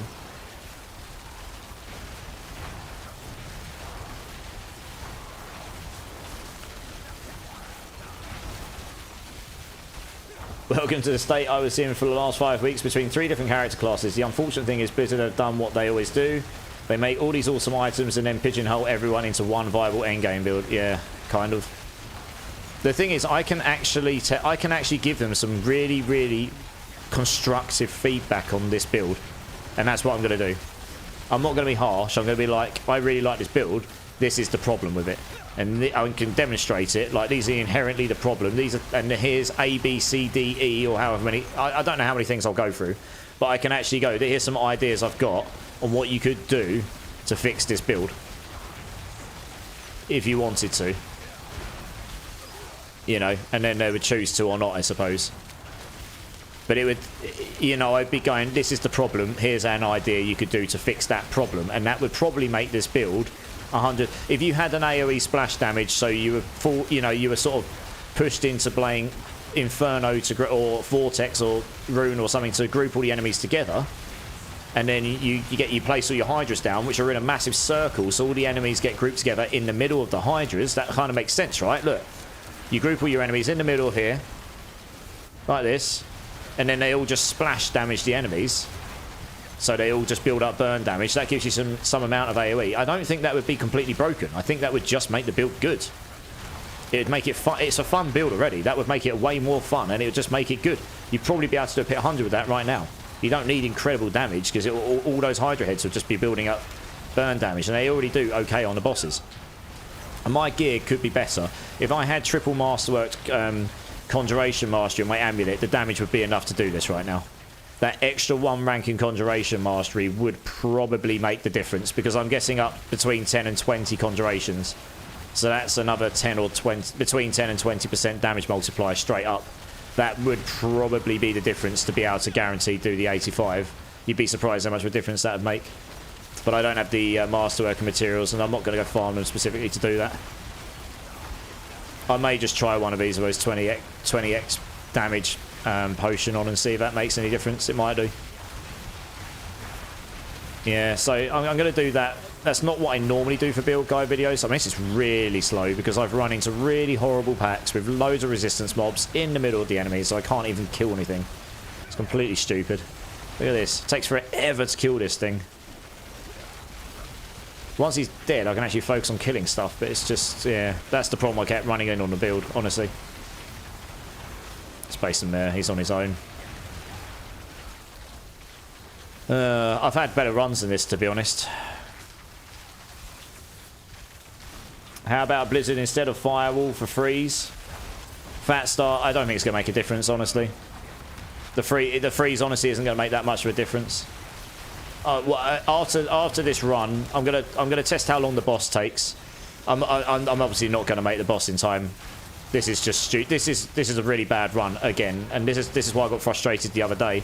I kept getting snakes, I kept getting fears. Every single enemy just had like ridiculous amounts of CC on it. I've had to take the Necro rune because it's the only way I can clear things fast enough. But it means I'm so vulnerable to crowd control. It's obscene. All this build needs is AoE.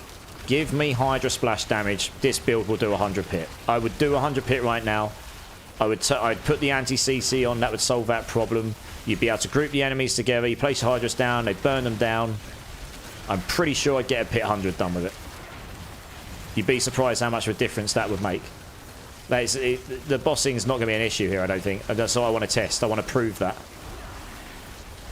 It really is the fact that when you've got groups and you've got the resistance mobs in the middle of all of them, you can't target them, you can't group them, you can't AoE them. And Blizzard freezing them is not going to change the damage on them.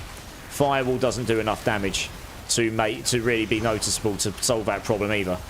As much as I'd want to say, my Firewall's doing 40 million there apparently. It's not enough. It's nowhere near enough. Firewall's a totally different question as well. Firewall needs some love as well, honestly. But yeah, it's a good suggestion, Fatstar, but I just don't think it's going to change things drastically enough to make it so this build's suddenly going to be like God tier compared to what it is right now. The reason I've come to the conclusion I've come to right now, and in my recommended build, I would actually recommend the anti-crowd control, because the build's not very fun to play without it. I would absolutely recommend playing with that. I'm basically going to... I don't normally do build guides where I do constructive feedback, but this time I probably am. It's probably not going to be a full build guide. I'm just going to run through where I've got it to, what I'm using, if people fancy having a bit of fun with it. Because it's T4 viable, it's just not going to push pits to... and not going to be able to get glyphs to 100 on its own. You could probably get your glyphs to 85 on your own, because I can do pit 80s. I mean, look how long that's taken me. This is a really slow run, to be honest. I've done faster than this before. I mean, I did faster one without all the upgrades the other day. Yeah. But I'm just going to get to the boss here, see how long that actually takes me to do, and then I might try a run with one of those 20x brews that we got from the event and see if that even makes a difference. We'll see. Did you ever try the Shattered Vow? Can't equip. That is one of the suggestions I'd make and say you should make sorceresses be able to equip polearms. Because okay, so my recommended solution here for this build, give us a unique amulet, because you don't want to be able to equip that with a Fractured Winterglass. Make that so it's got the ability, make it so that comes with extra Hydra heads on it. So you don't have to put extra Hydra heads on your weapon, because at the moment you have to. Make it so you can get your maximum extra Hydra heads on that amulet. Make it so the aspect gives you some sort of AoE to Hydra. AoE splash, AoE piercing, I really don't care. But splash damage makes more sense to me because it'll be different, and you're grouping together the ultimate, and the Hydras are all in a circle. So if you grab everything into the middle, and you place all your Hydras down like this, and you grab them all into the middle, it makes sense for them to just do splash damage in the middle of here, right? In the middle of their circle. Or make it so the middle of the Hydra circle is just, every time they attack, it applies the damage inside the circle of the Hydras as well. So it actually makes you go to a gameplay where you're like on top of the enemies, and you place down your Hydras around them, you group them in, so your Hydras are doing damage and the middle of it's also applying the damage, or something like this. Yeah, there's so many ways you could do it, but something like that. Do that, add ranks the Hydra on it, so it's a specific Hydra amulet, because there's only one slot you can get ranks the Hydra right now, which is on the helm. So you either usually do a Shaco, or you roll a legendary helm. The problem is the Air of Perdition's better. You get more damage from it, but you can't get ranks to Hydra anywhere else, or all ranks. Or another solution, make the core skills on the Air of Perdition all skills. Maybe make those lower, but that would make it more generically usable across all builds rather than just core skill builds. Or make the amulet tag your Hydra as a core skill as well. I don't know. There's so many ways you could do it. But either way, make it so you can scale the ranks on Hydra. Because at the moment, I'm at 5 ranks on Hydra, and I can't scale it with the Air Perdition on. It's just not possible. That would give you a bit of extra damage. If you tag it as core skills, great. You could then get core skills from your gloves. You could get your core skills from your Starless, which I'm using. And we could also make the core skills on Starless all skills, but maybe the easiest solution is to tag Hydra as a core skill, so that you can get your core skills from Starless, core skills from the gloves, core skills from the helm. That would give you a whole bunch of extra damage and utility there. I mean, that would give you the extra damage. That would give you the utility to splash damage. It would give you your extra Hydra heads, which you need for this build. And then the other slots on the amulet could just be useful affixes and whatever. And there you go. Build solved. I mean, the only other thing you might want to do, honestly, is the aspect for Serpentine. Just make that a bit better, because it's a bit underwhelming. It's the only specific Hydra aspects at the moment, and it gives you one extra Hydra summon, and it gives you extra duration on them, so that probably just needs a buff. Either damage, or make it so you can get 2 extra Hydras, I don't know, but that probably just needs juicing a bit. But that's it, really. I mean, you do all of that, and this build would slap 100 plus, no problem. I'm pretty certain of it, in the current form of the game. It sounds like oh yeah, and there's one thing I've missed. I mean, the cherry on the cake, as you were just mentioning, sorry, Acolytes, is if you had all of that and they made polearms equipable, you could either put an Arvarian on, which would give you crazy all stats, or, to be honest, you could put a Shattered Vow in, which on this build would be insane, because it would solve your attack speed with Berserk. You'd get an insane amount of damage over time, which would just scale all the Hydra heads, especially if they're doing splash damage over time. That'd be mental. And it would be the one and only way on Sork you'd be able to get damage over time, increased duration, which would also increase all the burning damage on that splash damage. It would just make the build would be insane. It'd probably go well above Pit 100. It'd be a pretty damn good build. It'd probably be a meta Sork build, honestly. You do all of that, and Hydra will be super fun. And it will solve all the problems it's inherently got. Now, that's obviously asking a lot, but the one thing I would ask is really just to add AoE onto the build, if nothing else, somehow. You know, even if you don't give us the amulet, we really need a way for it to have AoE. Damage over time tempering added to every class too. There's that too, yeah. It is very much like damage over time was very niche on what it could be on, yeah. Yeah, there's a lot of stuff missing for this build. Right, at this point, I'm actually just trying to get to the boss to see how long the boss realistically takes me, because I've never actually got to an 85 boss. So I keep saying it's going to take me less than a minute, minute and a half, and I've not actually tested it. And this is the problem, boys and girls. If I don't kill all of the big unique elites along the way like I've avoided, I can't actually complete the dungeon. Because they've also, for some reason, decided to make these dungeons super short, which I really dislike. Oh, great. I mean, I wasn't exactly shielded there. And it doesn't matter for times. I'm not really that fast. I am actually... The fact that I'm having to backtrack here and there's only 2 levels to the dungeon is just ridiculous. Like, they really should make pits 3 levels. I hate that they're 2 levels. They're always too short unless you get lucky. So you have to kill everything as you go. Someone told me just to avoid the big unique elites, but you really can't in most cases because you just end up in the situation I just did, which kills your run anyway. So, yeah. Lots of things that I personally feel could be improved here. I'm not a big pit pusher because it just frustrates me, and it's not my idea of fun, honestly. But yeah, let's see. So let's see how long this takes. Right, I haven't got a timer, but I'm going to take a guess that this is going to be a lot damn quicker comparatively. Yeah, look at this. Look, so look, the boss damage. It's not crazy fast, but if I get here with a minute and a half left, I will kill this boss on time. He will go down. It'll be close, but he will go down. So the boss actually is not the issue for completing an 85 here. It is entirely getting to him in time. Yeah. I think I might try and do it off stream. I don't really want to do it with that 20x brew. I might just have to level up some... I might just have to power the glyphs up another 5 levels across the board and see if that makes the difference. Got the flipping knockback mechanics, which is the knockback mechanics. This is the thing, if you've not got the anti-CC on, this build is potato pretty much. I really dislike that I've had to put that necro thing on to play this builds and get to this point, because the anti-CC is without any defensive skills on, you really need it to make sure you can actually... Oh, for God's sake. Possibly one of the worst bosses. I've got so much knockback on me. Right, let's try again. I potatoed that. Sorry, guys. That was just bad. Yeah, not having the anti-CC is actually killing me here. I would probably take... I'd prefer to take the anti-CC rune, because I'm getting knocked back constantly. You can see it. He's actually really bad for me. I'm wearing the lift rune, which means I want to be standing still to generate my war cry, which kills my damage if he keeps knocking me back all the time.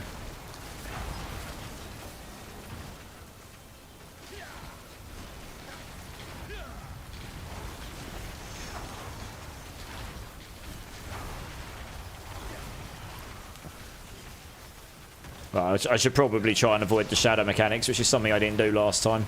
So I was taking exponential more damage. So that's what I mean. That was just me playing bad. I can't really say much else about that, really. Oh, let's come over it. Yeah. It's annoying because this build, I actually managed to get it quite good last season for an off-meta build, but it's just not really able to... It's just not possible this season, which I kind of knew going into it. It's just annoying because it's so close to being... good enough, you know. It's just, it's lacking that utility, which I just can't get anywhere. Yeah, this is a horrible boss to do, actually. This is what, if I was doing a boss fishing, I'd probably try and avoid this one, because those circles on the bottom will do too much damage to me, and I want to stand still, and I can't stand still here because those sodding circles are moving me and he keeps knocking me back. Oh, for God's sake. Yeah, it's very annoying. Right. Once he's crowd controlled, he'll go down. But anyway, we would get this boss down. If I had a different boss that I could just face tank a bit more, not have to worry about it. So yeah, I mean, the boss will go down. That's no problem. It's just... Yeah, it's just the clearance. I think it's a big issue here. Frustrating. Disappointing. But it is what it is, I suppose. Has anyone got a decent toxic skin build? I need to do this bean. Number 4. For PR24. I believe. PR24. Oh, it's just, it was number 4, wasn't it? Let me just double check this. Sorry, I'm a little bit delayed on this PR24. Right, PR24. Sorry this is so delayed. Those pits are frustrating. Apple and Wasabi Bean, just for you, dude. Thank you so much again for your sub. I really do appreciate your support. It really means the world to me. It's really glad. I'm glad to meet you in the community as well. So here you go, dude. Just for you. I think that's Apple. If that was Wasabi, I'll be choking right now. It's a very spicy apple. Have you tried... oh, yeah, Lord Carnage. How's it going, Lord Carnage, by the way? Sorry, I responded to your familiar message, but not by name. Dumb Redneck, how's it going, dude? Has anyone got a decent toxic skin build? I'm quite tired of Quill Volley. Has anyone got a link to a decent toxic skin build? I mean, I could probably go find one. Yeah, Fat Star, it's quite spicy. Yeah. Hey, for splash damage, there is a Frost Nova enchantment. Lucky hit if Conjurations can cast Frost Nova. It won't do enough. It won't be enough damage, Fat Star. It needs to be the damage from the Hydras. It's the only way the damage is going to be high enough. Jen, just trust me on that. I appreciate your suggestions are all good. I have considered all of these. That Frost Nova will not do enough damage at all, unfortunately. Yeah, it's an issue. Metal Monarchy coming in with the raid of 39 people. Welcome in, Raiders. Welcome in, Metal. How's it going, Metal? I am Immortalized. I am part of the main stat team, same as Metal Monarchy here. I am a game dev by day. We're streaming by night. I was trying to get this Hydra build over the line of a Pit 85, but it's just not going there. So I think I'm going to wrap up on the Hydra build for tonight, and I'm going to just try and do something. I'll stream a bit, and if I can't, I'll just sit at an 80 and say that's where it's got to. We tried twice. Really tried. It's just not got the AoE, but never mind. How's it going, guys? How's your stream, Metal? And guys, anyone in my stream, if you have not checked out Metal Monarchy before, the shout out has been given. She's a wonderful human being, part of the same streaming team as me, does all manners of D4 stuff, so make sure you go over and check her out when she's live. And yeah, let's go show someone else in the community the love that you guys show me. I really appreciate that. Thank you, guys. Zilla Turtle, welcome in. First time chatter from the raid. Vegeta, I know that name. How's it going, Vegeta? How's it going, dude? Yeah, Metal Monarchy, not bad at all. What were you getting up to in stream today? Loving the raid emotes, Zilla Turtle. All of the raid emotes. Let's go, let's go. Gotta love Metal. Absolutely, D4 Curse. Welcome in, raid. Welcome in. How you doing? Athalogues, Immortalized. The reason I ask is because when I used the Andariel's Helm with my bleed build, and it didn't proc off my bleed attacks, but it did proc off my mighty throw. Every time the mighty throw did it pulse it proc the Andariel's. Yeah, so I had Andariel's on before the Air of Perdition, Athalogues.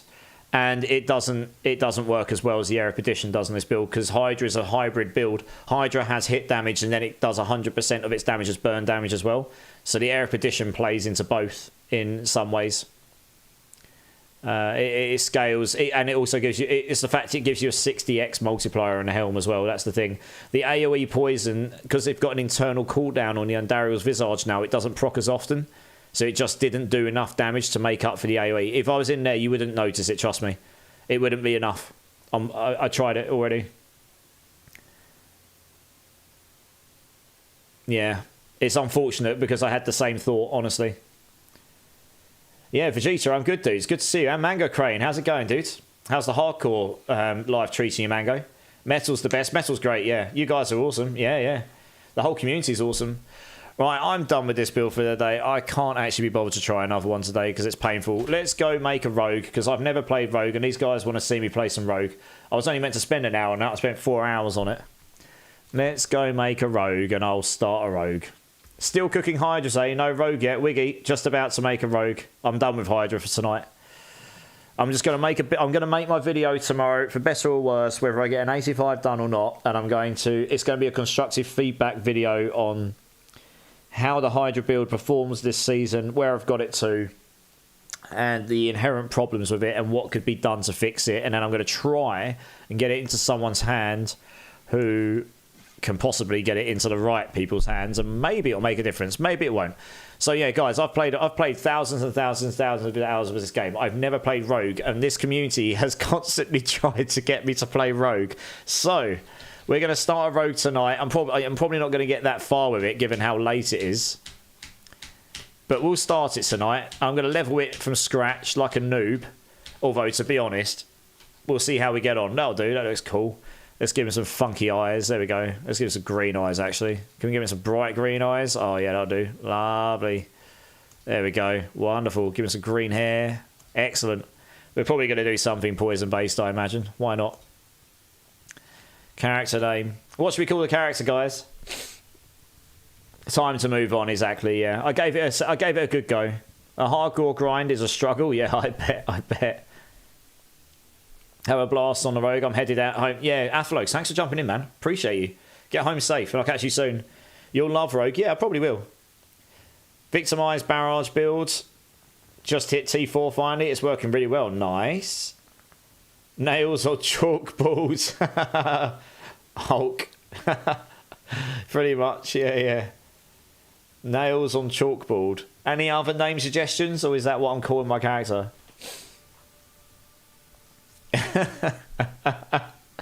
What skills do you want to build around? I'm probably going to go for the Rain of Arrows build at the end, because that just sounds interesting, honestly.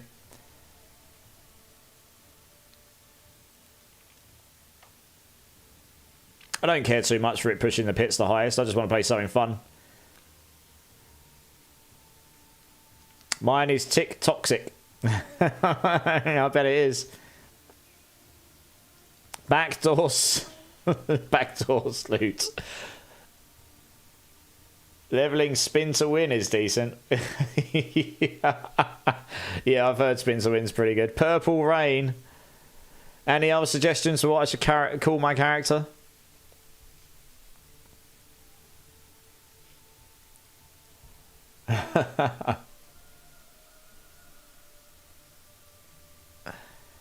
Shrek.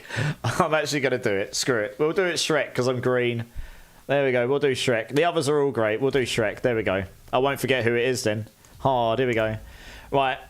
Yeah, Shrek. Yeah. That actually made me laugh. So I think we'll go. That made me laugh more than the others. So we'll go with that one. That's great. I love it. All right. So guys, I have actually got something else as well. So before we get going with this, as some of you might know, there is another ARPG looming, just a small one. You know, it's not going to cause any problems or any waves at all in the next couple of weeks. But there is one coming next Friday. It goes in early access. And I may or may not have 3 access keys to the early access to give away. So anyone that's interested in giving the game a go, but wasn't going to buy early access to it or wasn't considering it, you can enter for free. This is not a problem. To do so, and I will get automated messages for it, to do so, it will require you to join my Discord, because the way I've set it up, so it goes on up for the draw is going to be next Thursday, the day before release of the early access. It will be during the live stream. It's 3 winners. It's a system that automatically draws them, and it lasts for the whole time. So to enter, I've just linked my Discord in Twitch. I'm linking it in YouTube. Anyone's welcome to come and join and enter. If you just join that Discord, go through the onboarding, which just basically is a way of proving you're not a bot, because let's be honest, none of us like being spammed by bots. And then if you go to the game giveaways channel, there is a box in there saying Path of Exile 2 early access giveaway or something like this. There is a little party emote on there. Click that. That gets you in. No problem. And then next Thursday, whether you can be here or not, that's fine. It doesn't matter. It will ping me the winners when it comes. I will announce them live on streams. If you are here, wonderful. We'll, you'll be able to congratulate you and everything. But if not, I will contact you so you can get the key before the release of the game, so you can download it and get involved with the early access. And hopefully that can go to some people who might be able to enjoy it, who weren't going to anyway. There's three of them. It's just a basic entry key, but it will get you access to the game if you don't have it already. If you've already bought it or already got access, enter anyway, because you might have a friend or family member or someone else you could gift it to who you feel is worthy of that as well. So feel free to come join on that regards as well. And yeah, where do we enter? So if you join the Discord, there is a channel in there. Once you've gone through the onboarding and just proven you're not a bot, there is a channel in there called Game Giveaways. It's in its own section called Giveaways. It's called Game Giveaways. You go in there and you'll see that there is a Path of Exile 2 early access key box with, it's got a massive thumbnail on it saying Path of Exile 2. Says it ends in 9 days, winners 3, and there's a little party emote underneath it. There's currently 23 people entered. So if you just click on that party emote there, that will enter you in. And as I say, in 9 days' time, just before it's going to go live, about a day before, it will ping saying who has won, and I'll get the keys to them, and then, yeah, and then you'll be able to go off and enjoy the game as you like, or gift it away to whoever you want to gift it to so they can enjoy it. Totally up to you guys. Double O Cupcake, welcome in. Appreciate the follow, you absolute legend. How you doing? Welcome to the community. Appreciate you being here. I'm always running solo with only one friend. Yeah. T264, if you ever want to grind, hard to find for all groups. Yeah. If you guys are doing the hardcore solo and you want to link up, do it. Go to announcements and click on the channel if you can't see it. Yeah. You can do that too. Three Face Gaming says, yeah. If you go to that's true. Yeah, if you can't find it, go to the announcements channel. I posted up about it and put in links and stuff in there so you can find it that way as well. I say everyone's welcome to come join, whether you're new, lurking, or whatnot. But you will need to join the Discord for it because it's the best system I found for handling the giveaway and giving the stuff out and automating it and everything. Yeah, cool. On that note, I'm going to quickly go use the restroom because I've been sat here for over 4 hours and you guys have made me drink rather a large quantity of drink and I need to get another drink anyway. And then when I get back, we'll get into this rogue stuff for a while. It wants me to prove I'm not a bot. I was so close. What's it asking you to do, Vegeta?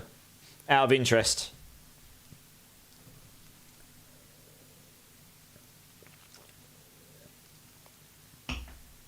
I'll wait here until you tell me that so I can not make terrible jokes like that one. Oh.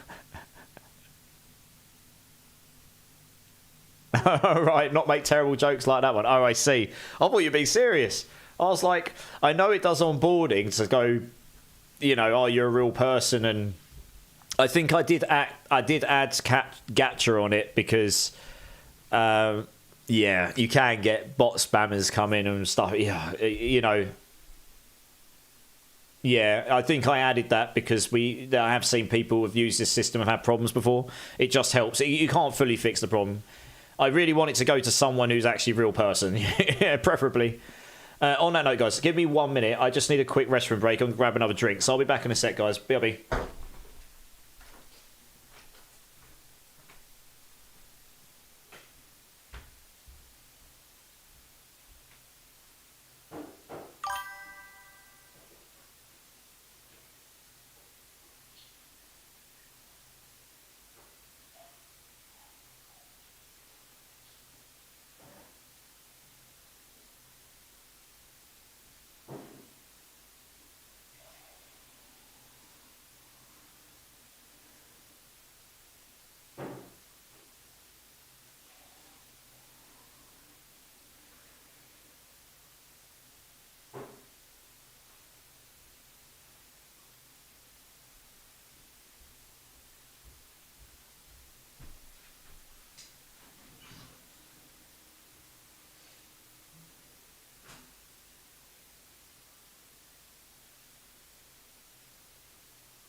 Alright guys, I'm back. Sorry about that. Hey, Skizzles1. Welcome in, dude. Welcome into community. Sorry, I was just getting myself a drink and having a quick restroom break. Welcome into community. Appreciate the follow, you absolute legends. How you doing? Lovely. Thanks for the lurk, Easy. I appreciate you, man. Right, let's start this rogue thing. Hey, Mel H 1989 as well with the follow. Welcome in, welcome in. Appreciate you. You absolute legend. How you doing? Also, welcome to the community. Right, let's start this rogue. Anyone that's new here, I have never played rogue before. I've got thousands and thousands and thousands of hours in this game, so I mean, I've seen a bunch of people play rogue and know of a bunch of skills, but I've never played rogue, so I've got nothing. We're starting from scratch. Let's see what happens. So I'm just going to have a very quick scan of the tree because I've never really looked at it. I know of some of the skills. So I'm just going to have a quick scan at where all the skills are. Barrows, Twisting Blades, Rapid Fire, Penetrating Shot, Flurry. Fine. Shadow Step, Caltrops, Dash. We'll probably want this for movability.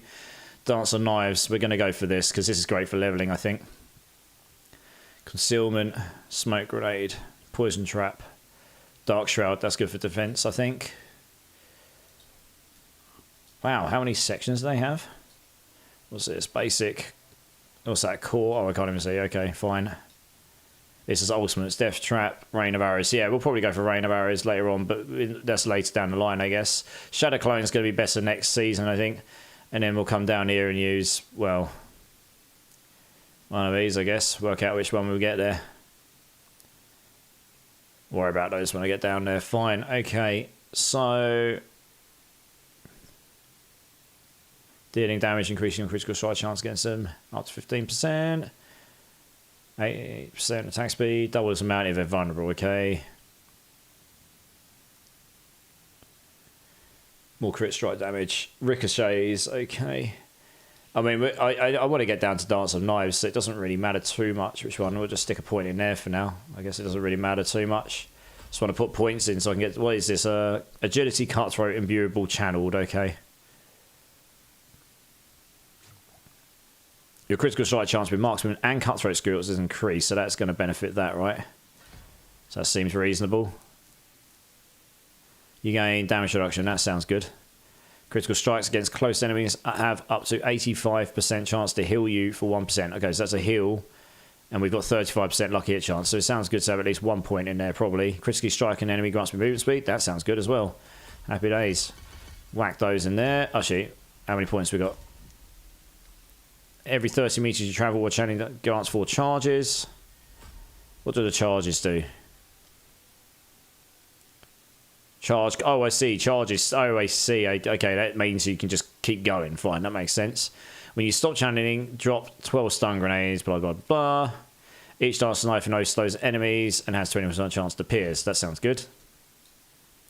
We'd have preferred to have had another rank in there, but I think that'll be fine for starters. We're going to level pretty quick here anyway. In fact, actually...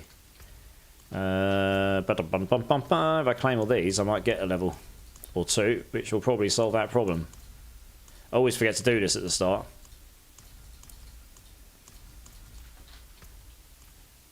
So I've never played Rogue before, but obviously I've seen other people play. Is that not giving me a level? Oh, wop wop. All right, I have to go kill some stuff. I'm running Dance and Knife, and it's a lot of fun. Yeah, I'm going to run Dance and Knife to level. It does seem fun. Why not? Any chance you have a decent blue rose if I make a Sork? Not sure. Let me have a look. Also, Master Prime, if you're still here, I don't think I do, actually, unfortunately.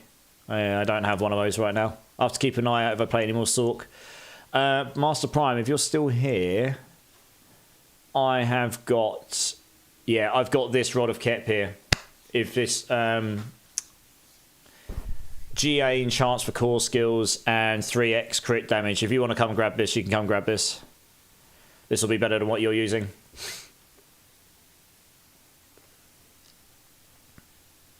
Yeah, come join up. This will be better than what you've been using, yeah. Jay Harrison on YouTube. I'm currently playing a Rake Spiritborn that is visually one of the coolest skills in D4. Funny you mentioned that, Jay Harrison. I have the Rake build on Mobalytics website. I've done a Pit 134 on it without the Failsayer's Shatter Tech. Probably could go to 135. That's my main build this season. I made my own build for it. So if you're interested, I can link you to that if you want.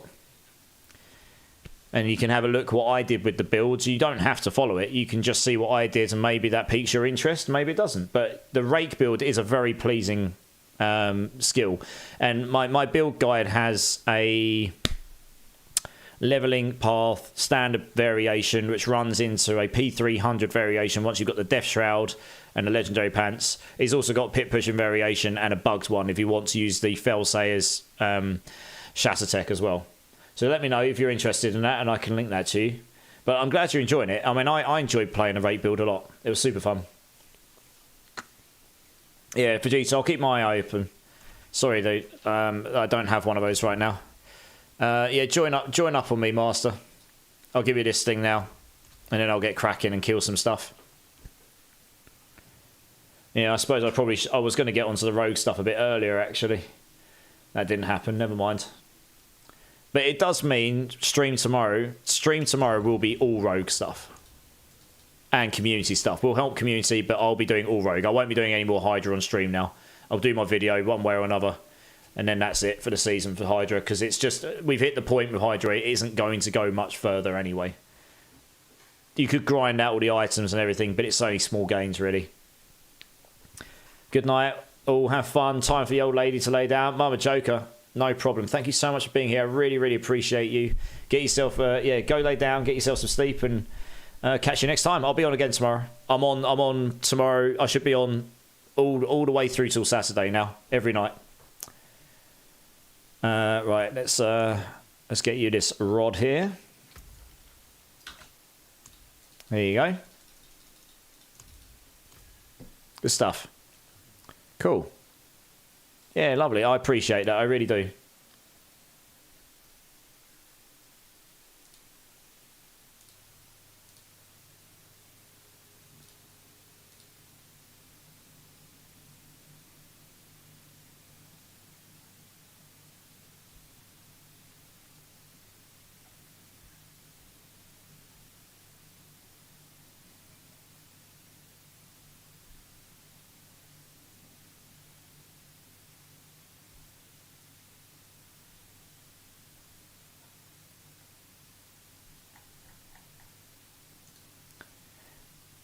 Alright, cool. Let's do this. Let's go lose some leveling. I don't even know what my class quest is on this character. I've never done it before, so I'm going to assume I can do it at level 15.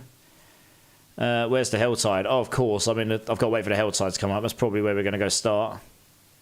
Let's go kill some stuff on the Helltide to begin with. Do you know if there's a breakpoint to frame animation? Is still a thing for Blizzard and Ice Shards? Probably, but I don't know what those would be off the top of my head. Some wizard might have a spreadsheet somewhere that's got all of the attack speed breakpoints and whatever. But I wouldn't know what those are literally off the top of my head. Not for every skill. It varies skill from skill, unfortunately. Yeah.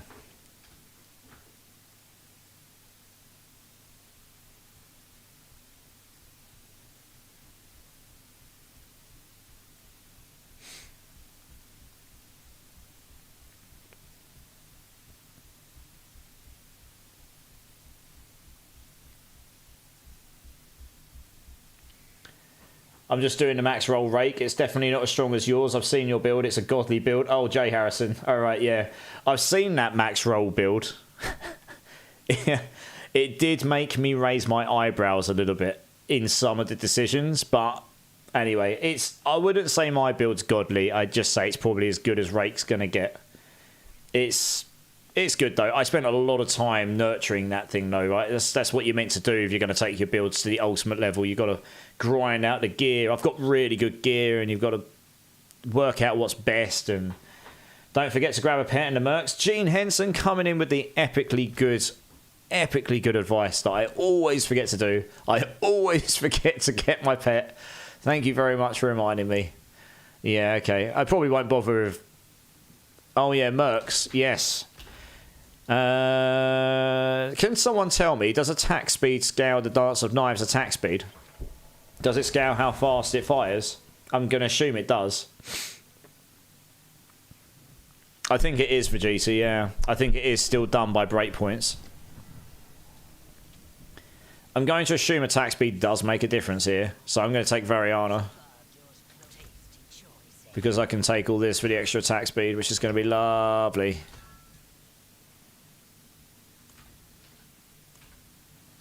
Right, if we got a Helltide now, that'd be good. Be a good starting point, wouldn't it? Hey, there we go. Right, let's go back to there then. Sweet. Alright, let's see how this goes. Be interesting.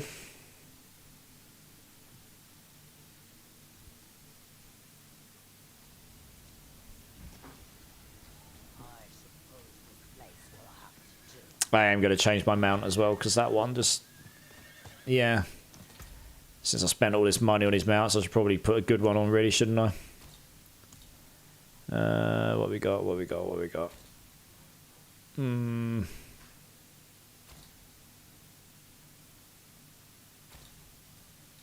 Oh, looks cool. We'll do that. Why not? There we go. That's a bit better. At least be on a fancy mount. Come on in, enemies. Let's go. Oh, wow. Just insta-wrecking everything. I did hear this. It's very fun. Right, 3 levels. Good. Let's max that out. So what are these other passives? Evading through an enemy dazes them for 2 seconds. Your evade cooldown is reduced. Blah, blah, blah, blah. You gain 4% increased damage for 4 seconds after evading. Okay, that's interesting. Using a healing potion stuns surrounding enemies and increases your damage. Using potions for damage though, Jesus. Gain a bonus to your melee and range skills based on the weapons used in the attack. Oh, do you set what weapons are attacked? Requires dual. Oh, that requires dual wielding. We got a raid coming in from Violet here. How's it going, Violet? Welcome in, Raiders. I am Immortalize. I am part of the main stat team. I am a game dev by day, streamer by night. Welcome in. I was just doing some Hydra stuff.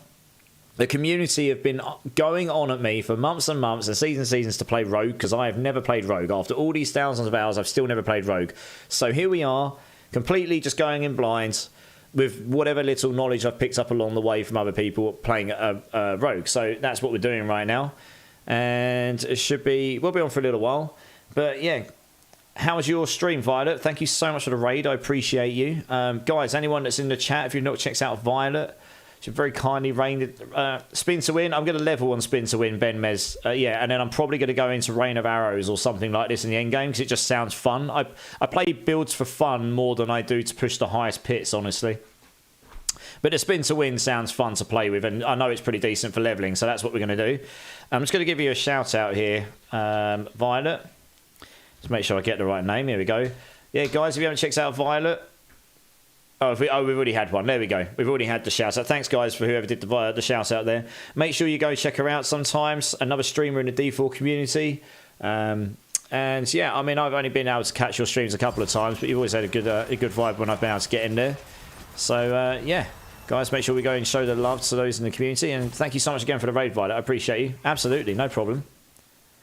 Welcome in, Caveman Og. Purple Nurple raid. Oh, purple's my favourite colour. Hence why the stream's all purple. Everything purple. How's it going, dude? Welcome in. First time chatter from the raid. And also, Ben Meds as well. First time chatter from the raid. What you guys been playing and what have you been enjoying this season?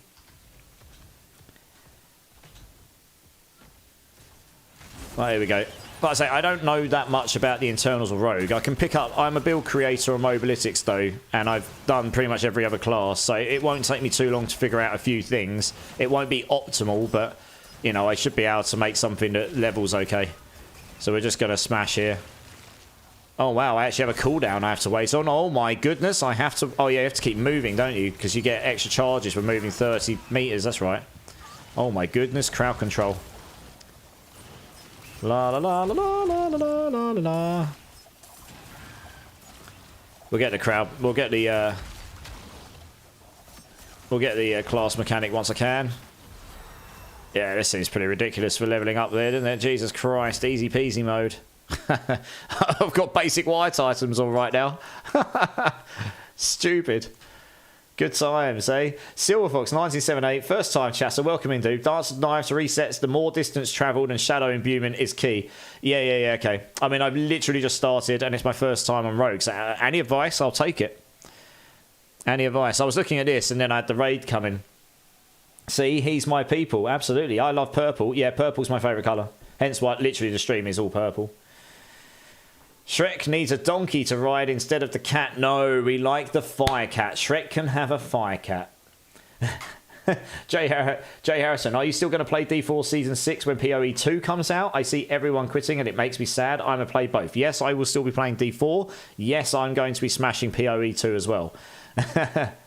It's and anyone that's just joined in, if you are looking to play PoE 2 or you're interested but you don't want to play for early access, I am giving away 3 keys. They are going to be given away next Thursday. To enter, you need to join my Discord. There is a giveaways channel in there, and you can enter by clicking the emote on the Path of Exile 2 box. So if any of you, I'll link the Discord in the channel. If any of you want to come and join and get a chance at winning an early access key, courtesy of me saying thank you because of all the awesomeness you've been, well, the awesomeness that the community has been towards me in the last 6 months. Another little give, it's just a little give back to the community. So there'll be 3 of those up for grabs next Thursday, which will be in time for the release of the early access on the Friday. And yeah, feel free to come and join that, guys, if you want. But yeah, thanks for the information, Silver Fox. I appreciate that. I was trying to look at the skill tree and I'm getting beaten on. Right, let's go back to the skill tree. Right here. Increased damage to healthy and injured enemies. Ugh. Above 80 and below 30. Ugh.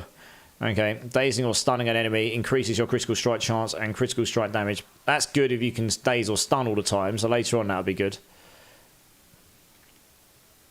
I'm guessing this is good for movability. So we'll just take dash for movability, right? Critical strike chance. That's always good. Well, we obviously want this, right? We can put that over here. We don't care about that too much right now. What we got down here. Using a cooldown increases your dodge chance. Okay, after dodge attack, gain 2% damage reduction. Lovely. Do you want loads of dodge chance in that thing? When entering stealth, and every second while stealthed, you heal for 7% of your maximum life. Okay. 8% increased damage to healthy and injured enemies. Wow, they're really going into the healthy and injured thing, aren't they? 3% increased damage to vulnerable enemies. Okay.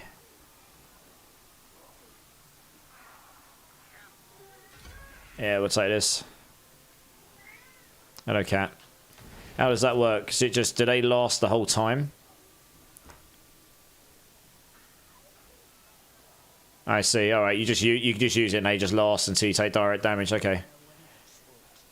5% movement speed. That makes sense. That'll be good for leveling. Well, you have at least one active, you gain 10% crit chance. Lovely. You heal for 10% of your max life when a Dark Shroud shadow is removed. Okay, so that's tankiness, that's damage. Fine, that makes sense. No problem, sir. Victimize will blow up everything too. Fun build. Yeah. I figured that. That's what I was looking at. You're back, Zep. Nice. Welcome back. Welcome back.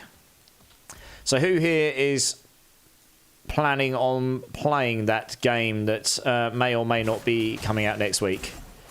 That cheeky game that had a pretty good reveal last week, I have to admit. It was quite well done, that was. You know, so you got to give credit where it's due, even if you're not interested in the game. It was a pretty damn well put together piece of marketing, that. And I can tell you, as a game dev, I've definitely seen worse. A lot worse. That's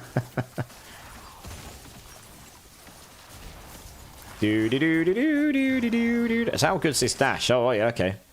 That's cool. Alright, nice. Stick that on, I suppose. That'll be a lot better, won't it? Stick that on. This will all be better right now, I imagine. Yeah, there we go. Right, drop all this. We don't want any of that. Lovely.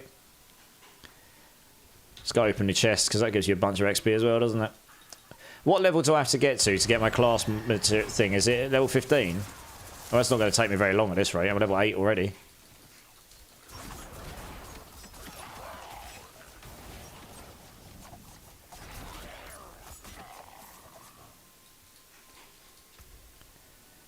Dexterity, maximum life, we'll take that one.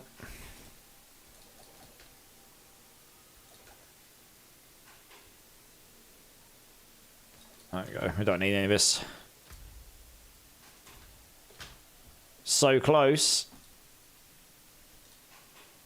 Oh, 3GA but with 1X, no. Oh, that is sad. Oh, I'm sorry. That is a big sad. Yeah, I saw Zach. That is a big sad. Oh, that is unlucky. I gotta get that pull top there. That's what I was gonna do, wasn't it? You just got a $30 Xbox gift card, so I think I can get it if prices didn't go up. They won't. They're staying at $30 for entry. But like I say, everyone's welcome to enter that giveaway. Whether you're new, lurking, been in the channel, just join the Discord, join the giveaway. I've done it that way because it's the easiest system for me to automate it all. I've tried a bunch of systems in the past for different things. It's the best system I've used, so that's why I've done it that way. It makes it easier for me to get in contact with people who win and in various other bits. Yeah. Is there a reason why an item shows us max aspects, but when I go to my codex, it's yes, Giglos. This is something that they've addressed as they're probably going to improve in the future. So if you get a non-ancestral item, they go to a certain level. But if you then also go and get an ancestral item, ancestral items have 5 more ranks to their aspects than non-ancestrals do. So obviously the maximum roll of an aspect on ancestral items is way higher than and non-ancestral, and that'll be why. You've probably got a max aspect that's non-ancestral, but you haven't got a max ancestral one, which are pretty hard to get right now, I'll add. Oh, I see.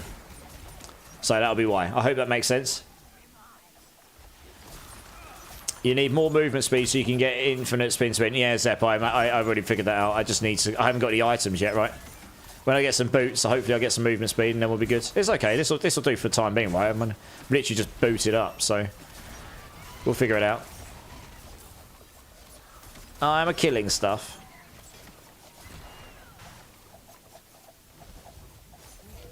Yeah, because it's all... You get the... it's all about the movement, the refill of the charges over 30 meters, isn't it? Yeah, I get it. Well, I mean, that's just going to be better, isn't it? So I can go on the floor. Going to take a guess that goes in there. And that there, yeah. Just literally shoving whatever we got. 4 points. What we got down here? Shadow imbuement. Yeah, imbue your weapons with festering shadows. Your next 2 imbuable skills.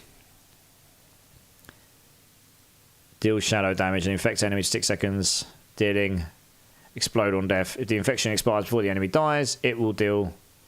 Okay. Crit chance gets injured enemies affected by that. Primary explosion makes enemies vulnerable. Okay, that's useful because they're vulnerable. Affected by shadow take increased non-physical damage from you. So you've got multiplicative non-physical damage or vulnerable application, which will give me more multiplicative damage, which when I haven't got much vulnerable application right now, will probably be quite useful. So I'll probably take that for the time being. Until later, I guess.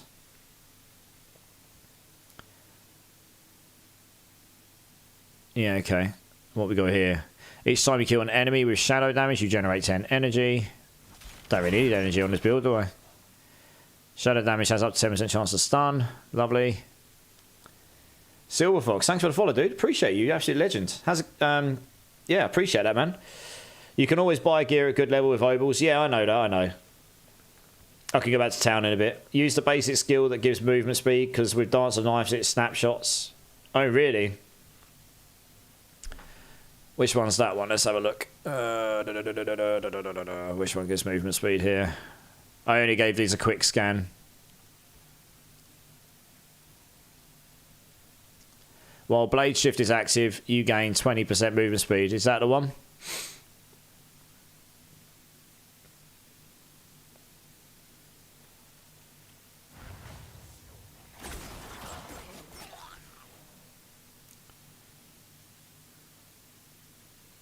I guess it is. That's the only one I see with movement speed. So I guess it is, right? So what do? You do this. You go...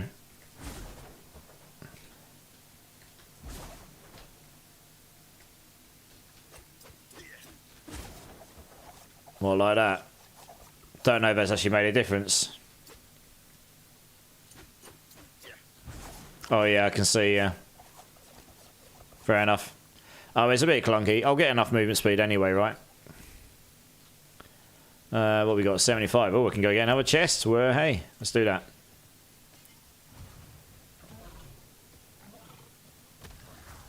You need to hit an enemy for it to be best. Yeah, I figured, yeah.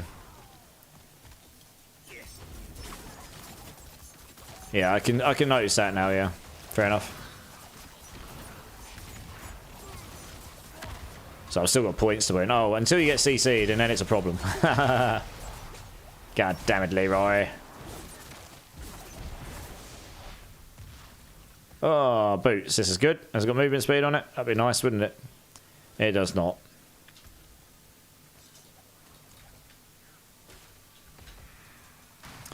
Let's open this bad boy, see what we get. If anything good. Level 11. Well, hey.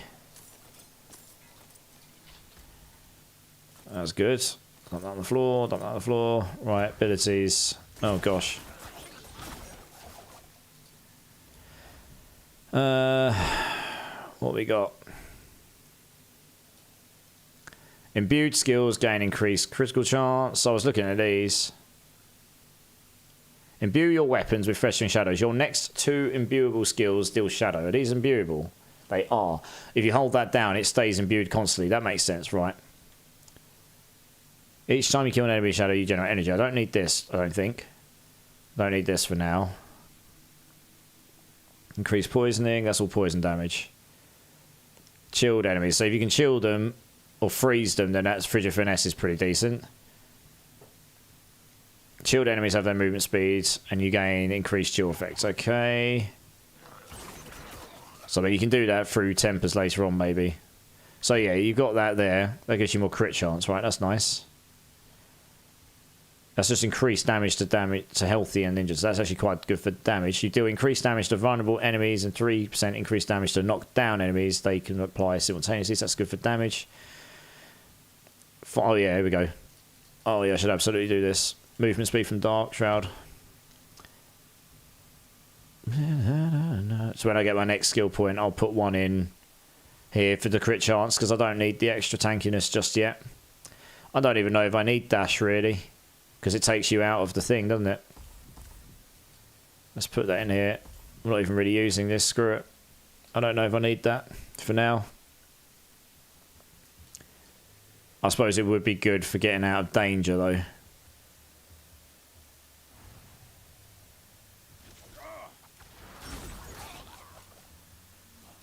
Come back to it later if I need it.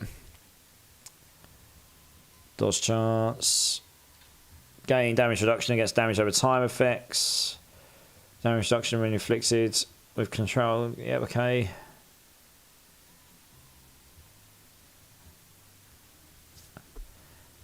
Oh, I see. Swords just give you flat increased damage. Interesting. What else we got here again? Close damage reduction. That just makes me tankier, right? More crit chance. Critically striking. I mean, I'm already up to a pretty decent amount of crit chance here.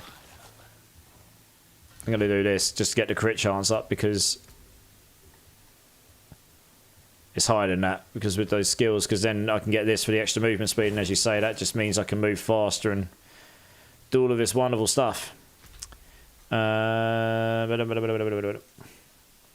Spin to win, no fear. We spin to win, guys. We spin to win in this channel. Yes, we do.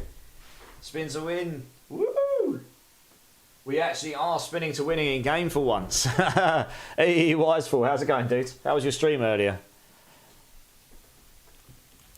I was lurking in there for a bit. I'm so sorry I had to go when I did. I'm not feeling my absolute tip top today, and I was keen to get on stream, and I got home and I've got a bit of a sore throat coming on, so I was like, I need to go lie down for a bit and see how I feel. But I had you on lurk until, well, I had you on lurk even until you went, I guess you raided, because I had you up in the background. Look like you're having fun on the PoE grind. I'm so hyped for the new game, dude, honestly, you have no idea. I'm sure we all are, right? Oh yeah, look at this movement speed increase there. That's massive. Here we go. Just absolutely nailing him. PoE's bringing out the schoolgirl out of me, I'm sure. Yeah, I'm sure. How far did you guys get?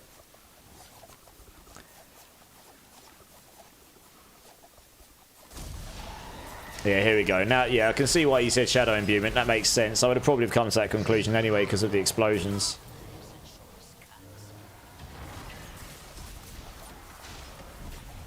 Being knocked back or CC'd is never fun though, so you kind of want something to protect against that where you can. But yeah. I'll pick up this loot in a second. Red Cloak's Horror. Oh, hello. I haven't done one of these yet. I haven't bothered doing it. Hello. Oh gosh, this might be a tricky one. I'm really not geared very well. I've literally just started a new character and I'm using what I've picked up. I'm just going to do some donuts. This Barb is running in circles. Look at him. He's like, no, no, no, Vincent, no, what are you doing? And he died. Oh no. What a noob. Watch me die now. La la la la la. He's done so much work as well. He got him to half HP for me. What a guy. He's back. He's back. He's back for more. Oh no, no, he got me. Jesus. That almost killed me. He nearly one-shot me. Cheeky, cheeky mare. Oh, he's still alive. He's still alive, this guy. Oh god, this is bad. I've run out of charges. No!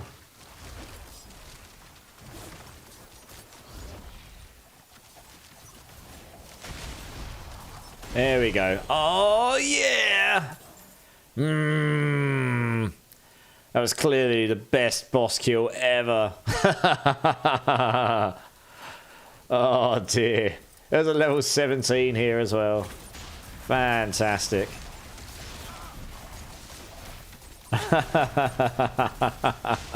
For the barb, yeah. I'm stoked to see your builds. I can't wait, honestly. I've got so many ideas in my head right now. I should have access to the full skill list and passive tree next week at some point, hopefully, just before the game goes live, so I'll be able to get a little bit of an idea what I'm actually going to... I've got an idea, like, what build I want to start on, but I also don't. There's, like... It's going to be Sorceress or Monk, I think, but who knows? Maybe my mind will change. It'll probably be one of those.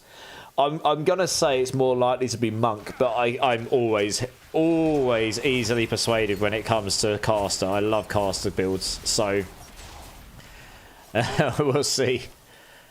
Do you have any idea? Eyes appealed, yeah. Do you know what class you're looking forward to playing? Right, let's go back to tout quickly here. I need to look at my gear. Zachary, I'm just going to chill and do it solo just so I can learn the class a bit, since it is my first time ever playing Rogue. I enjoy your D4 streams, Jay Harrison, yeah.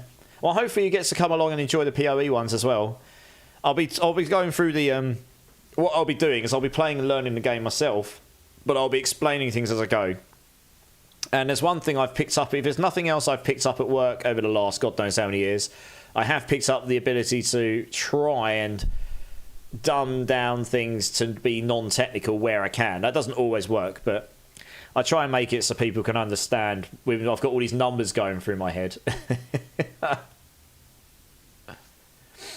You're playing Witch at the moment, Diviana. Yeah, I love that. Witch is what I replayed PoE on. I'm doing a Lightning Witch. It's completely insane. I'm just running around. The whole screen just turns to lightning. It's mental. You're thinking Monk, Wiggy. We are talking about Season 7 hype, right? The most hyped ARPG coming soon. Yes, Wiggy, exactly. Right, wink, wink. You're starting Monk in PoE too? I'm a Monk main for life in every game. Yeah, I'm the same. That or Sork. It'll be one of those two for sure, yeah. Always maining those, yeah.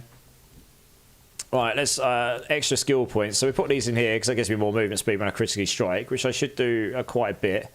Close damage reduction would be nice. So we'll go there at some point. In fact, actually, we're down here now. I don't actually know if I need any of the ultimates to start with. Non-physical damage you deal has 5% increased lucky hit chance, so that would play into the shadow stuff. That's traps. After moving 15 meters, your next core or ultimate skill. What does this class has? Neither. Do increased damage. While the damage bonus is ready, your basic agility and subterfuge skills deal 5%. Okay. Interesting. So your other skills do benefit from it while the damage is ready, which is basically all the time. So it could be handy. While moving, you gain increased range. I don't need this. Every 100 energy spent, you get barrier, but we're not spending energy. Don't need this. This is all energy stuff, isn't it? While at or above 50% maximum energy, gain 5% increased movement speed. While below 50%, you gain increased attack speed. So I can gain more movement speed here. So I'd have to go through one of these. I'm not spending energy. It's annoying that I have to waste a point to get to that, honestly. While you have an ultimate on your action bar, you heal for maximum life every second. After using ultimate, restore energy. Oh, that could be useful. Just take one of these, just have it on the hotbar. It doesn't really matter what you do with it, honestly. It doesn't even matter. I don't even need to use it. Just need to have one on the bar to benefit from it. That gives me healing. And then, yeah, we'll get victimized when we can. Yeah, we'll take imbued skills, get increased crit chance, because that's going to just make me crit more. Nice. I owe you a Coke, lol, and you owe me a shirt. I am excited, but it sucks that D2R ladder starts the same day. Yeah, it's all kind of starting the same day, isn't it? There's the D4 PTR, D2R ladder, and PoE2 all in the same week. It's going to be a pretty mental ARPG week. It's going to be insane. Dear, oh dear. I think so far. Yeah, it's going to be good times. I'm looking forward to PoE 2. It'd be nice to get a slightly different change of pace in the ARPGs going as well. Been hammering D4 pretty hard the last 6 months. What's the time? It's 3:30. We'll do a little bit more. I'm not going to stay on mega late tonight because... I can actually get this, aren't I? Yeah, I'm not going to stay on mega late because I've got work in the morning, unfortunately, as much as I wish I didn't. Why can't I talk to this thing? What? It's telling me to claim stuff, but I can't. Why can't I claim stuff? Well, that's dumb. Oh, well. Guess we... Oh, do I have to talk to this thing down here? No. Oh, I don't know. That's a bit stupid. Never mind. Try again another time. It's going to be Diablo-like. Oh, he went there. He went there. Someone might have seen some stuff on the on the interwebs. Lol. Oh man. And yeah, guys, if anyone in here hasn't checked out Wisefall, sorry, I was getting around to it. I just getting distracted. If anyone hasn't checked out the legend, the man himself, Mr. Wisefall, another D4 streamer, also I believe going to be playing PoE 2, and he's very community driven in most of his streams. I've seen in all my time of knowing him. I know a bunch of you already know him anyway. To be honest, I think I met some of you over there, But yeah, if you haven't checked him out, I'll get you a shout out in a second. I'm just going to make sure I'm not going to get slapped while I do it. Or at least try to make... Oh, for goodness sake. I just killed the enemies and it just spawned another load on top of me. There we go. But yeah, if you haven't checked him out, make sure you go check him out at some point. Give him a follow. He's usually live earlier than I am. And then he goes on until about midnight my time. So he finishes before I do normally. That's his usual slot, I find. So yeah. Yeah, make sure you go check him out sometime. We show support to people in our community where we can. Early is a relative term. That's true. It is very relative, yeah. Yes, indeed. Oh, dear. Yes, I can see me enjoying leveling this up. I just need to get all the little bits in place. Get a bit more movement speed so you can just plow through things, you know. Just give him a good old spanking. Why not? Do love a good old spank. What we got on there? Dexterity. I'm just going to keep damage for now. Who needs tankiness anyway at this stage of the game? What we got on there? Dexterities. We'll take this. No. Yes. No. No. No. No. Probably not actually. No. No. No. Cool. La la la la la la la la la la la la. Oh yeah, that gives a lot more movement speed. I can see what you're saying. Drop all these. We don't need these.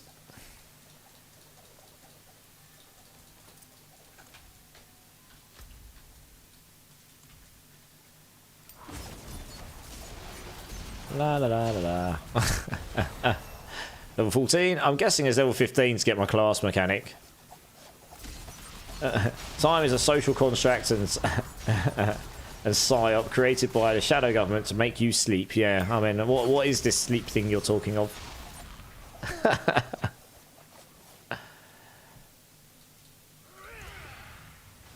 Oops.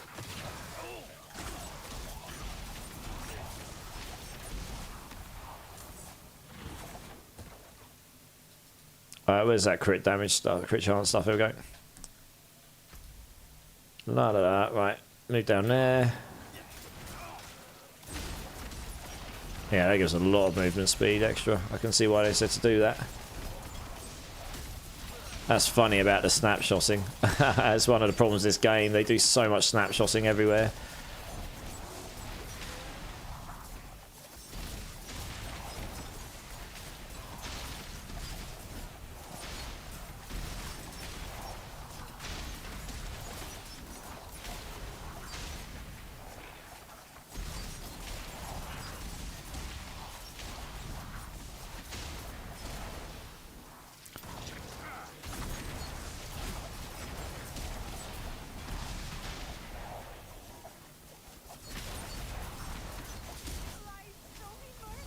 Just keep going through them, basically, don't you? Just la la la la la. Goes to the chest, blow everything up. Next, you're going to tell me the Earth is round. I know, right? I thought the Earth was flat. What are you talking about?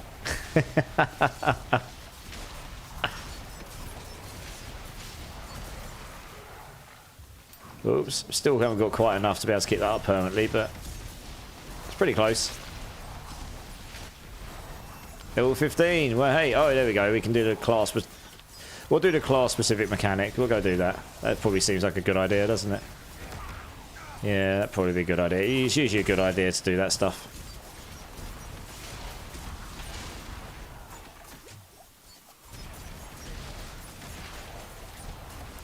Let's go open that chest first, though.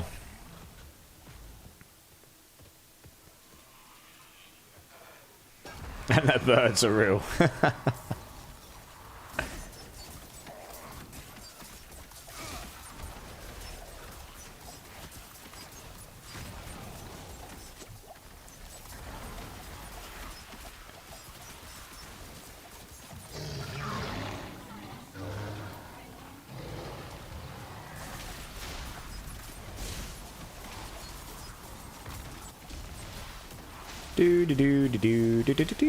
You just like do some donuts around them and just watch them die. There we go. Right, let's go to town because we need to go and find where it is. I've never done this before, so I don't actually know just off the top of my head where it is. I just need to. You'll start. Yeah. Right. Let's stick an amulet in. Ooh, got an increased dex one already. Nice. Okay, we don't need this. We can stick them over there. Yep, fine. Where is this quest then? True potential. Up there. Oh, okay. It was actually up there. Fair enough. Can't imagine this will take long.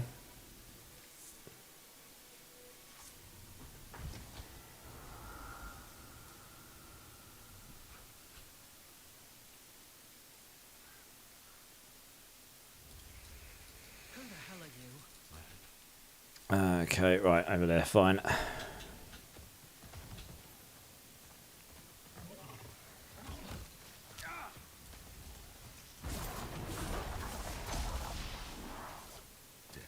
What are we looking for here? Continue searching for signs. Oh, I see. Takes you on top of where the blood maiden's going to be. That's good, isn't it? All these poor people trying to do their rogue quest line, and it takes you to the blood maiden. Imagine if someone's got that up right now. Just get absolutely spanked. Wouldn't be great, would it?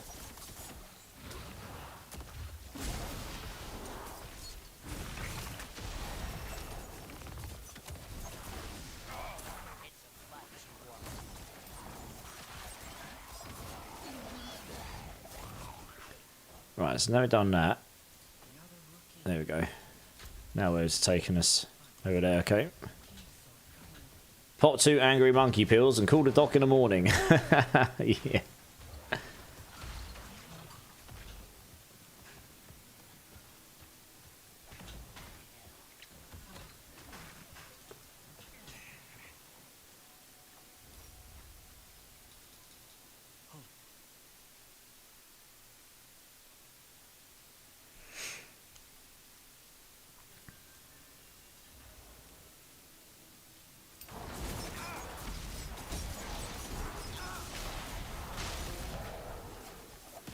Soda rechargeable. That's the way everything is going this way in this day and age, isn't it? Oh, got a rune. How nice.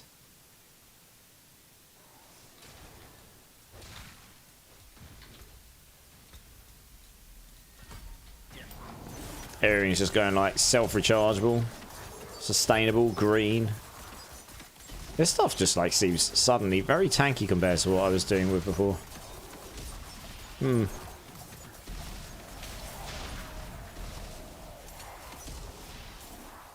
Probably partly to do with the fact that my weapon's probably not very good.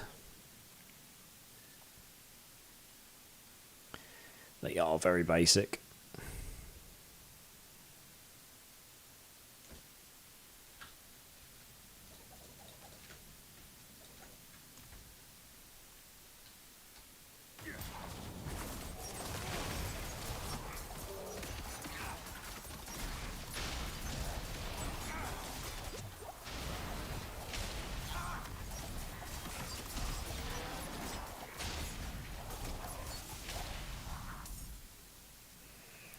The real Sage. I got that sapped node and this melts. Yeah, dude. I'm glad that helps. Honestly, I've had quite a few people ask me, like, how do you get so much resource? And I tell them that, and they're like, ah. And then they go, oh, wow, yeah, that makes a big difference. Once you hit that threshold, it really does make a big difference, yeah.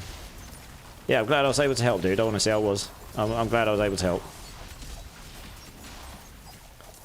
Let's do some donuts here. As you do.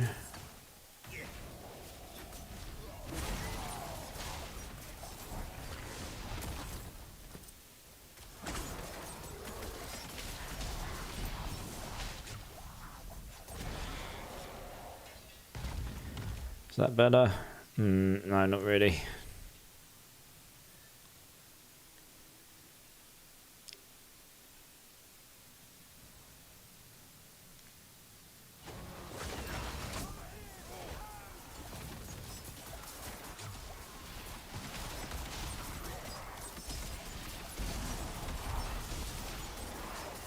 La la la la la la la la. Just go through all these enemies like they don't even matter. Just lol. Lol. Do some donuts. Oh gosh.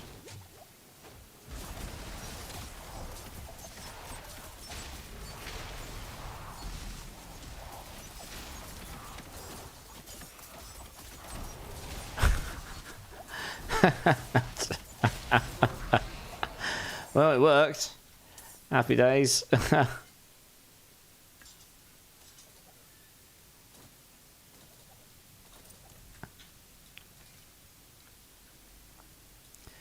Oh, we got free of prisons, have we? Okay. Let's do that then.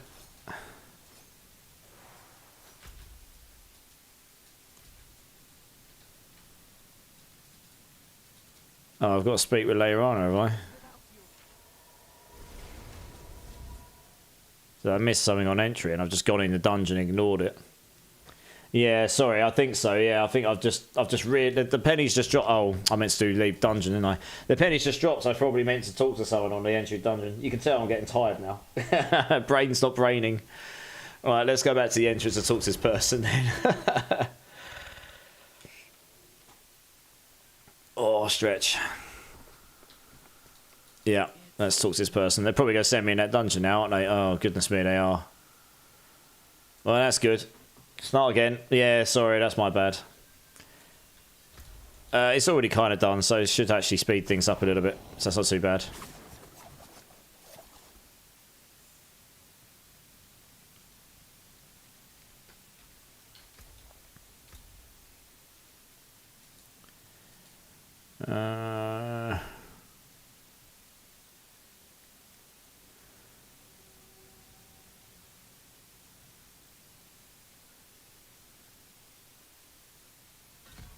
I just want more movement speed. It's going to make life easier with this build.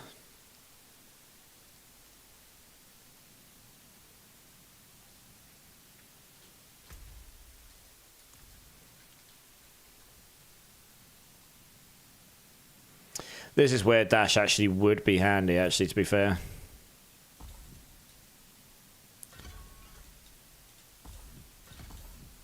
Because you can use that to get around when you're not, when you need to run around, just in the time being anyway. At least I can use that just to do this. And then when you're in combat, you're all good, you'll get loads of movement speed, but...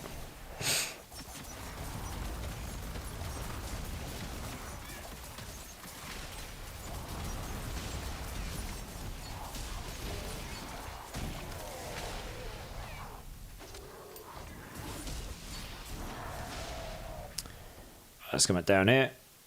Actually, that's a funny thing. I actually started in hard from the get-go. I didn't start in normal. I just went straight into hard. It's not something that most people would normally do. I guess they'd start in normal, get their class mechanic, and then go to hard. But it wasn't too bad, actually. This actually works okay. With the extra points I had to start with, of course.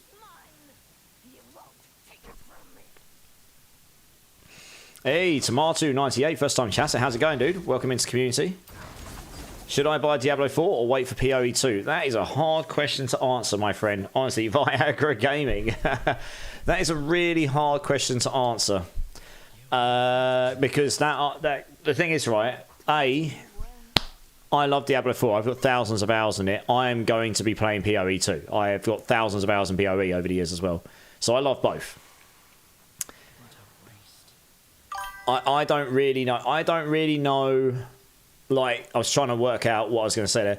I don't really know, like, your background in gaming. We've literally just met. So one game might be better suited for you than this. What I will say is this game is good. PoE 2 is the new shiny thing that's coming out next week, and it's an early access game. It will be all the rage. Everyone will be playing that, at least for next week and however long afterwards. It's just how it is, right? And then Season 7 will come back, and people come back here, and I'm enjoying, but I'm going to enjoy both personally.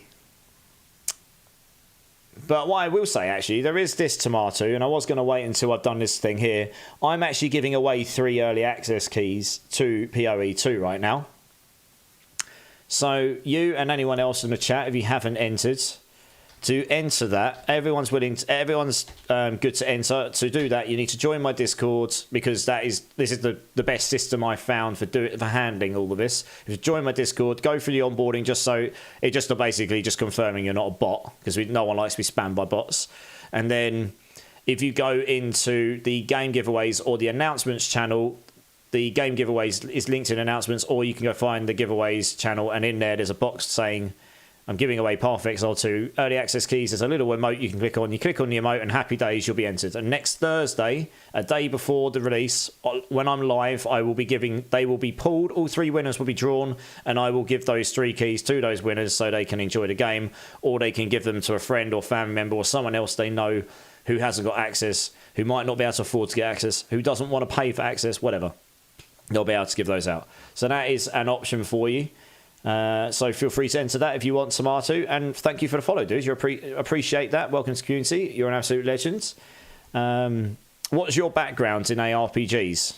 That might give me a better idea to know what would be better suited to you. Like, have you played a lot of Path of Exile? Have you played a lot of D2? Have you played a lot of D3? Have you not played any of them and you're not sure? Have I done that now? So I've never actually done this before. Is that it for the quest? I guess so. Specializations. Oh, it is. Okay, well, that was easy. Oh, you have to use combo points to start with because you're not high enough level. Okay. Fine, okay. Well, I can't do much with this right now. Fine. Back to Kyobi, Chad.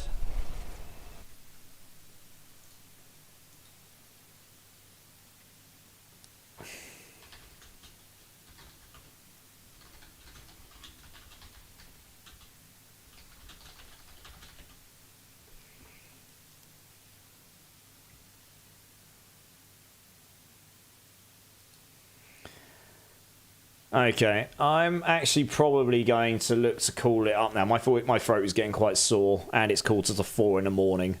I'm probably going to look to wrap up, actually. I know we didn't get in as much rogue stuff today as I was hoping, but the good news is that will be all of tomorrow's stream, probably, plus community help and all of the other good stuff. So I will update the Hydra build guide. I will get, if my throat's not completely killing me, I'll get the video made so that I can get that up as well. Epic Sats guy. Yeah, I suppose we have to have at least one dance, don't we? Great success! Great success! GG's, dude. Thanks for streaming. Breakpoint. How's it going, dude? It's making me have a dance. Interested in your rogue build? Have a great night. I mean, it's not going to necessarily be... I'm not really going to theory craft a build. I'm just going to level 1 a spin to win build, go into a Rain of Arrows build, and just have fun with rogue. This is an opportunity for me to learn rogue a little bit, and everyone, well, not everyone, a significant number of people have been bashing on at me to try rogue because they know I've never done it. So here we are, we're doing it. You know, we've got to keep some things back for good content at times, eh, guys? Before we do anything else, does anyone have any raid suggestions? I'm open to suggestions. I'm going to have a quick look at the list myself. I've not really been paying attention. Let's have a look, see who's online. Okay, so we've got Ghost is online, Fania's online, Derek's online, Juggernaut's online, Janus is online.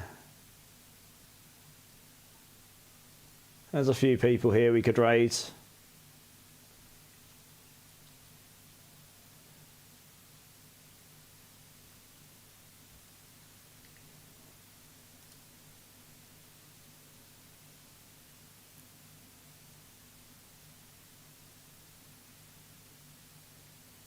I've got someone else here I haven't raided before who's actually quite low on views, who I've been in his channel before, actually. Someone else actually recommended him for a raid the other day. Are they live right now? Another Rake player, Vegeta. Alright, I'm checking out these people now. Give me 2 seconds. Bravinka, I've heard of them before. I'm pretty sure I've been in their channel.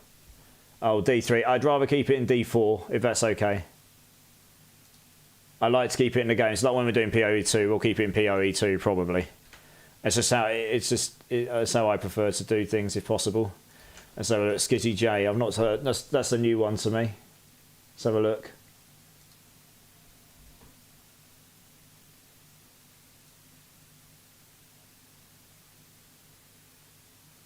Wow, his camera's really bright in his face. Okay, I mean, that's not an awful suggestion. Your crazy uncle's favourite son. Rake Spiritborn player.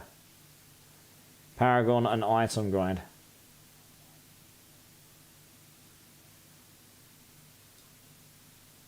Oh, okay. Yeah, let's go raid this person because he's doing a rake build.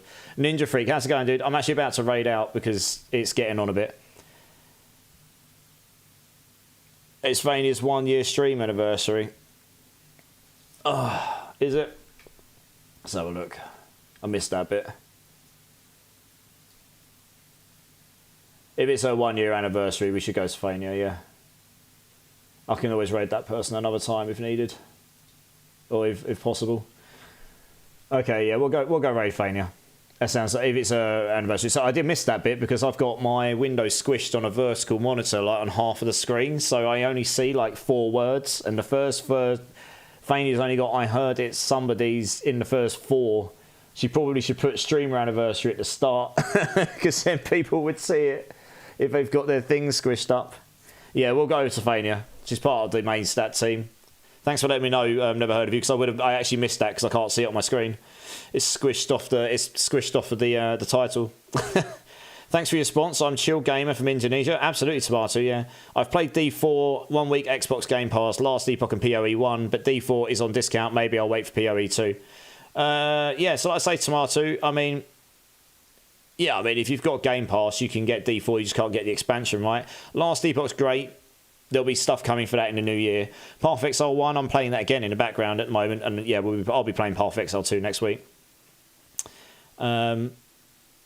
Yeah, okay. Yeah, so before we do anything, guys, I'm just going to do this again. I'm going to get some automated stuff up. But anyone that's in the channel right now, both YouTube or Twitch, I am giving away 3 early access keys to Path XL 2, which drops next Friday at 11 AM Pacific time, 7 PM GMT, my time, and anywhere in between. So anyone that's interested in entering that, please come and join the Discord, which I'll link in the channels now. And if you just go through the process and go find the game giveaway channel or go to the announcements channel, it's linked in there. You can enter in. You just do it by clicking the emote, and then next Thursday the winners will be automatically drawn, and whoever wins will get the early access for free to Path XL. There are 3 of those, so everyone can enter. That's no problem. Even if you've bought the game, you can enter it. If you win, you can give it to someone you know as a gift, or maybe you know someone who can't get it right now. So let's move over to this screen. We'll close up shop here. Oh dear, my throat's quite sore.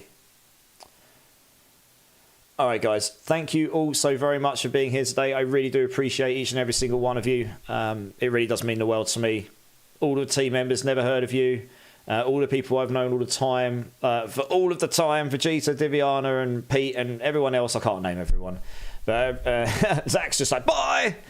Yeah, no, really... Wiggity, yeah, thanks very much, guys. I really do appreciate you all being here. If there's anyone in my Twitch or YouTube that hasn't hit the follow, subscribe button, please consider doing so. It really helps me out. Love to see you again. I'm live 5 days a week most weeks. I'll be on again tomorrow night. And in fact, I'll be on every night now until Friday. And we will be getting into PoE2 content as well. So if you're interested in that, there will be that as well in the future. All things ARPGs. As I said, there's a Discord for the giveaway, but also if you'd like to come join the Discord for getting hold of me off stream, if you need help with builds, if you want to find people to play with, any of that stuff, the link's already in the chat, so feel free to come and join that, guys. We'd love to see you there, but obviously no obligations. And we're going to go raid our good friend Fania from the main stat streaming team that we're part of. It's her 1 year streaming anniversary, which Never Heard of You it was very kind to make me aware of. So yeah, I hope some of you will come over and sit in her channel with her for me. I'm going to go over there, even though it's late. I'm going to go chill in her channel for a little bit while I wind down. So even if you just come over 5-10 minutes, it'll really make her day. Let's go make her 1 year anniversary blow up. Let's go smash with all of the emotes, any emotes you like, raid emotes, whatever. Let's go fill her channel, fill it with all the love, community over everything vibe. And when you do, make sure you refresh your browser if you can, and then in the URL there's an equals raid bit. If you can remove that, that will help her as well. That will be amazing, guys. Silver Fox, it was really, really awesome to meet you. Thank you so much for hanging around. Appreciate it, and hopefully we'll see you again in sometime in the future. And yeah, guys, I think that's about it. So I hope you all have a good rest of your day, morning, afternoon, evening, wherever you are in the world. Really do appreciate you all. Big love, guys. Keep blasting. Keep safe. And yeah, see you later. Cheers, guys. See you tomorrow.